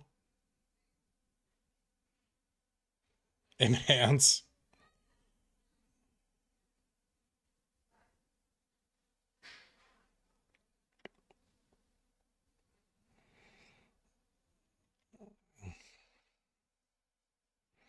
WeBull requires excellent eyesight. Does it? You can make all of these bigger. I think you can also increase the size of like font on the desktop app if you're blind or whatever. Mostly blind.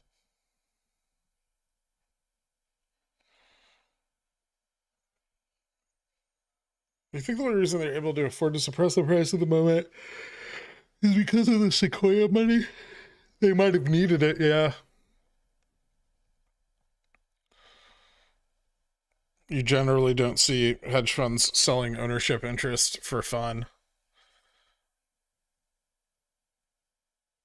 Could you gap up to 180? That'd be cool.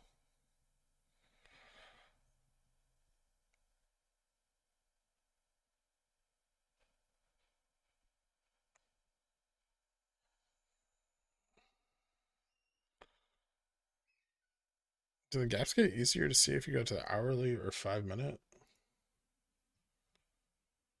I don't even know if they exist on the 5-minute.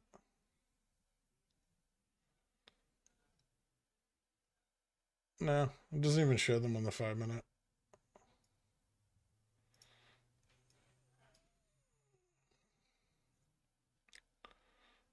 There's a little tiny gap down here. Little baby gap.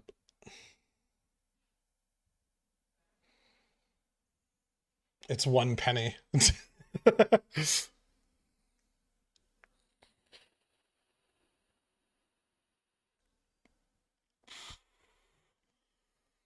Yeah, there's some upside gaps.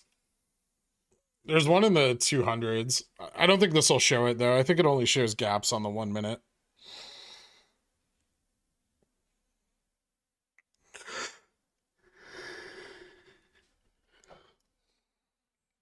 You think they've been able to control the price throughout the year because not a lot of big institutional buying? Yeah, there's no risk for them to move the price of the stock up and down. For the most part. I mean, obviously that risk at these levels becomes much greater. How bullish are you right now? 1 out of 10. Like a 4?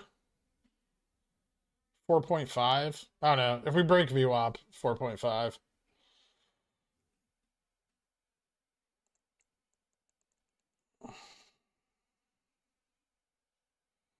Can you buy calls on Baby Gap?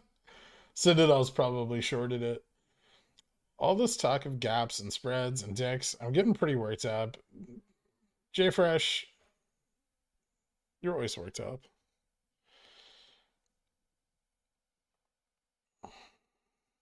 You'll show gaps on more than the 1 minute.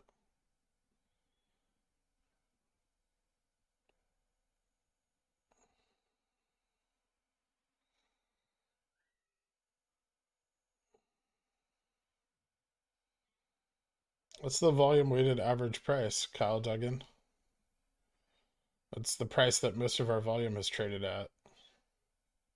If they get shorted back to 94.93, I've filled my order for March 18, 125C. That would be cool.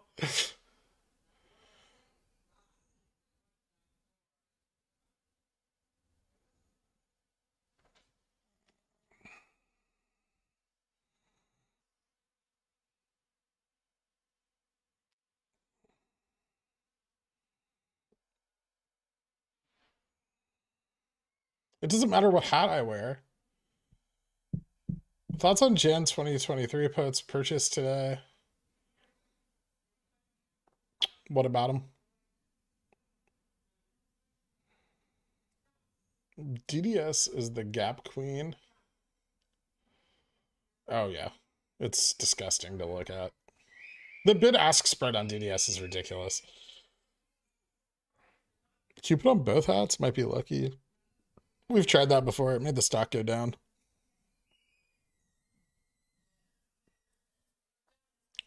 Is Jimmy usually this gappy? Yes.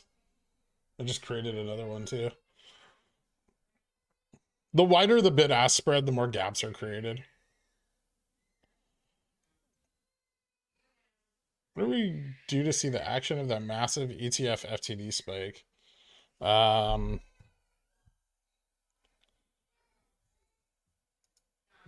big December spike is realized on...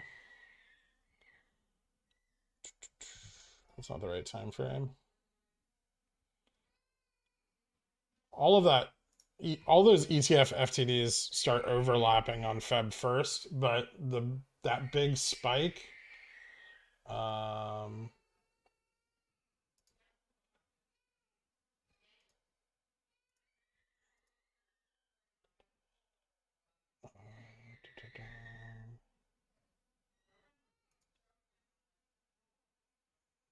Feb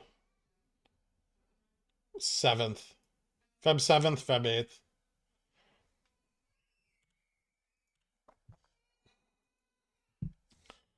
8th. One second, guys.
It's important that I wear this hat for this important test of VWAP.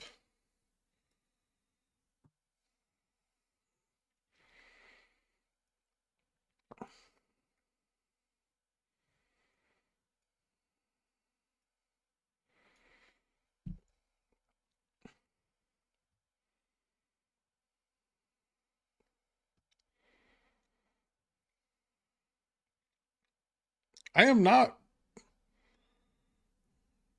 perk is Gherkin. Wait, I come here to learn market mechanics. I actually believe that your hat has no impact on the market. So uninformed, unlike unsub, unwatch.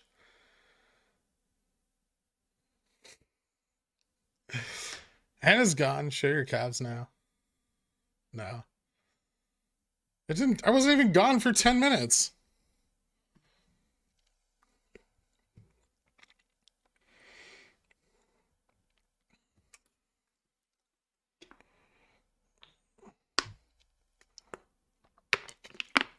BBBY, DDS, Cat, all green. Arnold Kent. BBIG is a big piece of shit. I don't care if it's green or not. That's actually garbage.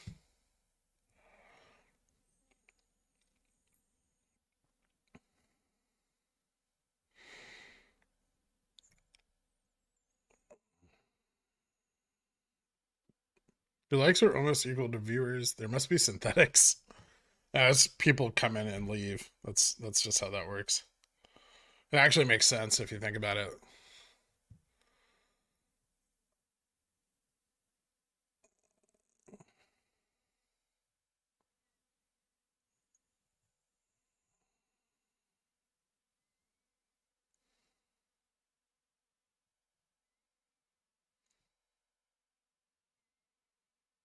Prague is up 18%.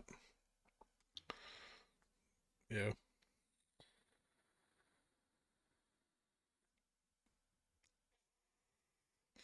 Late rally like yesterday. I think so. Higher floor though.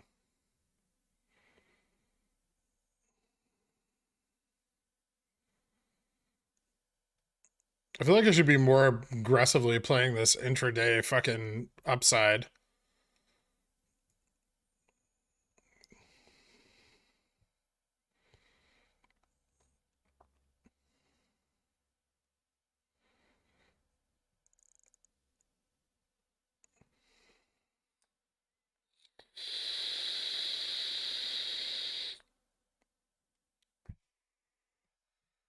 Don't reverse repo numbers get released around this time. MOASS. Dear God.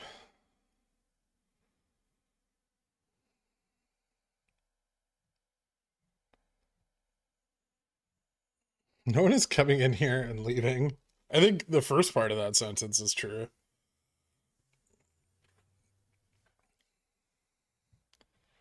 You can use options to day trade GMA. Yeah. Just not stock. I don't know why anybody would use stock to do it. It's risky.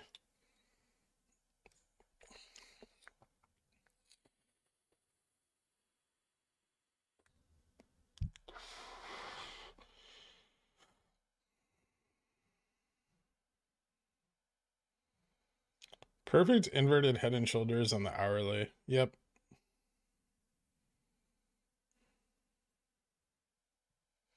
Mentioning LIBOR or reverse repo or bannable offenses under my reign. Give me mod. I won't blah blah blah.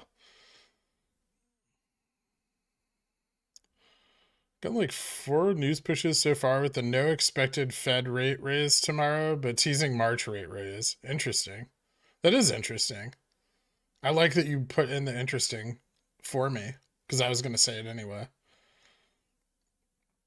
Sounds like they're going to raise the rates tomorrow. I hope he just pumps it. Like fucking just 3%. Fuck it. Let's blow inflation out of the water. Full austerity measures. After I buy VIX calls.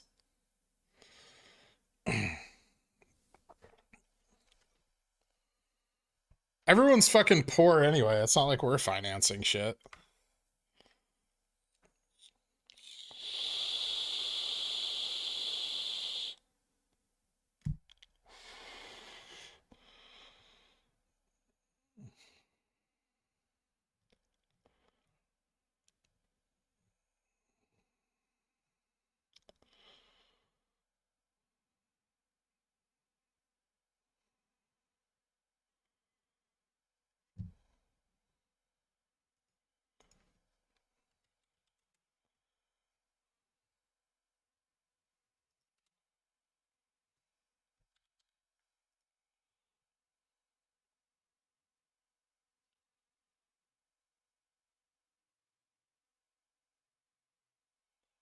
It'd be so cool.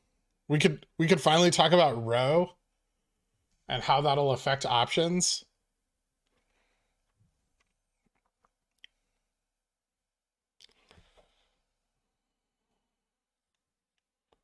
I've got my VXX and SPXS calls in place already.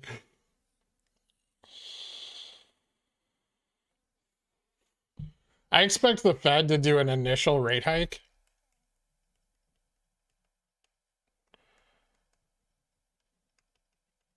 And then for the rest of the year to say they are observing conditions.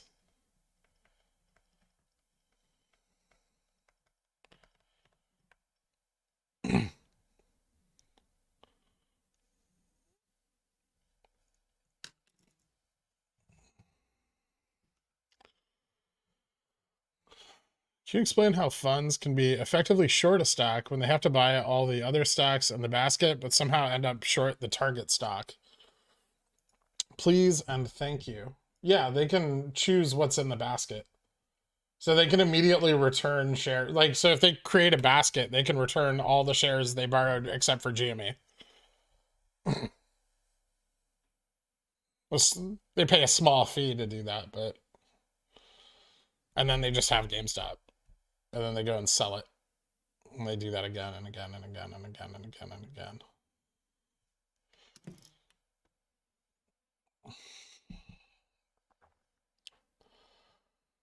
What's your tip to live on 3 hours of sleep? I don't know. I haven't slept consistently more than like 4 or 5 hours in a night since I was in high school. It's just my reality.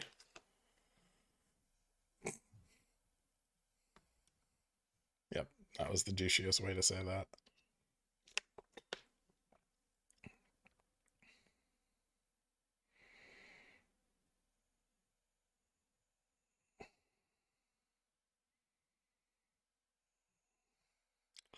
Whenever I ask about row trends, you just laugh. That's just because the fucking treasury bond rate hasn't changed.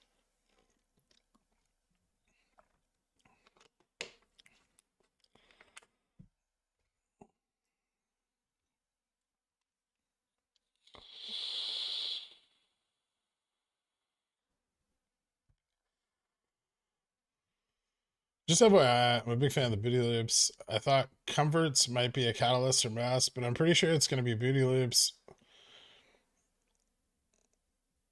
P.S. May all the pickles be with you. Thank you, Dan, for hire. Pigeon Whale. I appreciate that.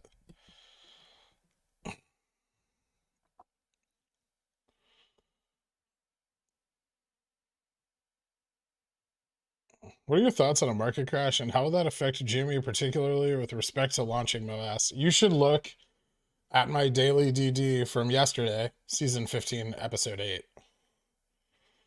I kind of cover my thoughts on that there. It's worth reading. You can find it on my Reddit profile.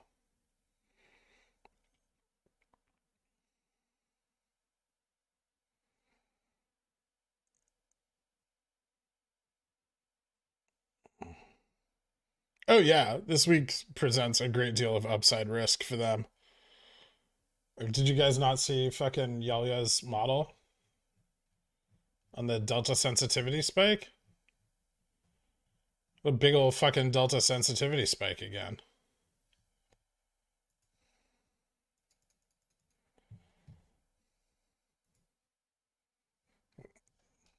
God damn it.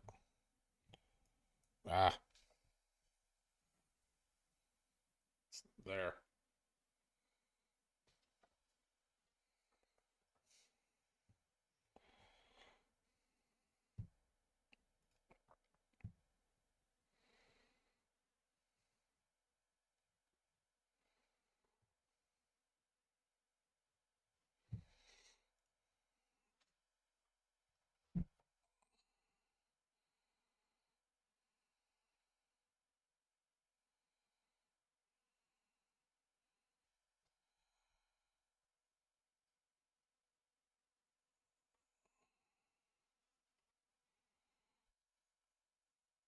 You were slowly killing yourself. It's worth it.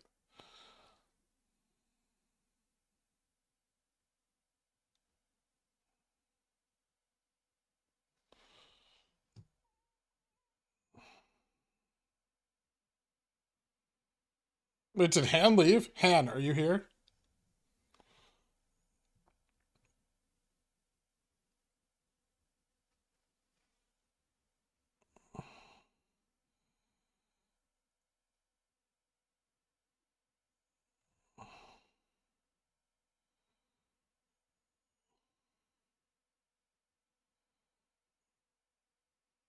What are the seasons episodes on your dailies? It's just fun. There's 12 episodes per season. So each season encompasses 12 trading days. There are now 15 seasons.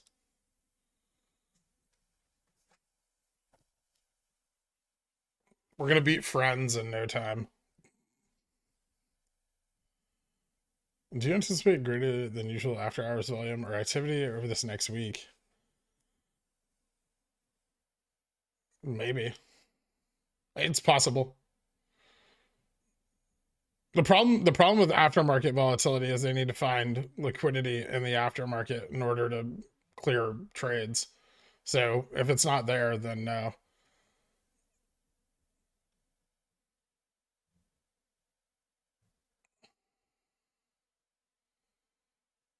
How many times can they dodge delta sensitivity? Is their evasion skill maxed out? Are they like pro Dark Souls players? They're like pro Dark Souls players, but they're trapped in a corner. And the game's glitchy.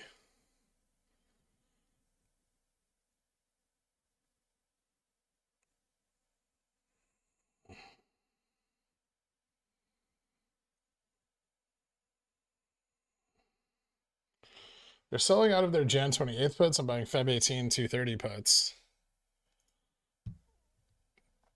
Feb 18 230s. Those are being sold.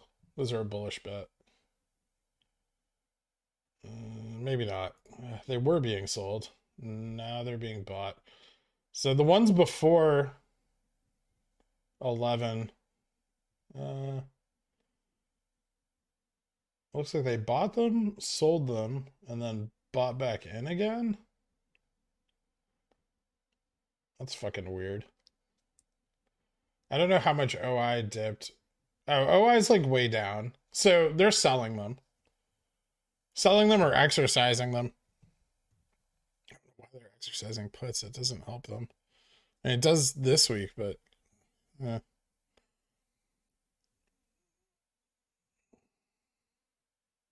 hand left.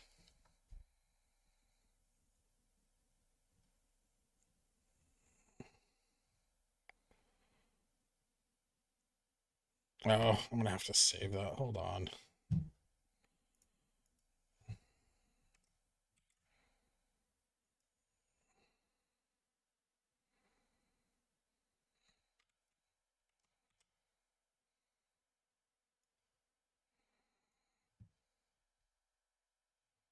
All right.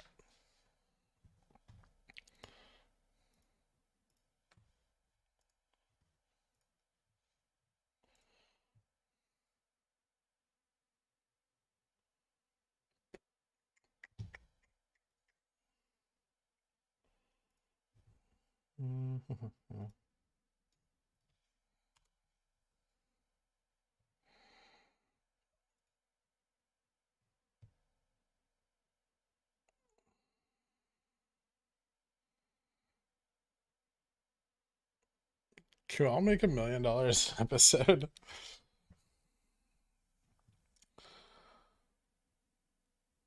What if the target price to get out of this Head and Shoulders is up? What's the target price? 128 to 133 would be the breakout range. There's probably some argument for 110 also, but I don't think so. 116 might present a little resistance.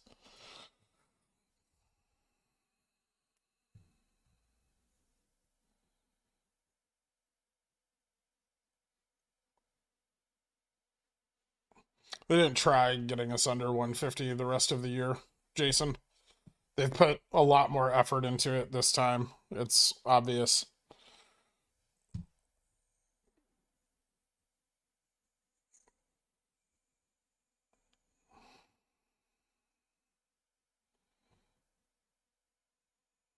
So what effect exactly does the delta sensitivity have on the underlying price action? It doesn't. It incentivizes call riders to bring the price of the stock down. What are your top 5 favorite long-term holds to invest in after the squeeze? All praise Lady VWAP, and thank you for being a friend. Travel down the road and back again. Your heart is true. You're a pal and a confidant. Thank you, for the Golden Girls anthem. And then I'm not telling you because I don't want you to front run me. That's pretty much it.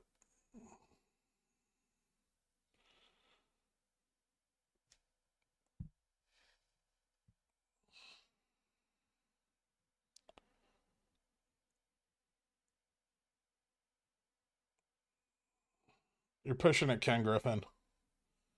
Only 40 more episodes and you'll get that syndication money. Sweet. Can you please not make reference to video games I haven't played?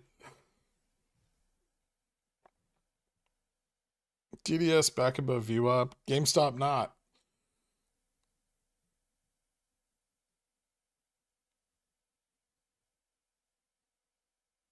It looks like they must have been doing some acrobatics to drive the price down through those delta exposure events. Any thoughts on where they kicked the can to from there?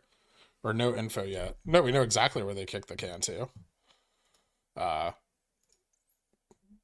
Starting now. Where is it? Did I open it? Here it is. So this short, the FTDs have already begun. This one is coming in Feb. The rest of this from here out will be coming in late Feb. This has begun already.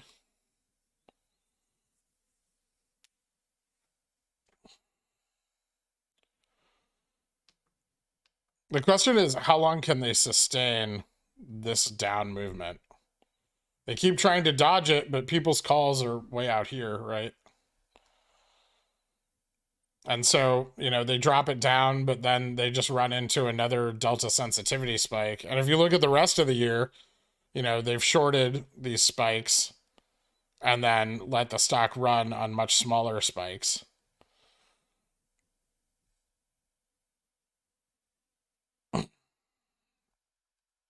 Even here, it slipped out of their control, obviously, but they did try to short to dodge it. If you look at the price action down there, they've pretty much tried avoiding them at every opportunity. And a lot of the effect of last February was from them can kicking this exposure. And look how much more exposure they're trying to can kick now.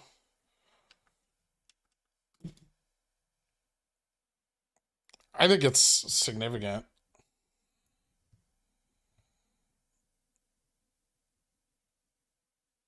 Looks like there was some ad started playing with a soft acoustic guitar. And that was Kenny's Mayo for a second. No, that's on at the end of the stream.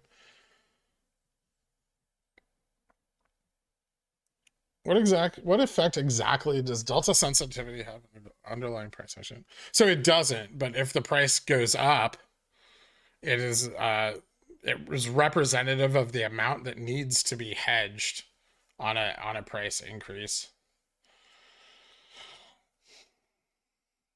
which is what causes like a gamma ramp, is that consistent delta hedging of upside moves. So an upside move, very dangerous right now because MMs will start to hedge and that will drive the price further up, accelerating that upside movement. They're definitely afraid of that.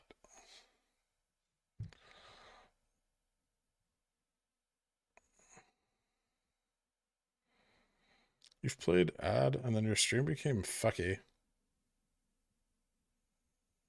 What? My mic's fine.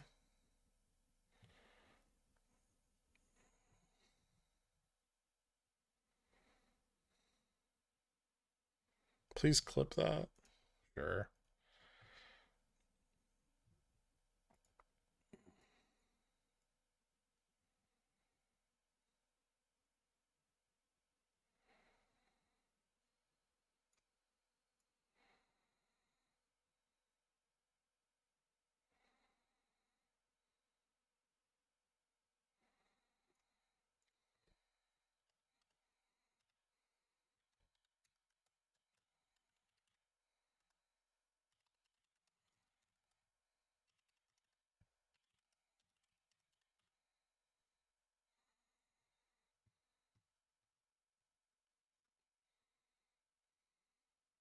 Happy birthday to you. Happy birthday to you. Happy birthday to Han. Happy birthday to you. Clip that.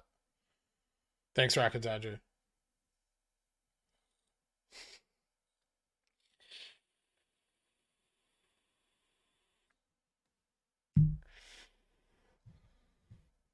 Can you walk me through shorting the VIX tomorrow?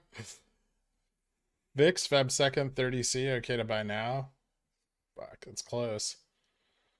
I mean, if they hike the rates, yeah.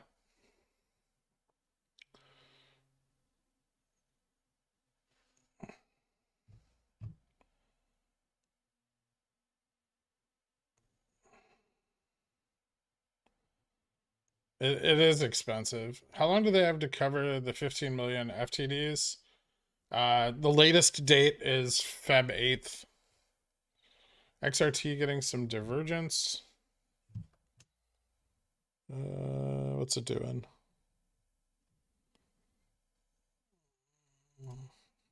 Ooh, it's starting to break up. That's probably a good sign for us. Jesus Christ, look at these gaps. What the fuck? So illiquid.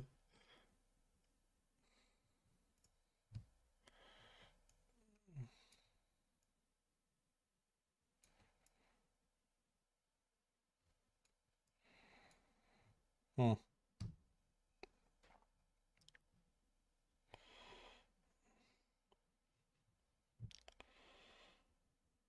So you think they'll try to dodge every gamma ramp until they can't? Yeah, but that was the whole point of my initial thesis, and it's just nice to see Yalya's data kind of back that up in a way.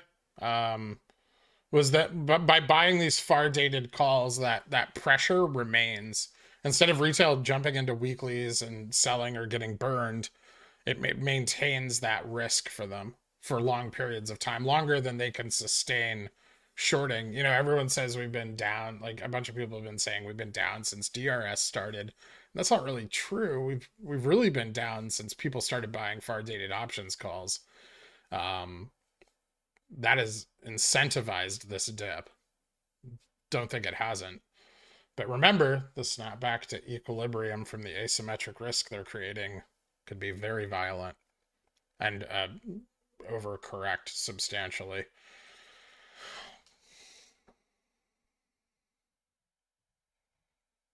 I mean, you don't even need to really think that hard to realize what's going on here, right? Like, it's pretty fucking obvious.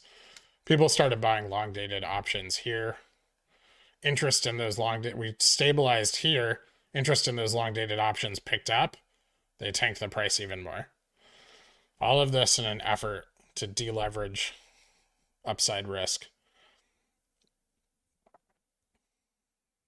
So far, they've been unsuccessful. I think most people are still holding their options. Some have sold, some haven't. Those who diamond hand the hardest will reap the tendies. Ironically.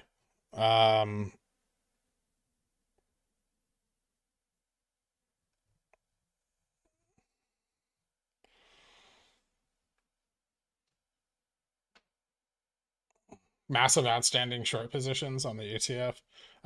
Do you think short hedge funds are at a point where they're only looking 1 week out in terms of trying to dodge gamma and manage FTDs, or do you still think they're looking farther ahead too? I mean, I'm sure they're looking farther ahead.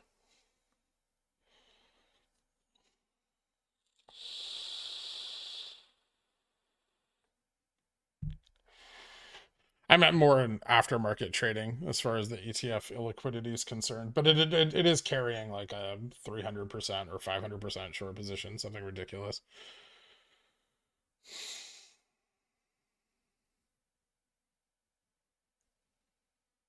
You're wrong on one thing. You think that FTD are both long and short. I'll tell you what, they're only short.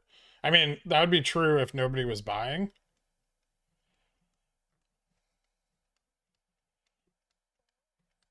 But like I bought 41 shares yesterday, right?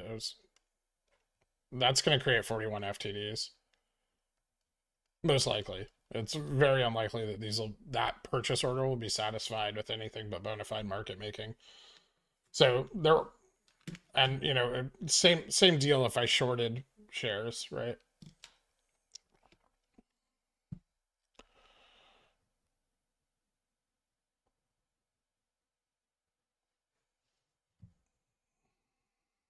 No, Yelia didn't make a new post on Reddit. She gave me her data and some synopsis last night to post on the daily.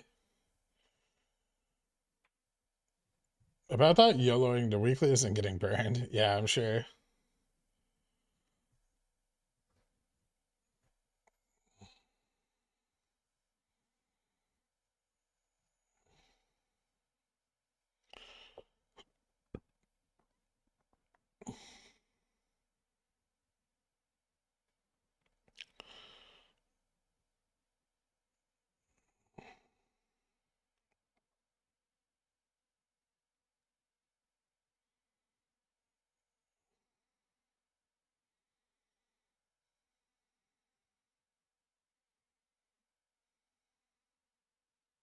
What's up, DV? So I've got 2x200C for Feb 18. They're somewhat 90% down. A lot down. If I want to roll these to March, that's going to cost me a lot, right? Let's see. Feb 18, 200C are 4 at last. Oh, that was March. Feb 18, 200C are 2. And it's going to cost you $400. Or you can roll both contracts into one March 200 and you'd make $6 profit. If you don't add additional capital, then when you roll forward, then you have to reduce leverage. If you're going to maintain the same capital expenditure across the position, you'll have to reduce leverage.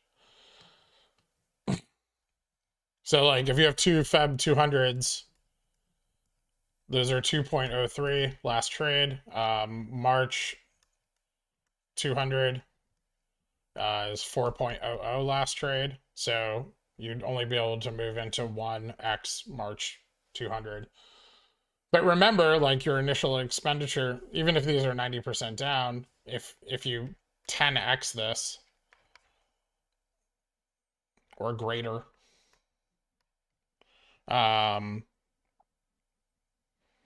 then you know you could potentially have $4,000+ in profits, which will more than make up for your loss here. Even if you bought these at like 1.2.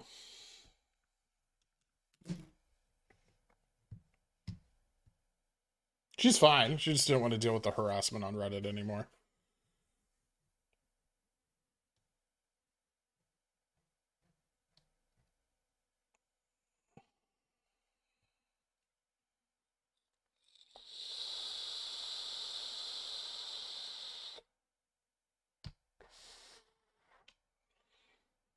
If this Feb rip theory is correct, it should have ripped in 2020 also. That's not true. This is not the same stock. You're forgetting share buybacks, larger institutional and insider ownership. You're forgetting the fact that retail owns a significant chunk of GameStop and the stock is more illiquid. And it technically did move on the OPEX date in February 2020. It just wasn't realized to the same extent because of liquidity. If the stock is super liquid and there's a ton of exposure, it might go up like $3. If it's illiquid, it might go up 100. These are two vastly different scenarios. You're ignoring the illiquidity and the fact that our bid-ask spread right now is 55 cents greater than. So you're wrong.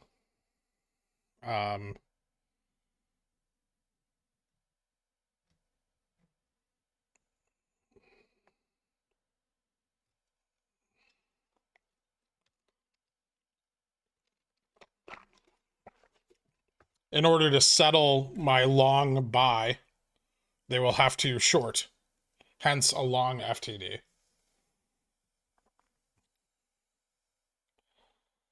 So in order to clear my purchase from yesterday through CNS, they would need to match it with a matching short sale.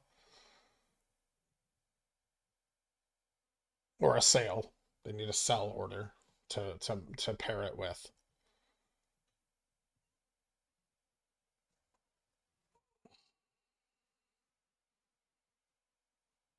No, I'm not wrong. Plotkin started shorting in 2014. RC buying in did not catalyze the FOMO. The price going up did.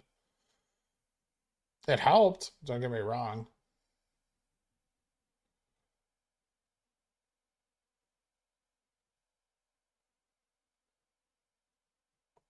It drove illiquidity more than anything else. Illiquidity drives volatility. Volatility drove the Volgavana squeeze.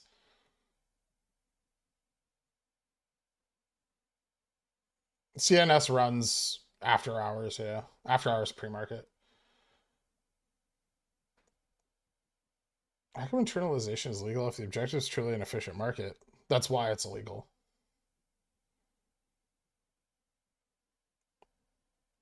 Because it reduces volatility.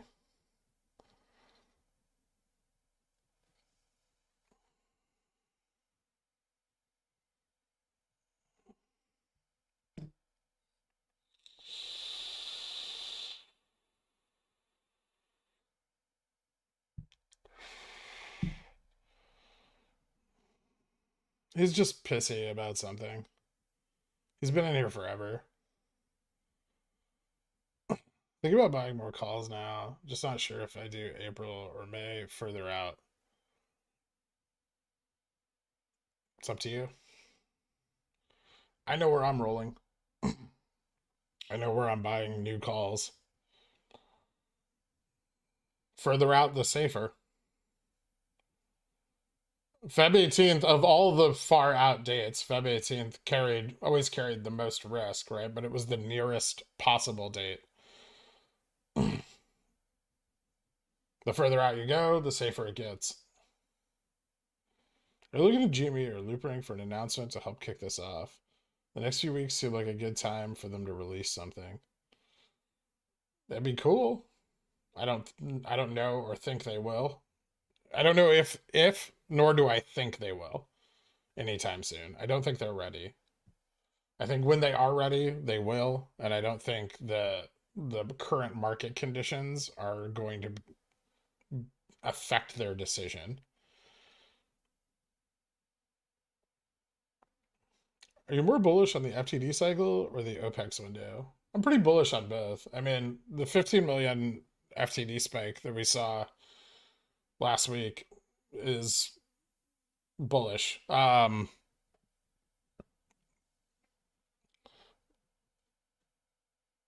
always bullish on the OPEX windows until one fails. That's the problem, though, is eventually one will fail, right? At some point,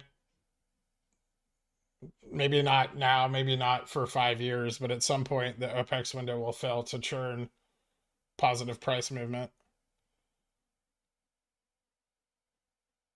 Although I don't know, with retail buying more options now, it's possible that the OPEX dates start to pick steam up again. And we start to see OPEX dates more like February and June and less like November and August.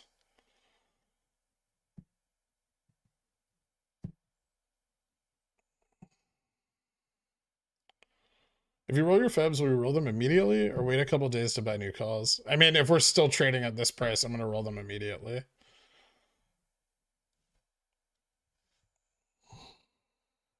I guess the following morning, actually, because of settlement.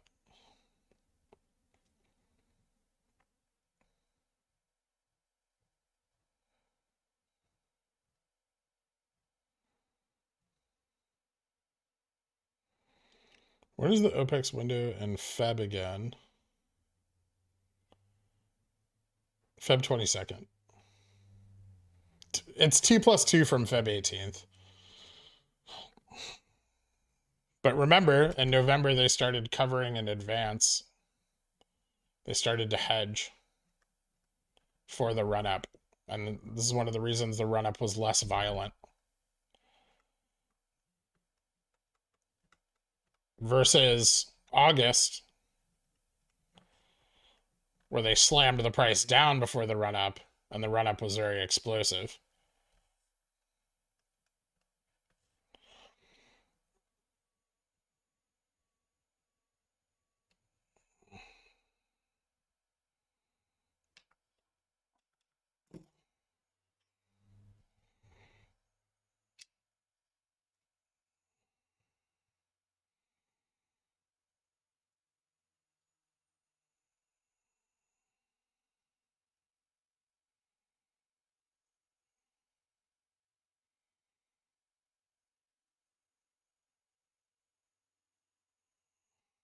That's lame.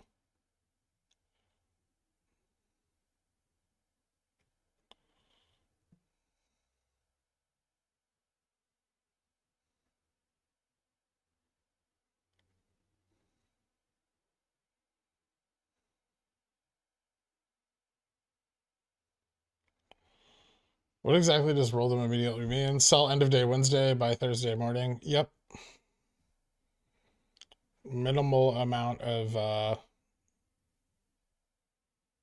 downtime. I don't know. I have some lower febs too that I'll probably just keep. I have some like Feb 100s and 110s, and I might just keep those. Just these two strikes for the early Feb run. They're close enough to the money that I think they'll realize some value, but I'm gonna roll everything else out that hasn't, unless we see price improvement today into like the rest of today and tomorrow.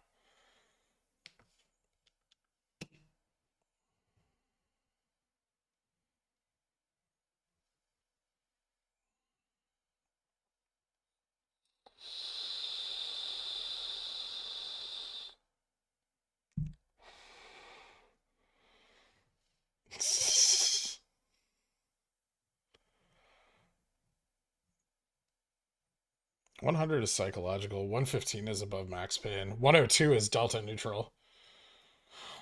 Right there. Are you saying it's a good idea to roll even if you're down 90%? Yeah. In the example that I used before with those Feb 18 200s, say the initial buy-in on these was like 1.2, or I'm sorry, 12.02, right?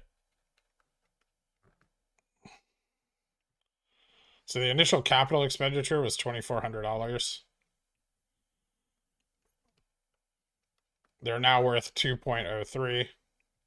So they can be rolled forward to 1 March 18, 200C.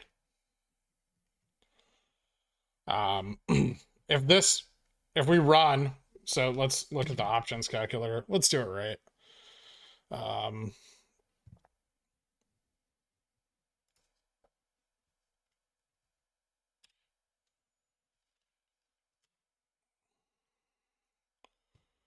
So if we have March 18, 200C, current price 400, IV spike of 40%, which is about average for our OPEX runs.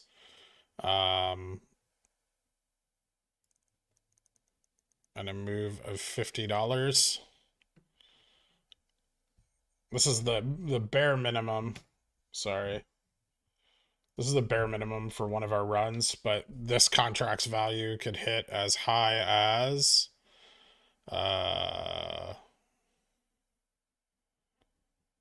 let's see, early Feb 25.08 on the low end. And if we get a serious run and test 180, it's like a 60% bump in IV. Yeah, it's probably be more than that, but let's keep it conservative. This could be worth as much as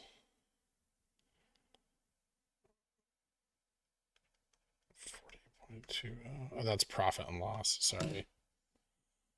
Contract value. 32. Well, let's say it's an OPEX run. Let's even make it more conditional. Let's say we're waiting till OPEX. So at the high end, let's say 30.93, and at the low end,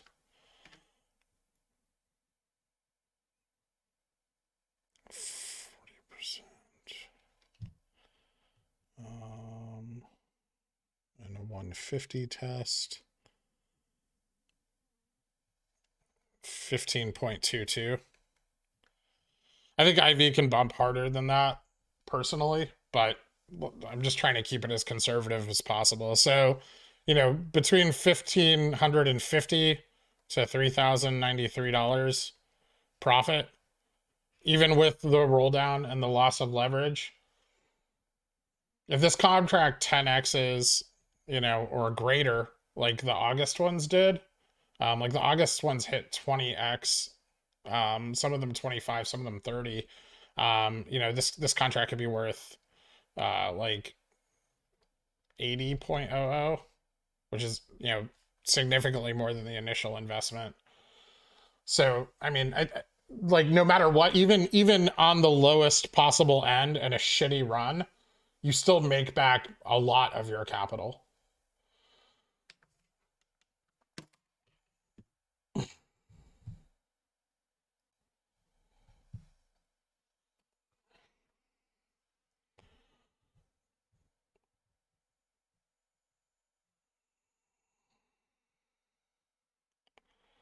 You think strikes of 150 and above are basically junk and should be rolled?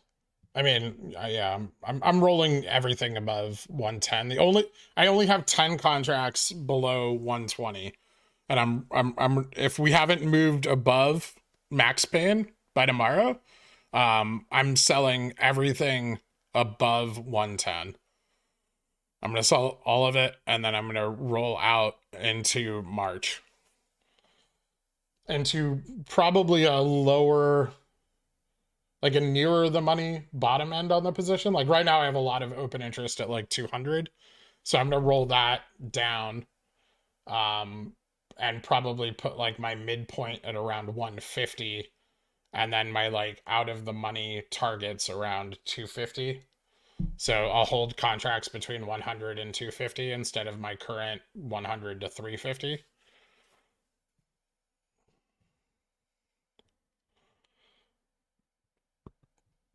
Clip it.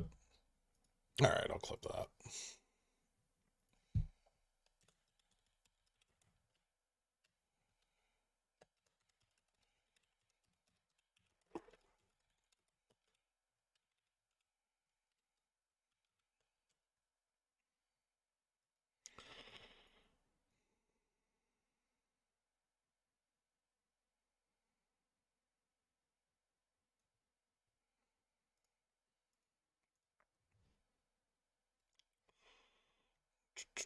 Oh, we're breaking VWAP.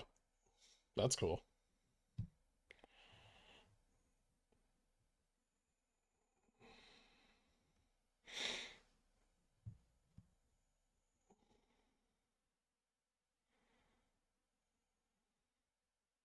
Sus as fuck. Bullish. Is rolling just a strategy to play the option safer? It also gives exposure to the OPEX window in case nothing comes from the anomaly. So it reduces risk, yeah.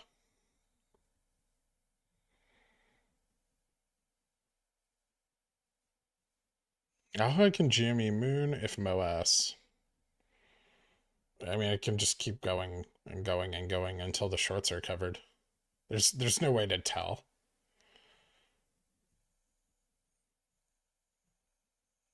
As the price gets higher, higher price points are more and more likely. A photo from your recent shoot.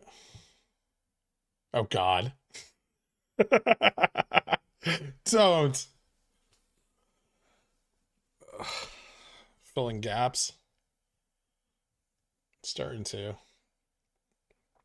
Little volume uptick. It's not significant, but it's something. We just went up almost $1 on 10,000 volume. Uncoil that spring, my guy.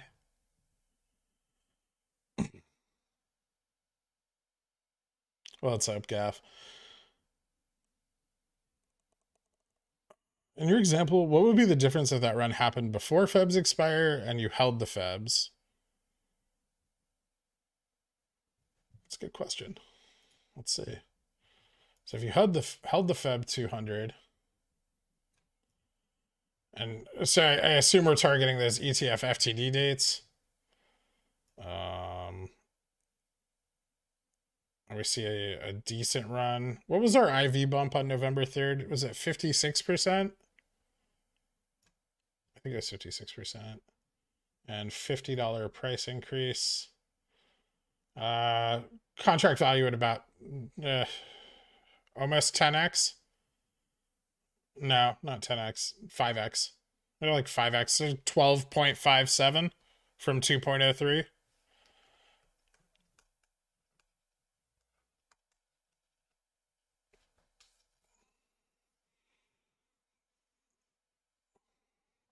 And that's like the low, like conservative estimate for a run. But that's a $50 price bump from our current trading price and a 60% increase in implied volatility, or 56% increase in implied volatility. Can you explain the difference between cured and uncured ham? One's old and covered in salt, the other's fresh.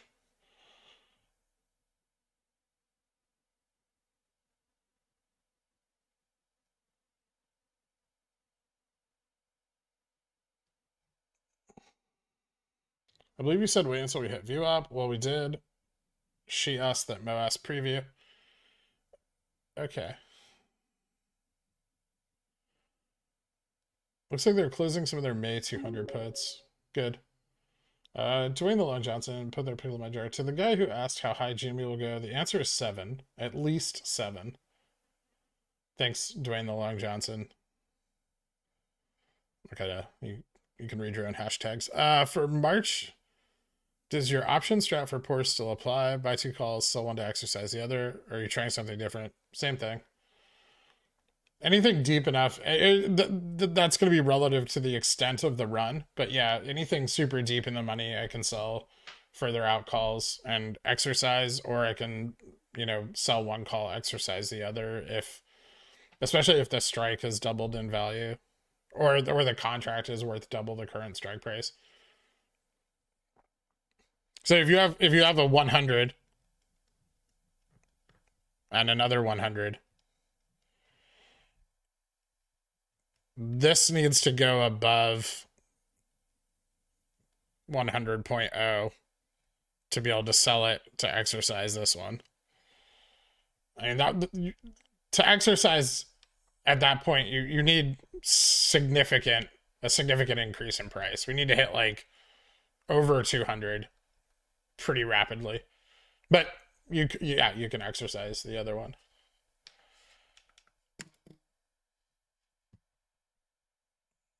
Is there lag on WeBull?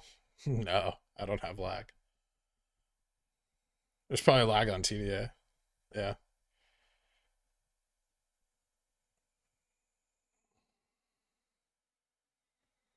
We were just at like 99.74.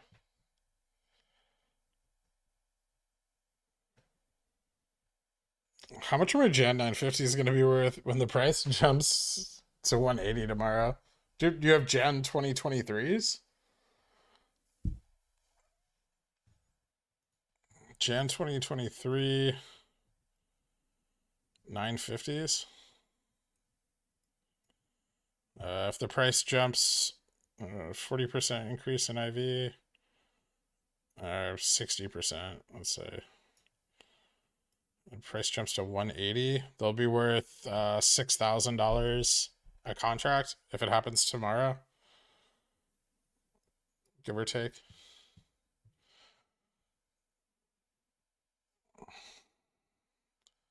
Don't keep it to yourself, you narcissist. I'm going to.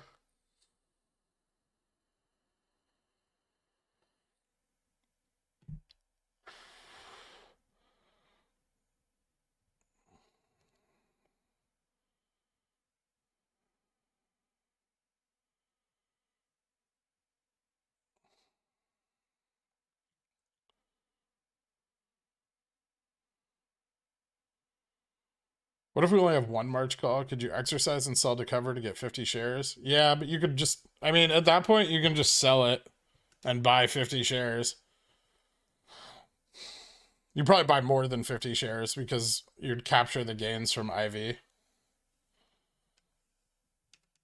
You can exercise and sell to cover though, but that really only helps if we're squeezing. At which point you'd be able to exercise and sell to cover for more than 50 shares. If that were to be realized.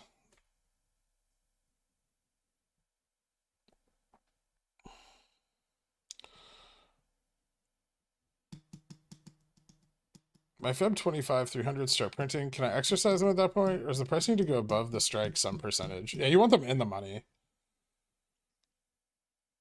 You want them like deep in the money to exercise them. I'm trying to find a catchy acronym for my new indicator. Cumulative Future Anticipated Risk Tracker. Any ideas? CFART? I would go just...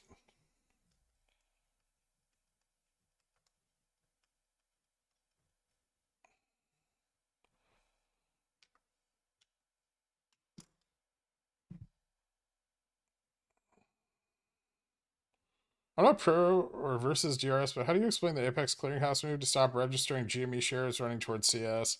CS does not have an IRA thing set up with GameStop, and if people transfer their oh fuck, what is it?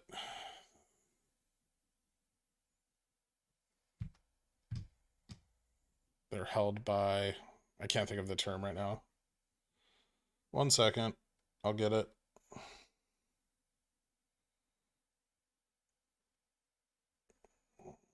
Custodian. They don't have a custodial agreement with GME. And so if Apex has transferred custodially held shares to CS, you're not allowed to have those shares registered in your name as they are held by a custodian.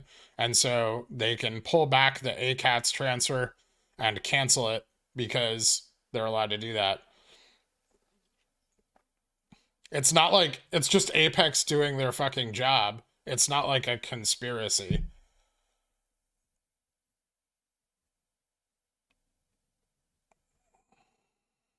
You still can't transfer a custodially held share into your name.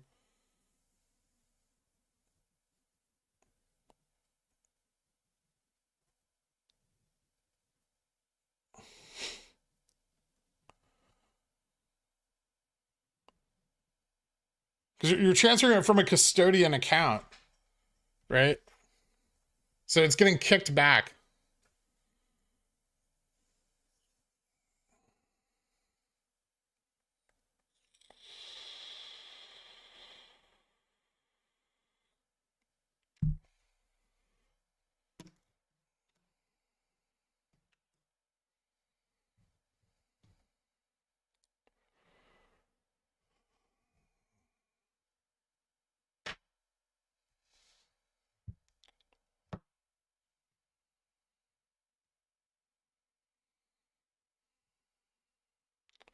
What if I have a job? My job is to do conspiracy stuff.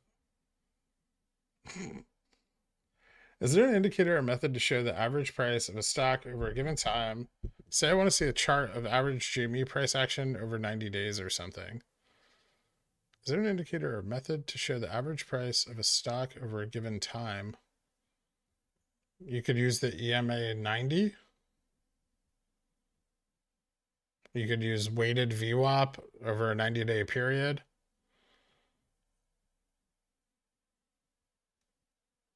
Pretty much any smoothed average that covers that time frame.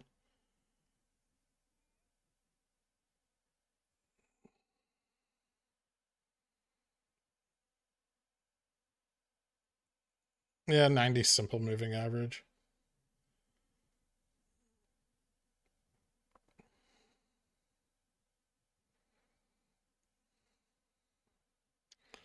Bullish patterns aren't resolving, but in the next 15 minutes it'll be clear. I like my averages with some volume in the trunk. My weekly 950s are down huge. Why would you buy weekly 950s? Do they even have 950s for this week? I think you're just full of shit. So the chain only goes out to 360.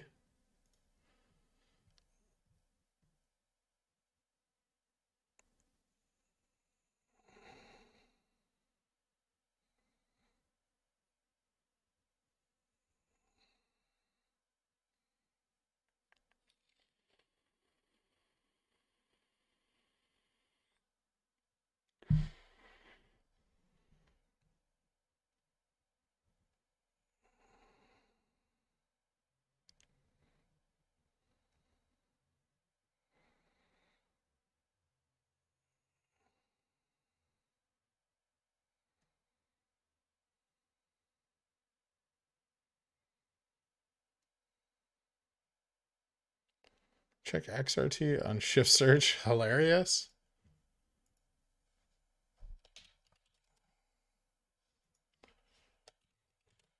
Sean Lee, you're more than welcome to DM me any proof you have on that. Because what you're saying doesn't make sense. You're saying that the shares are registered under your name in CS, but held in street name by Apex?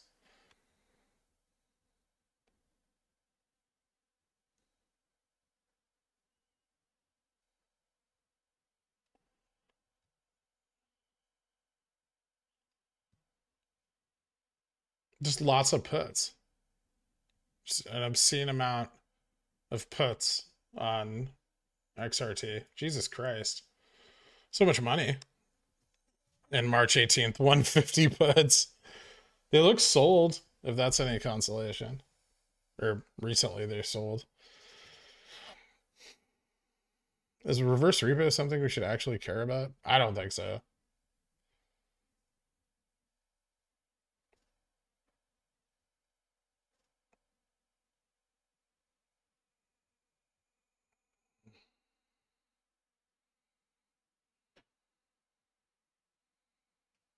So you're saying that Apex doesn't want to register their shares? That still doesn't sound like a conspiracy.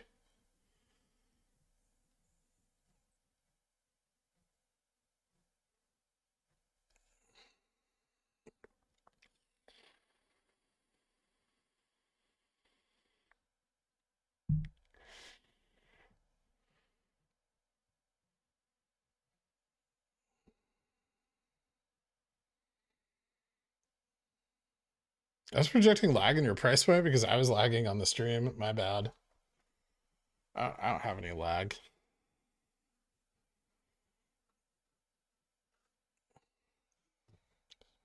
I have fiber and I can throw rocks at Wall Street from my apartment. So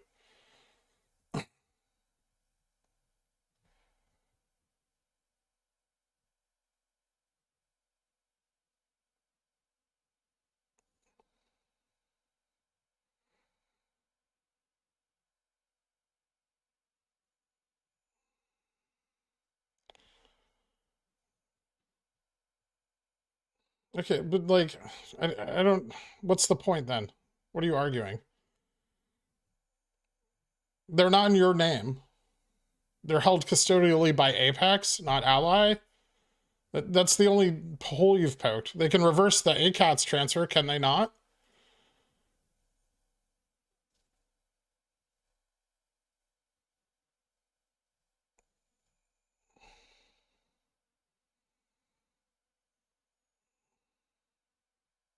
Pretty sure you're lagging. Price is supposed to be 1,000. Take some gains on your Genworth. Oh shit.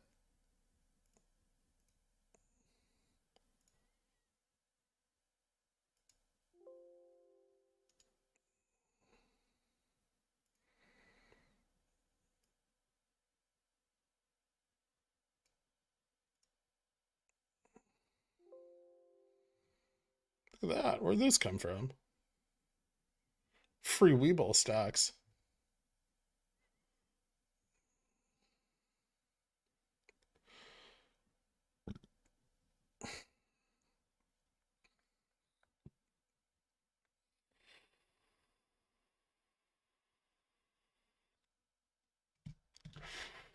CS does not have anything set up with GME for IRA transfers.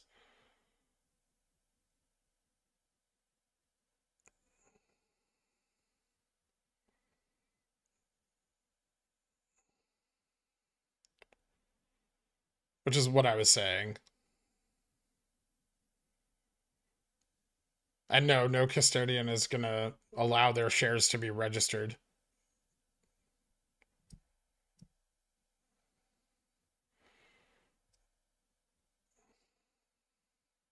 I'm sure that creates a slew of legal complications.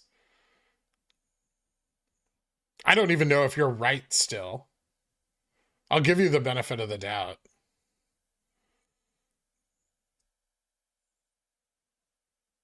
I also don't give a shit, which is not going to prompt me to research deeply into it.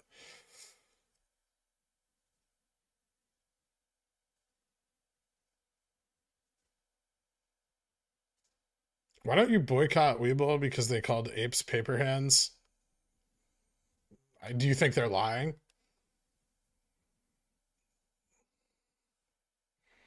You think nobody sold from 250 to 100? Some people sold. I also don't give a shit what the owner of my brokerage says. It's not like when Fidelity sends me investment advice, I take it.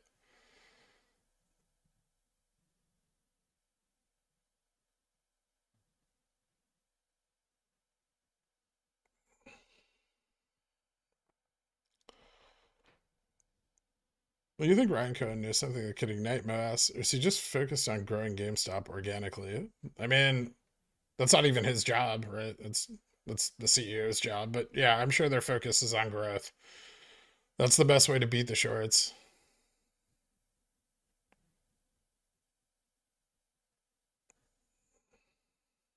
But you're not providing me any proof of your claim, Sean. So as far as I'm concerned, you're just full of shit too.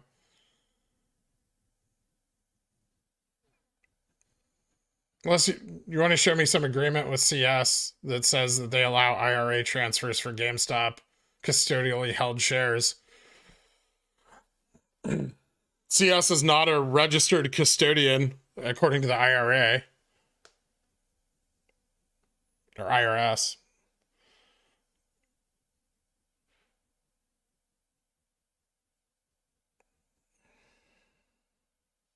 They're also not even a brokerage.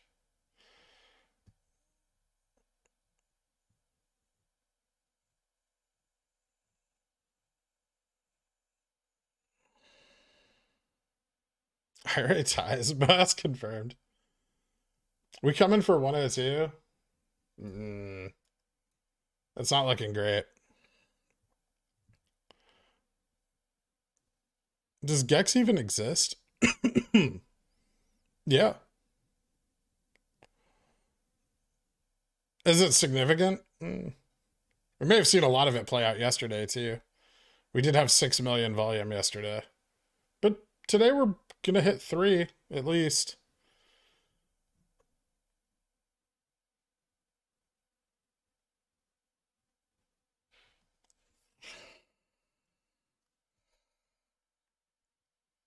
If you were 100% certain Feb 14th would run, would you keep your Feb 18s? No.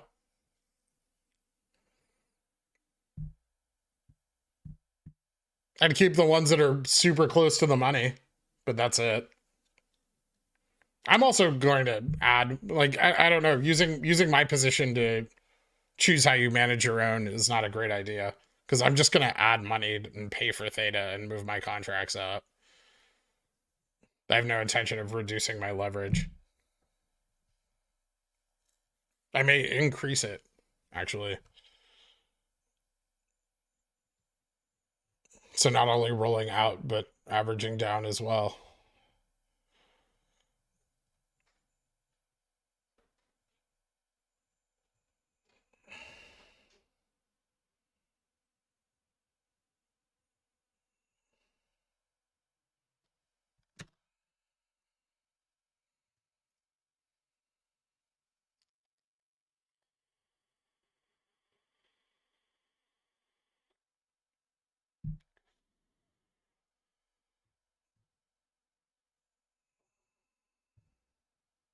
One second.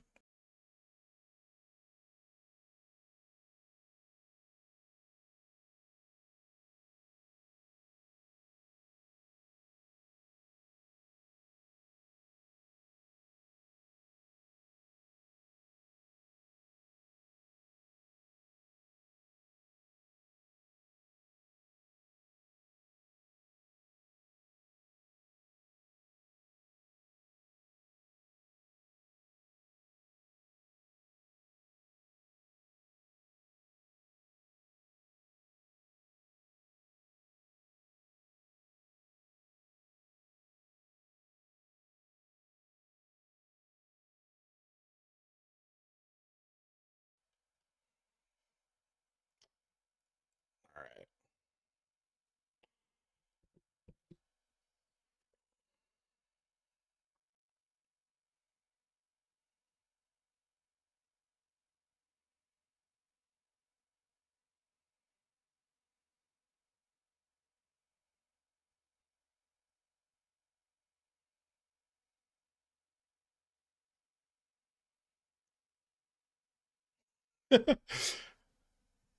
How can Jimmy continue to grow as a business if they can't even get the short sellers off their back? Because they can attract long investors.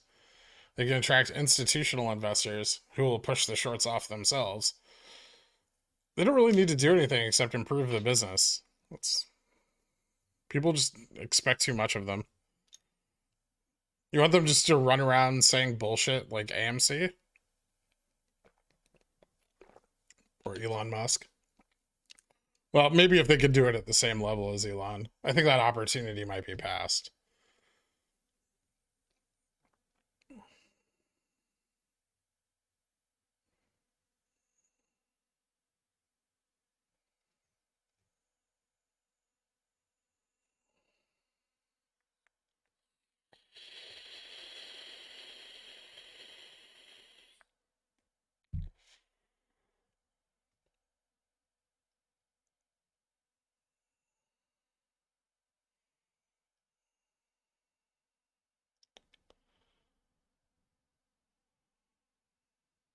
I saw that. They slandered Freg's good name. Immediate ban. I am not Warden 2.0. Options carry risk. Everyone knew that.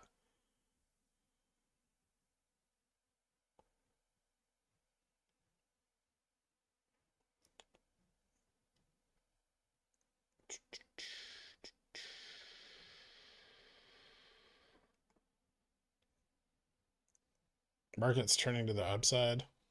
Yet we are not. I think if RC tweeted SI equals 490%, we'd launch so fast. Maybe.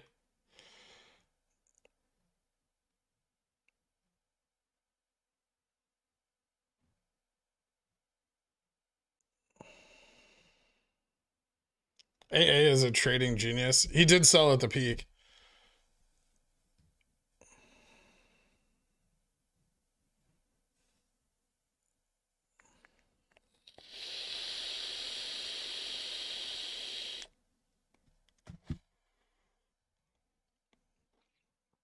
Play the power hour track so we can launch into space.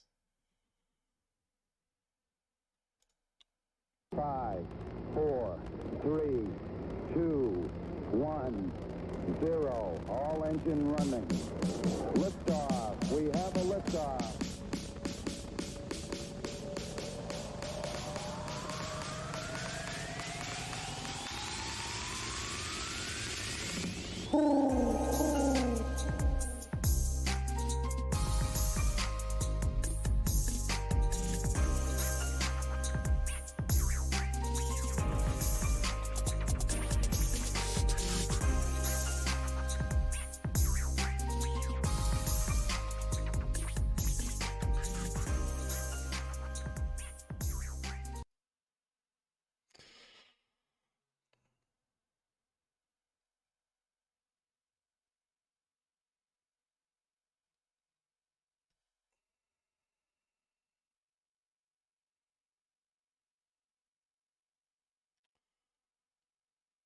Is there any way the Jimmy board know the short interest in their company? No. No. Also, no. They might know the vote count from the shareholders meeting, but I think we do too. I think Homeboy is trying to say DRS doesn't do what everyone seems to think they do. Is Apex maybe a fast agent, which is just a custodian for the DTC, meaning DTC still owns your IOUs and still has complete control.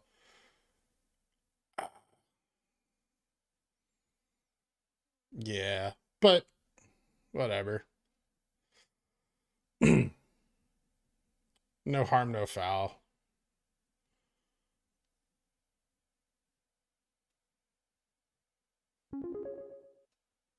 We look to Gherk to cancel out our FUD. Who does Gherk look to? Take care of yourself, buddy. Don't let the Dickles get to you. I don't give a shit about them. All of their opinions are based on meaningless speculation about fucking DRS launching their stock to the moon and Ryan Cohen saving their asses. It's not really something I give a shit about.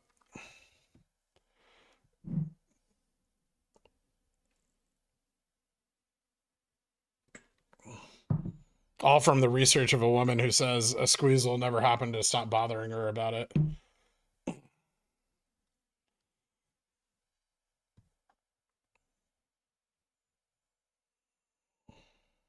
Fake news. Gherk looks to me. You don't defeat my FUD, Gaff. You just create more.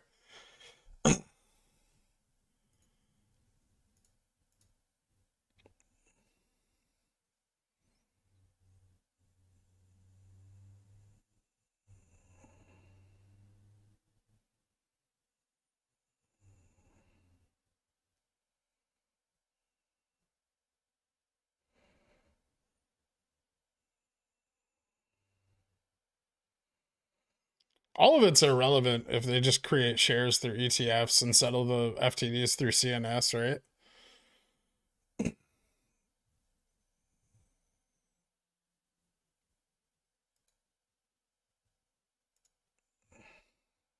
Until they start borrowing the actual fucking shares in a quantity great enough to raise the borrow rate, it just doesn't matter.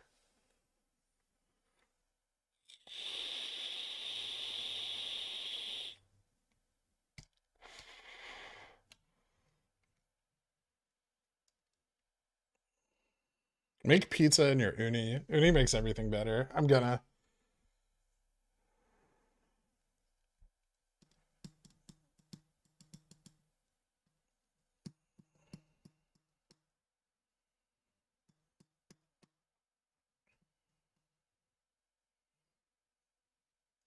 LRC is up 30% today. Now I'm only down 50% on all my positions. You own LRC equal to GameStop? It's interesting. It's probably fine. It's a decent price to get in. It could go lower though.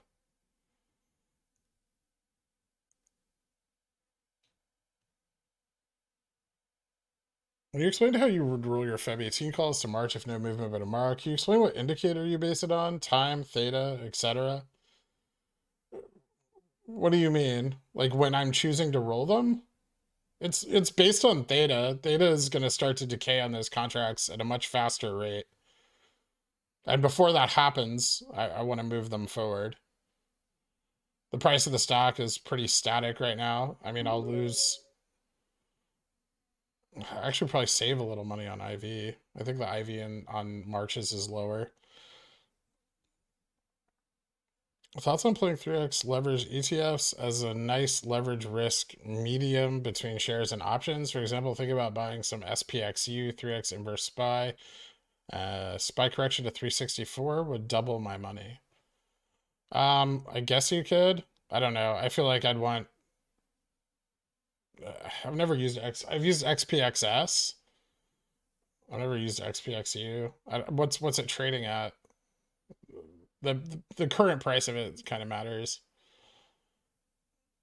I mean, you could just buy puts on the SPY, and a correction to fucking 364 would print, Jesus, like 80x.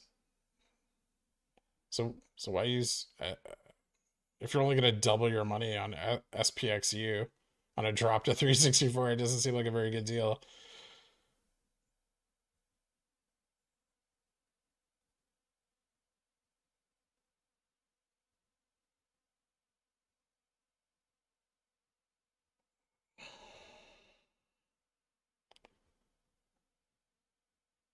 They literally lend the same share multiple times. None of it matters unless it's 100% registered, and then you can legally say there's no reasonable expectation to locate a share.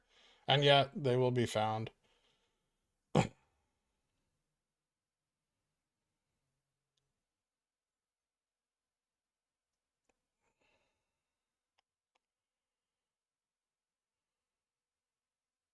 What's in it for you to be here?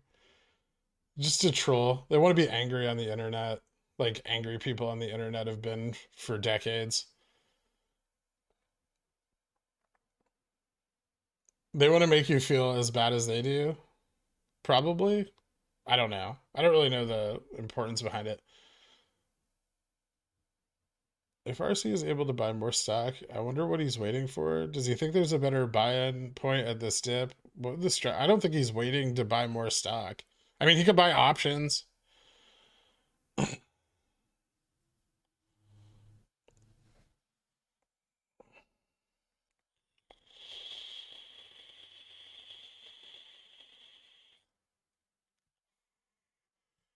It seems to be mostly driven by attention seeking. They bought in at 480, sold at 40, so they're just crusty. Yeah, Meltdown's a great sub for them. Yeti's DJ Loki confirmed. No, his arguments have been better.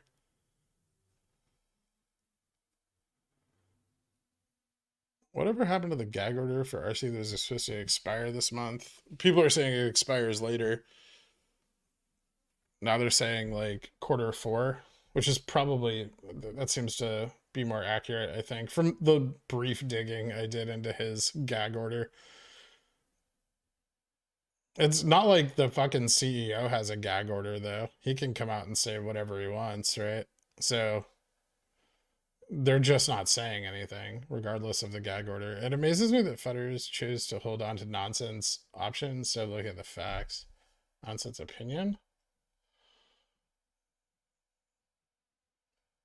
Yeah, well, what are you gonna do? What's your conclusion if no run happens this week? Not enough GEX exposure? The FTDs we don't even know account for. And the bulk of the FTDs is in the beginning of February. So if it's FTDs driving volume, then we're not going to see a lot of that volume play out till like after Feb 1st. They shorted under the gamma exposure, which we all knew last week and the weeks going into last week. So we didn't expect exposure to be high. We may have realized most of it yesterday, given that, we've traded 9 million volume in the last 2 days. I think a massive chunk of it's being internalized based on dark pool order flow. I'm sure that'll hit the exchange when they're ready to let it.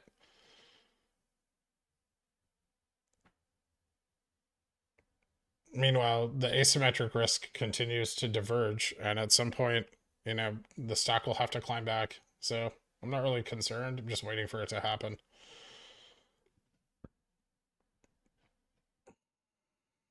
I'm not upset at you.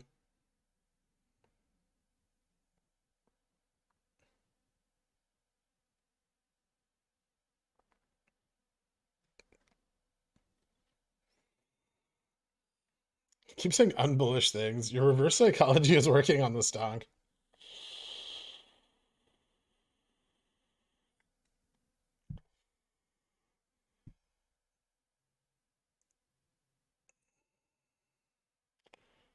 DFB sold at 86. Ridiculous. Does averaging down their short position really help other than decreasing their asymmetric risk? Aren't they still increasing position overall equals increased overall risk? Not if they cover at the bottom. If they can, they can do both, right? They can average down while also covering, so not increase their short position, but just slowly leech it off.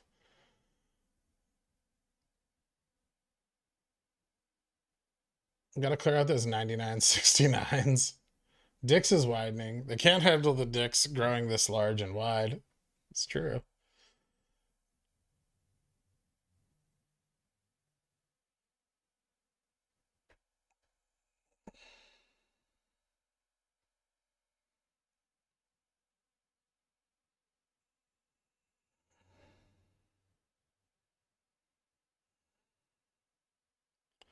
Maybe DFE sold in June when he went silent and realized this is a never-ending loop.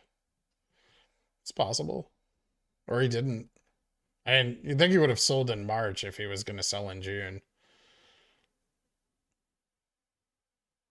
He's already got money. Why not just hold it?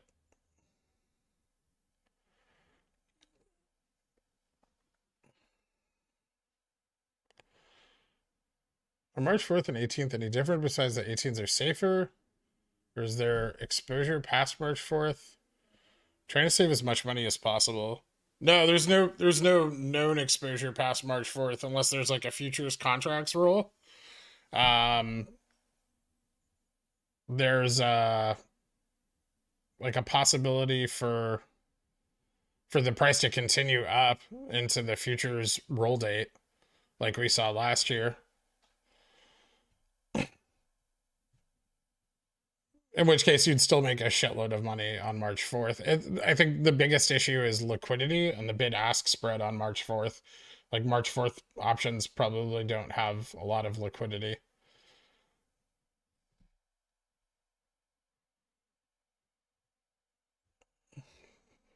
They will have more at that time. But you may be overpaying a little bit because of that spread.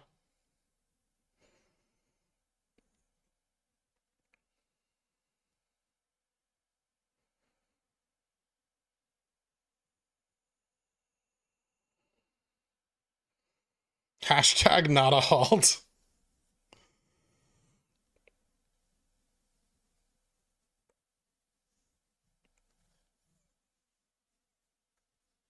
You can always roll to March 4th, and then if March 4th realizes significant gains, you can roll to March 18th and continue experiencing the upside if price improvement moves beyond just the OPEX date.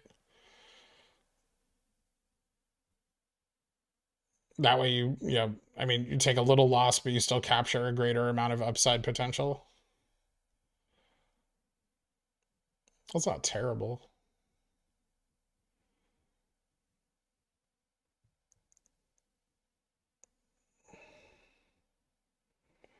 But don't forget the March 18th will decay slower as well.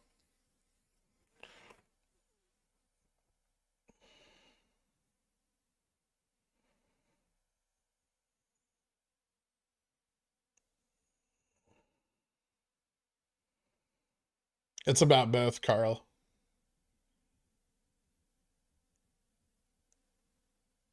I feel like we have very positive beta. I think we just track market movements. Is the SPY rocketing up? Not really. I mean, we're just kind of, this is just a GME thing, I think. Even DDS isn't doing anything impressive.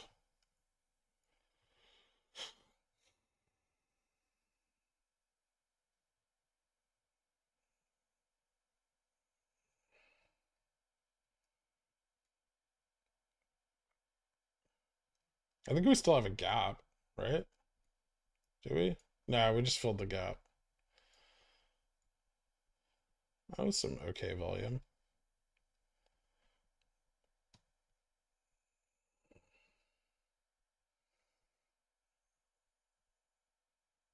When's the futures date for March? The roll date's on the 10th.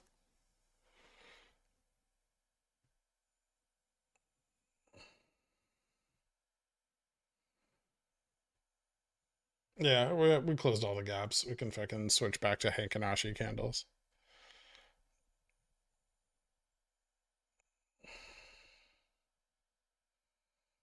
Look how bullish you guys get. It's just like a fucking $1 price improvement. Ridiculous. To deal with 3 hours of negativity for the stock to go up literally 0.6% on the day. And then everyone's like fucking just in a good mood again. Bipolar as fuck. Fun gone. It's ridiculous.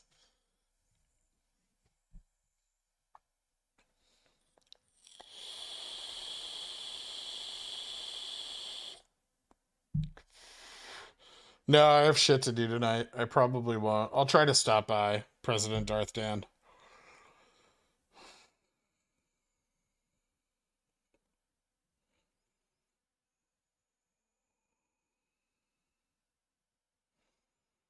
Here for a long time, not a good time. Well, yesterday you were dancing at negative 6%. It's true. I was pretty happy. But I also had options yesterday, so I was making money.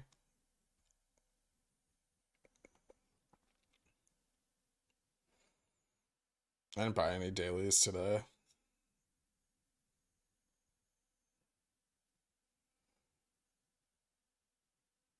Looks like we've decided to stop selling.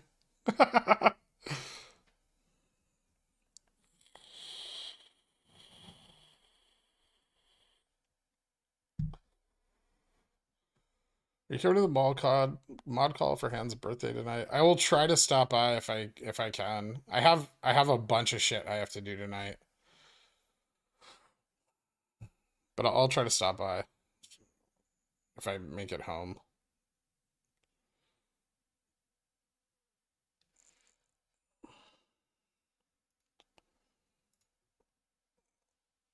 Nope, the dancing vid was a one-time only thing, Mr. Diggs.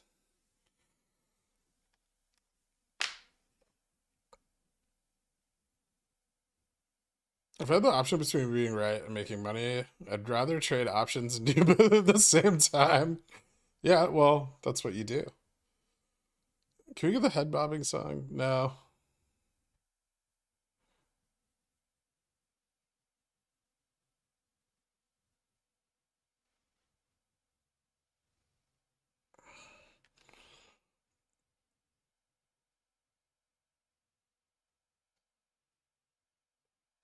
Fucking battle for 100 is ridiculous. Did you try to upload that video for the YouTube Shorts thing? It took me like 10 tries to get it finished. I was gonna upload it. I might not get to it today, but maybe tomorrow. Fluffy Issa.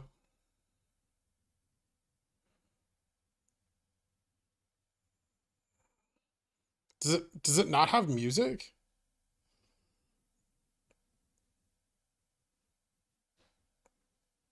Or it does have music? Oh, so it's not gonna give me a. I know it's not gonna give me a strike. It's just gonna give me a whatchamacallit. Time for end of day price bowl. I don't know. I'd like to see us break 102 at least.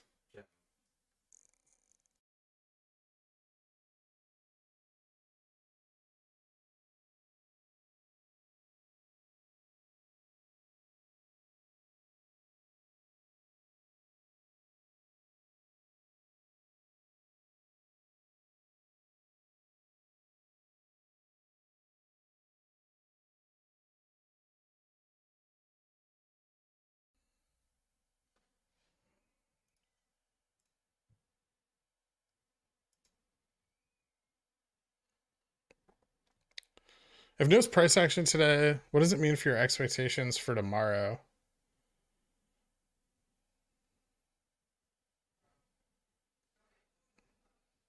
I mean, my expectations for tomorrow kind of remain the same.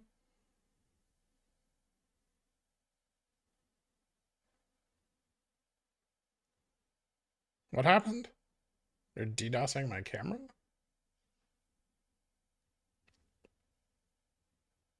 My camera's fine.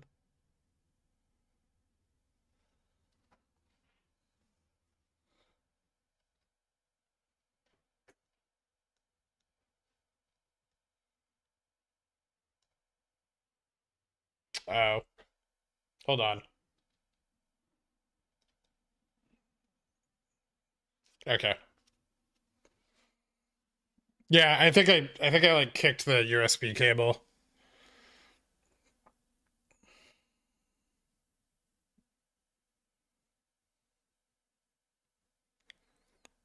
Back to FUD incoming. We can bounce here.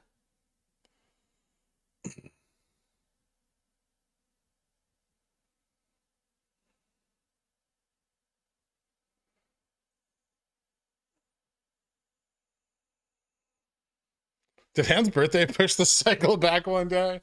No.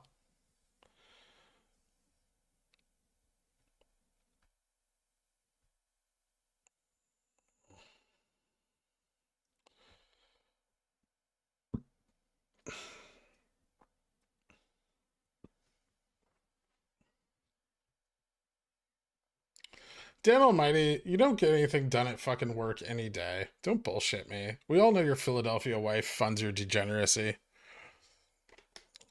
My son is giving a presentation on the Bugatti Devo in kindergarten today for show and tell. We need to MOASS soon. He has a taste for the finer things.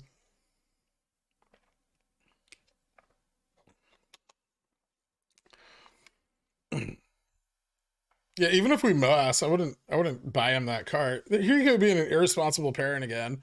You don't give a 16-year-old a Bugatti. They will kill themselves.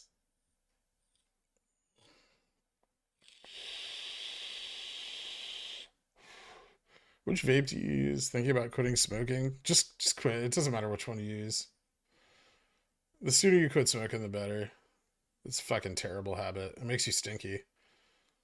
Here comes the FUD from the shills. Don't worry, the true believers only have positivity. The price will go up. It's a good sign you're being invaded. I don't give a fuck. Either way. Positive, negative, doesn't matter. Stocks go up.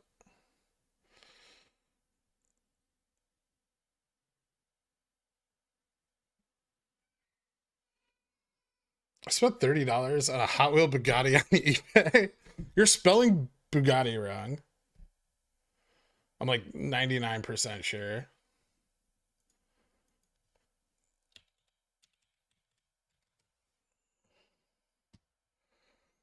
Pretty sure it's spelled with a U. I might, hold on. I'm gonna look this up. It is spelled with a U. Where's that? Yeah, it is spelled with a U.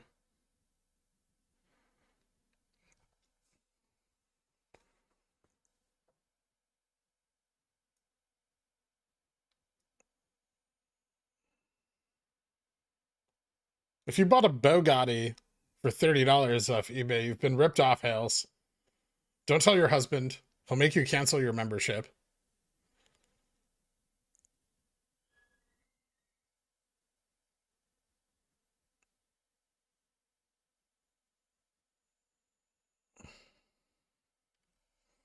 I'm not a car person. My 5-year-old is. I mean, he's a 5-year-old. He can't be a car person. He can't even drive a car. He just likes cars because he's 5 and they have wheels. And it's like exciting. It's good. Let him get it out of his system now. And then when he's 16, get him a Camry.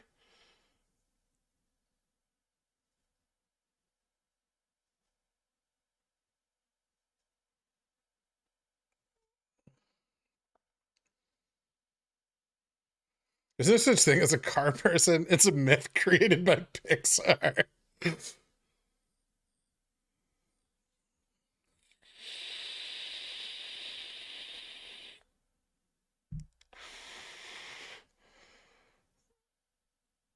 See, if I had a kid that was like their car mechanic simulator on PlayStation, that's a thing. Why the fuck are people simulating working blue collar jobs that the people that do them don't like? What is our society coming to?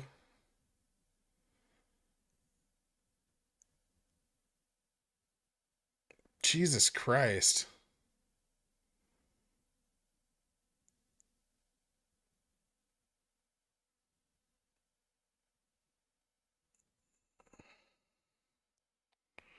We do it because we don't have to.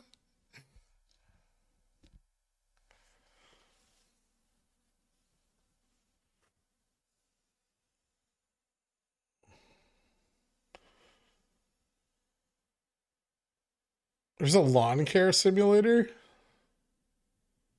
Oh God. You know, someone will pay you to just mow their lawn.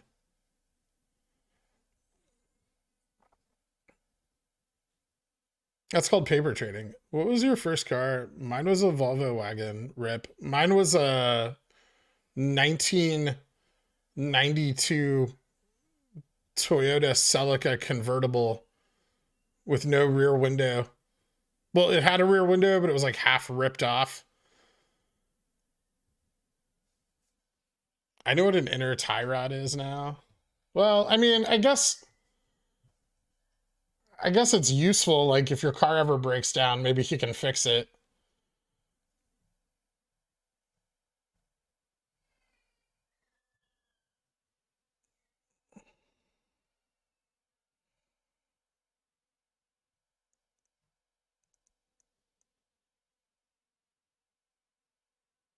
I don't know about our society, but I can tell you what I'm coming to. You won't like it.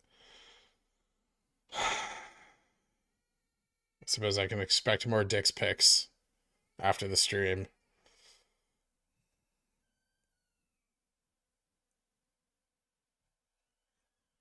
I didn't like that one that you titled Mint Chip, by the way. I figured out why you moved. It's because you forgot to roll your goat futures and had 1,000 goats on the way to your old place. That's not accurate. Right?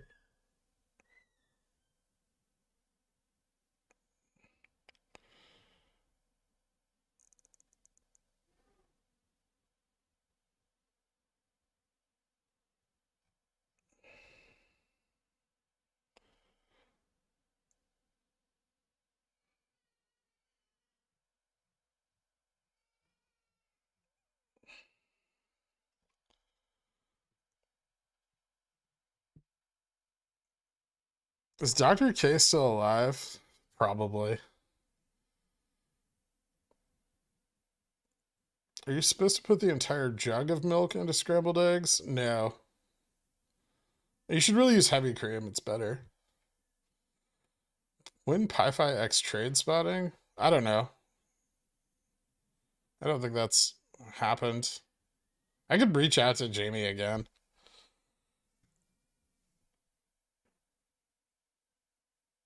Jamie ready to rip now? It's been ready to rip for a year.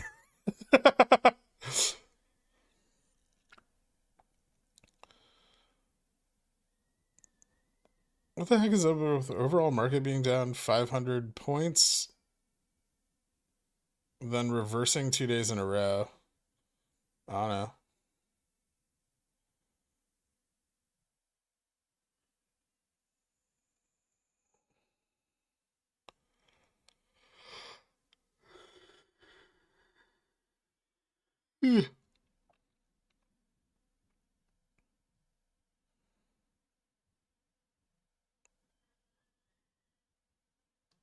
Happy almost mass, dude. 2 questions. One, what is the best kind of sandwich?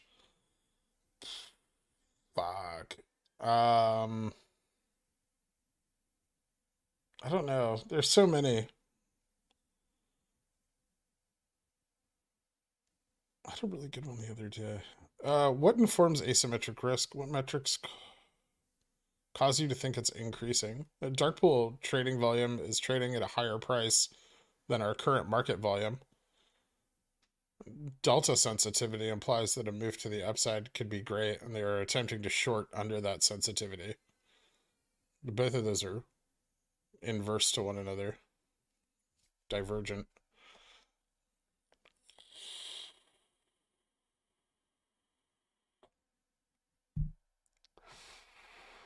Rubens are pretty good. A really good Cubano, hard to find, but if you can, ooh.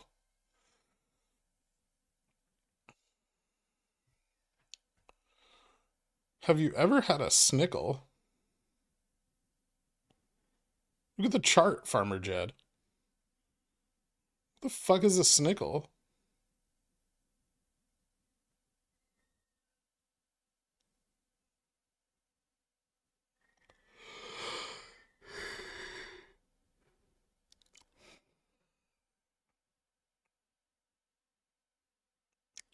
Reuben is definitely one of my favorite sandwiches.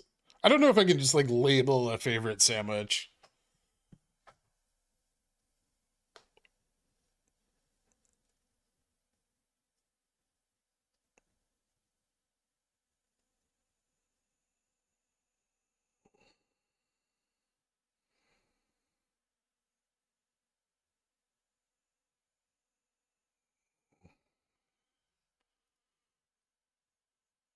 Oh, it's disgusting. I love it.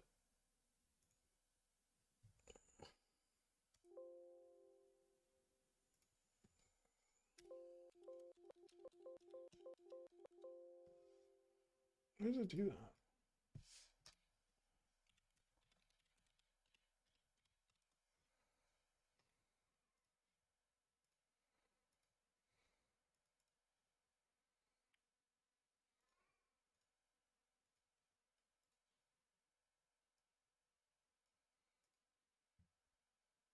Thanks, I hate it.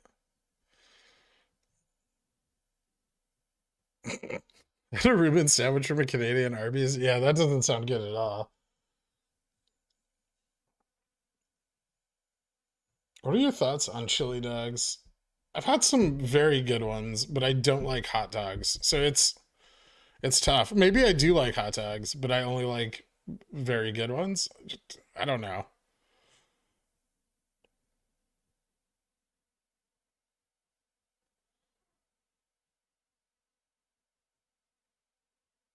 It's a snickle for when you're hangry.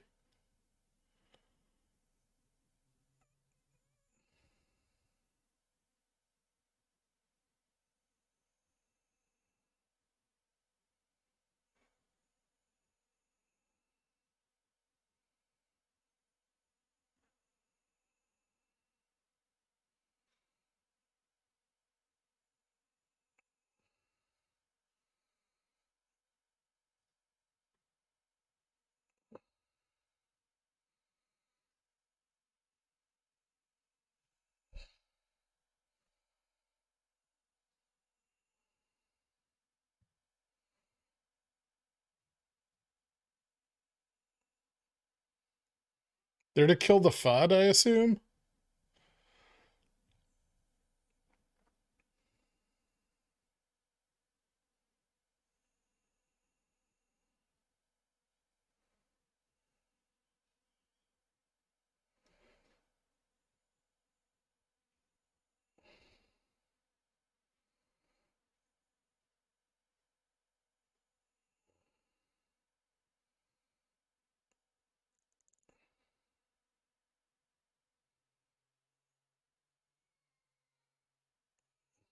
Snickle crossed a line. Are you getting flashbacks to your ex eating raw hot dogs? Like a little bit, yeah.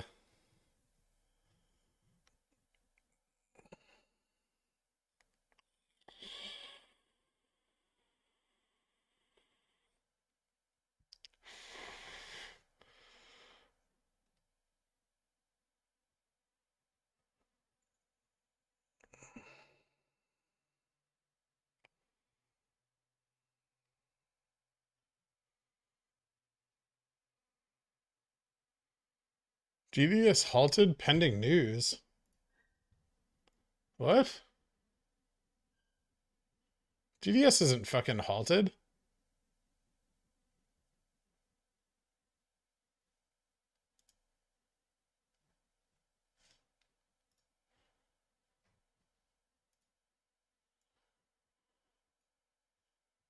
Why would you say that?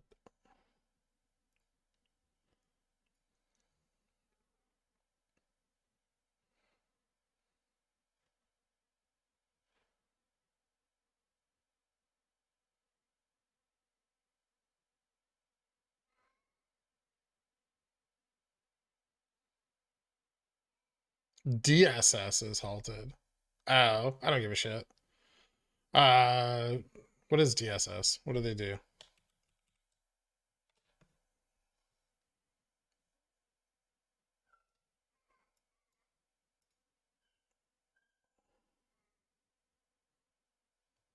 Oh, yeah. I don't care. They halt shitty penny stocks all the time.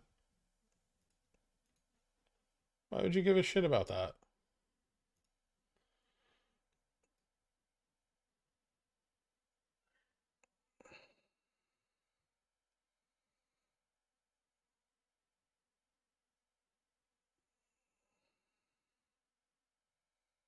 No, if they're a garbage penny stock, you don't need to. That's all you need to say about them. Garbage penny stock, no one cares. You don't need to go into their document business or blockchain security aggro crag. Just big pile of OTC shit.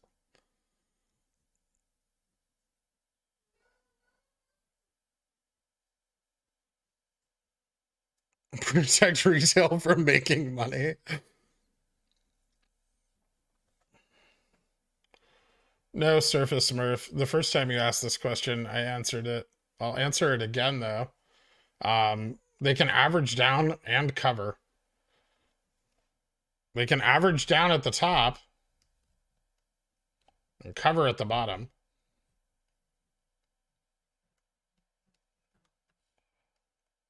So not only do they bring their cost basis average up, they reduce their position size. It's a perfect system.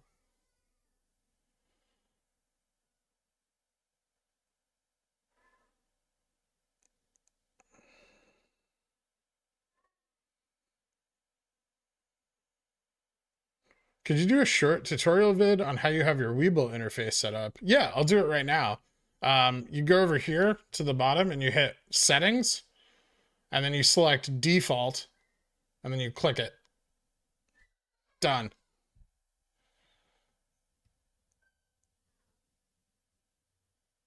If we were to end up a max payment before close, would you wait to exit until tomorrow in case we go higher? If we hit max pain right now, we would halt into close.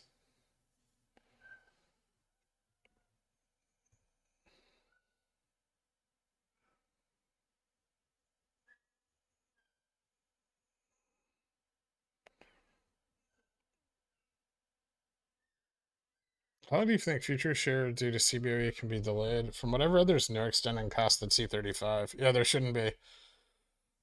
Should just be forced buy-ins, but those could occur tomorrow morning. Also, if they settled those with ETFs, right? Like if they used creation and that big ETF flow we saw was them using borrowed shares to settle those, then they could potentially kick this out further, right? So if they use ETFs to settle the futures.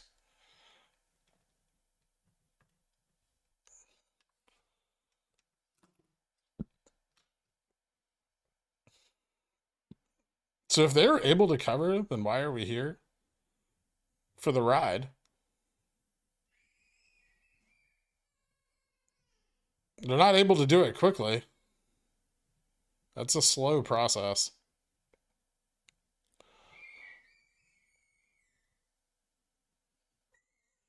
D. Lauer now tweeting about internalizing various objects at high speeds. And he doesn't want us to wash his hair?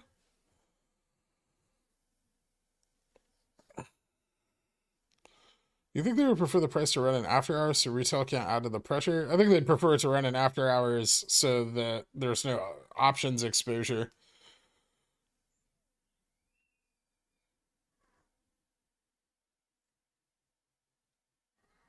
Halton to close. Do it.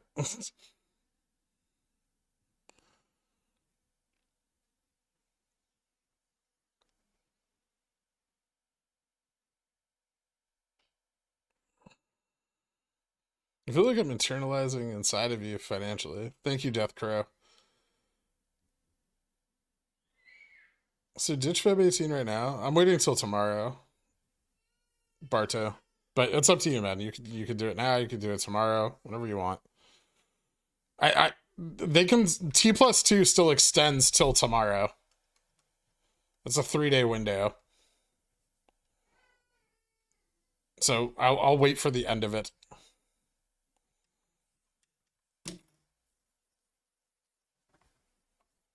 I think that's the best plan.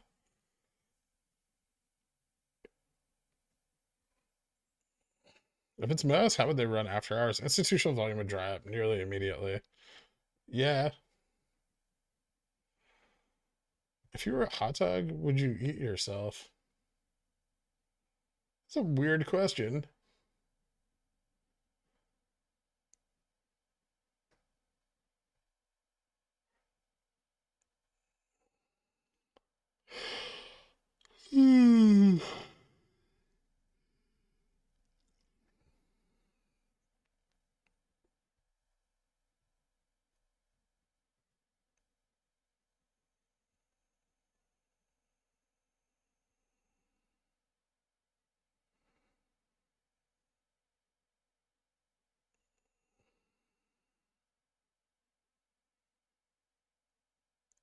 If you were a DRS certificate, would you move for yourself? Yes. That's the best way to protect your shares from hedge funds.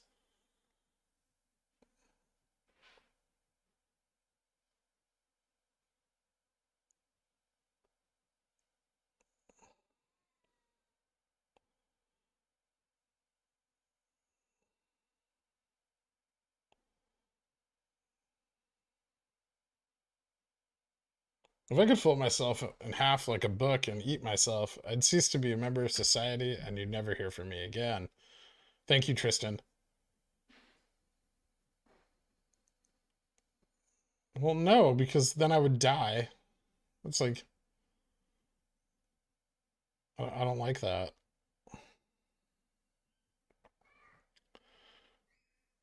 It'll drop quickly overnight.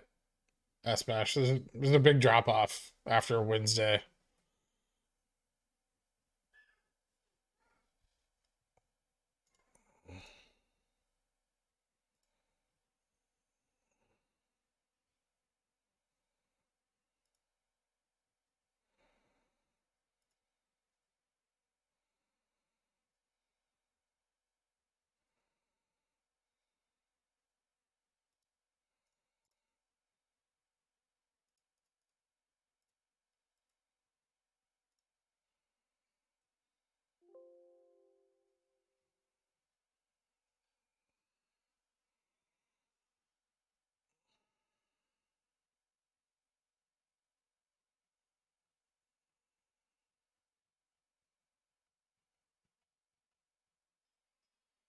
Win 8,000. Do you think they packed all future FTDs into ETF FTDs? It's possible, yeah. You missed a Long Johnson and a Dillionaire. Oh, Jesus. Keith, thank you so much for becoming a Dillionaire, man. I appreciate it. My bad. I don't know why this didn't show up. Hit me up on the Discord. I'll get you added to the country club after the stream. Happy birthday, Gurk. Yeah. Who became a Long Johnson? Whoever you are. Thank you so much. I appreciate it.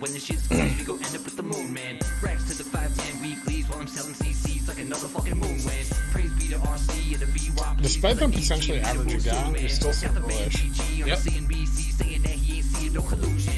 Might be apes, but we ain't that joke. Motherfucker trades this is popcorn code. When the Citadel fails, I'm Obama on both. Sail the Elliott waves like a Kramer on coke. Yo, but we ain't no coke.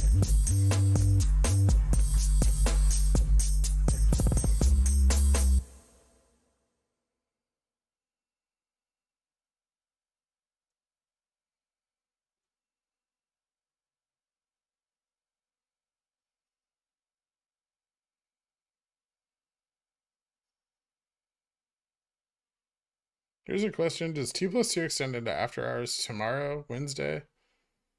I don't think so. No, it's till market open tomorrow. So the orders have to be placed by market open tomorrow morning. Due to dark pools, it can print later in the day, but the orders have to be placed by market open.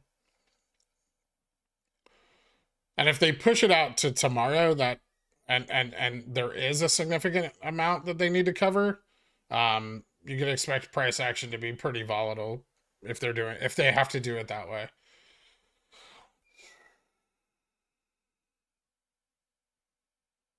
Did MLK holiday affect timing? It shouldn't have.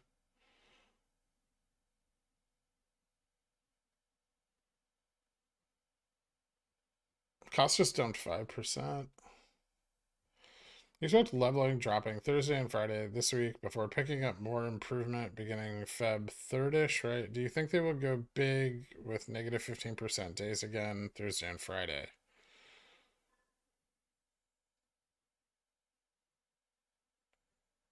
I don't think so. I think they're kind of maxing out on the downside. Unless there's a big downturn in the market, I think we'll probably stabilize around this level. At least for now, it looks strong.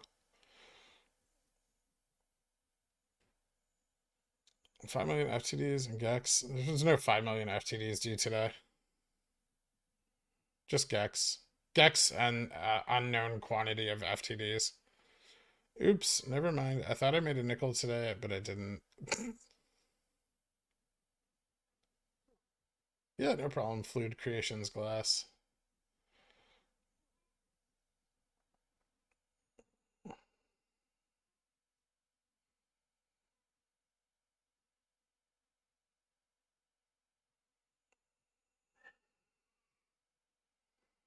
Rumors of announcement. There's been rumors of announcements for 6 months.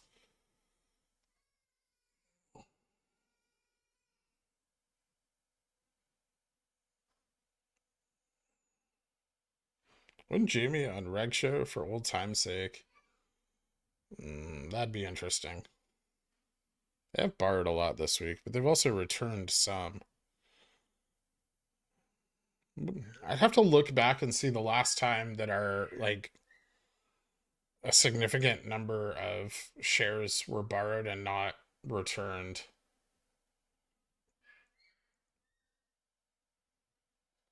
It's hard to say because they could just be cycling them to keep us off Reg Show, like covering them before they fail.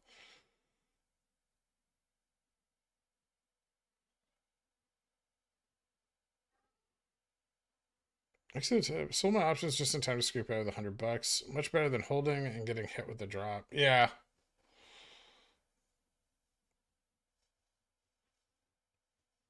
There'll always be options tomorrow too. Our bet is still on.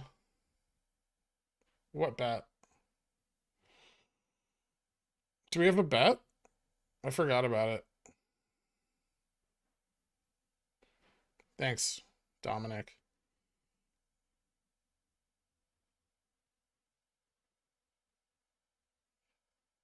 Yeah. If the fails are in ETFs, then yeah, we'll see it in the beginning of February.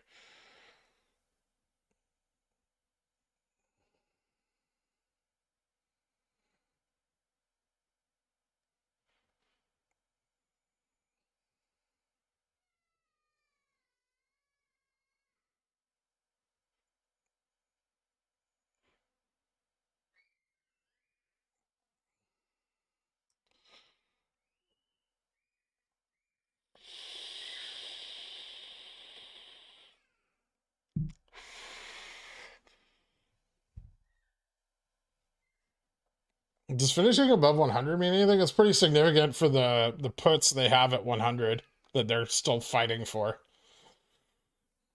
They ditched some of them earlier today, but they still have some open interest here. So yeah, I'd imagine they're fighting to hold on to those.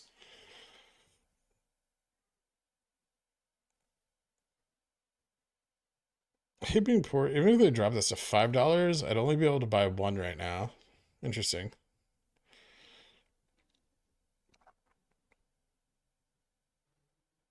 $5?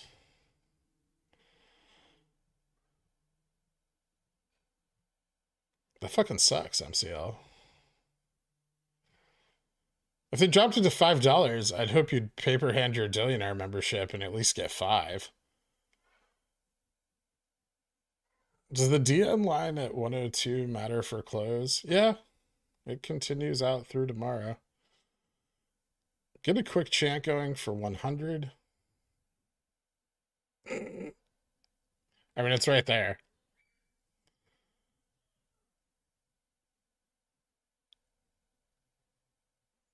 What do you feel their attitude is right now? Panic, calm, indifferent?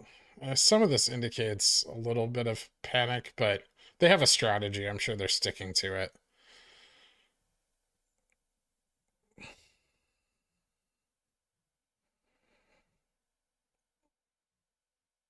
I would say most of the process is probably automated and not handled directly. Besides like maybe a few people in a supervisory capacity. I'm actually really hurt to my core that you forgot our bet. You even clipped it, but I can't find it in all this mess of videos you have now. Haha. Is it the one? Is that on the table? Oh, wait. I think I know what you're talking about. Is that on the table now?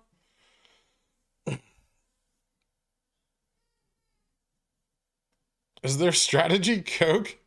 Could be. 99.69. At least give us something out of today. Come on, Ken, you fucking prick. I want to put in a limit for 99.69.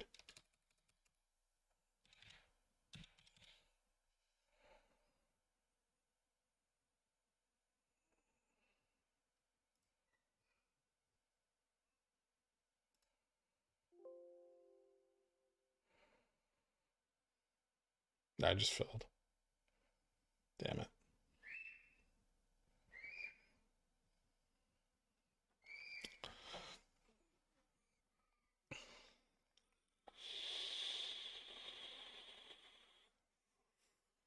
It's weird. I already initiated the transfer on those shares and they're still here. Fucking bullshit.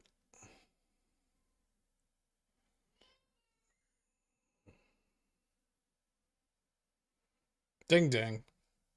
99.79. What a slap in the face.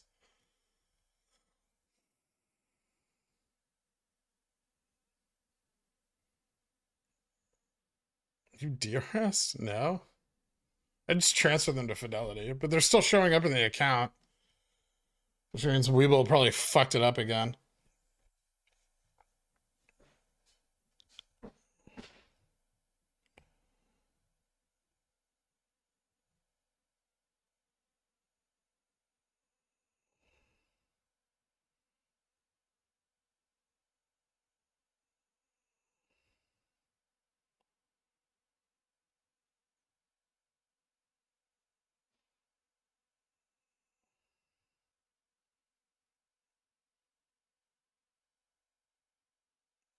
At least we're not AMC. That's true. All right, guys. Thank you so much for hanging out. I will see you bright and early tomorrow morning, 9 a.m. Have a great night, everyone.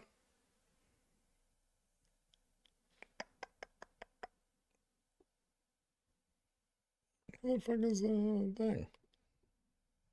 It's disappeared. There it is.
Kenny's Mayonnaise is a proud sponsor of Pickle Financial, so when you get a hankering for some creamy, delicious mayo after a long night of snorting, sweating, and pacing, grab some Kenny's. We're not a cult, yo. Just some pickle themed fuckers, not a cult, no. Like them AMC suckers, not a cult, bro.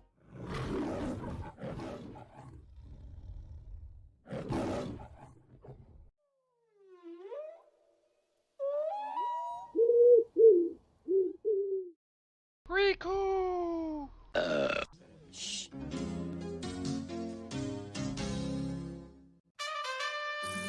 Sit, Crean, sit. Good dog. Not an advisor. Frigulon.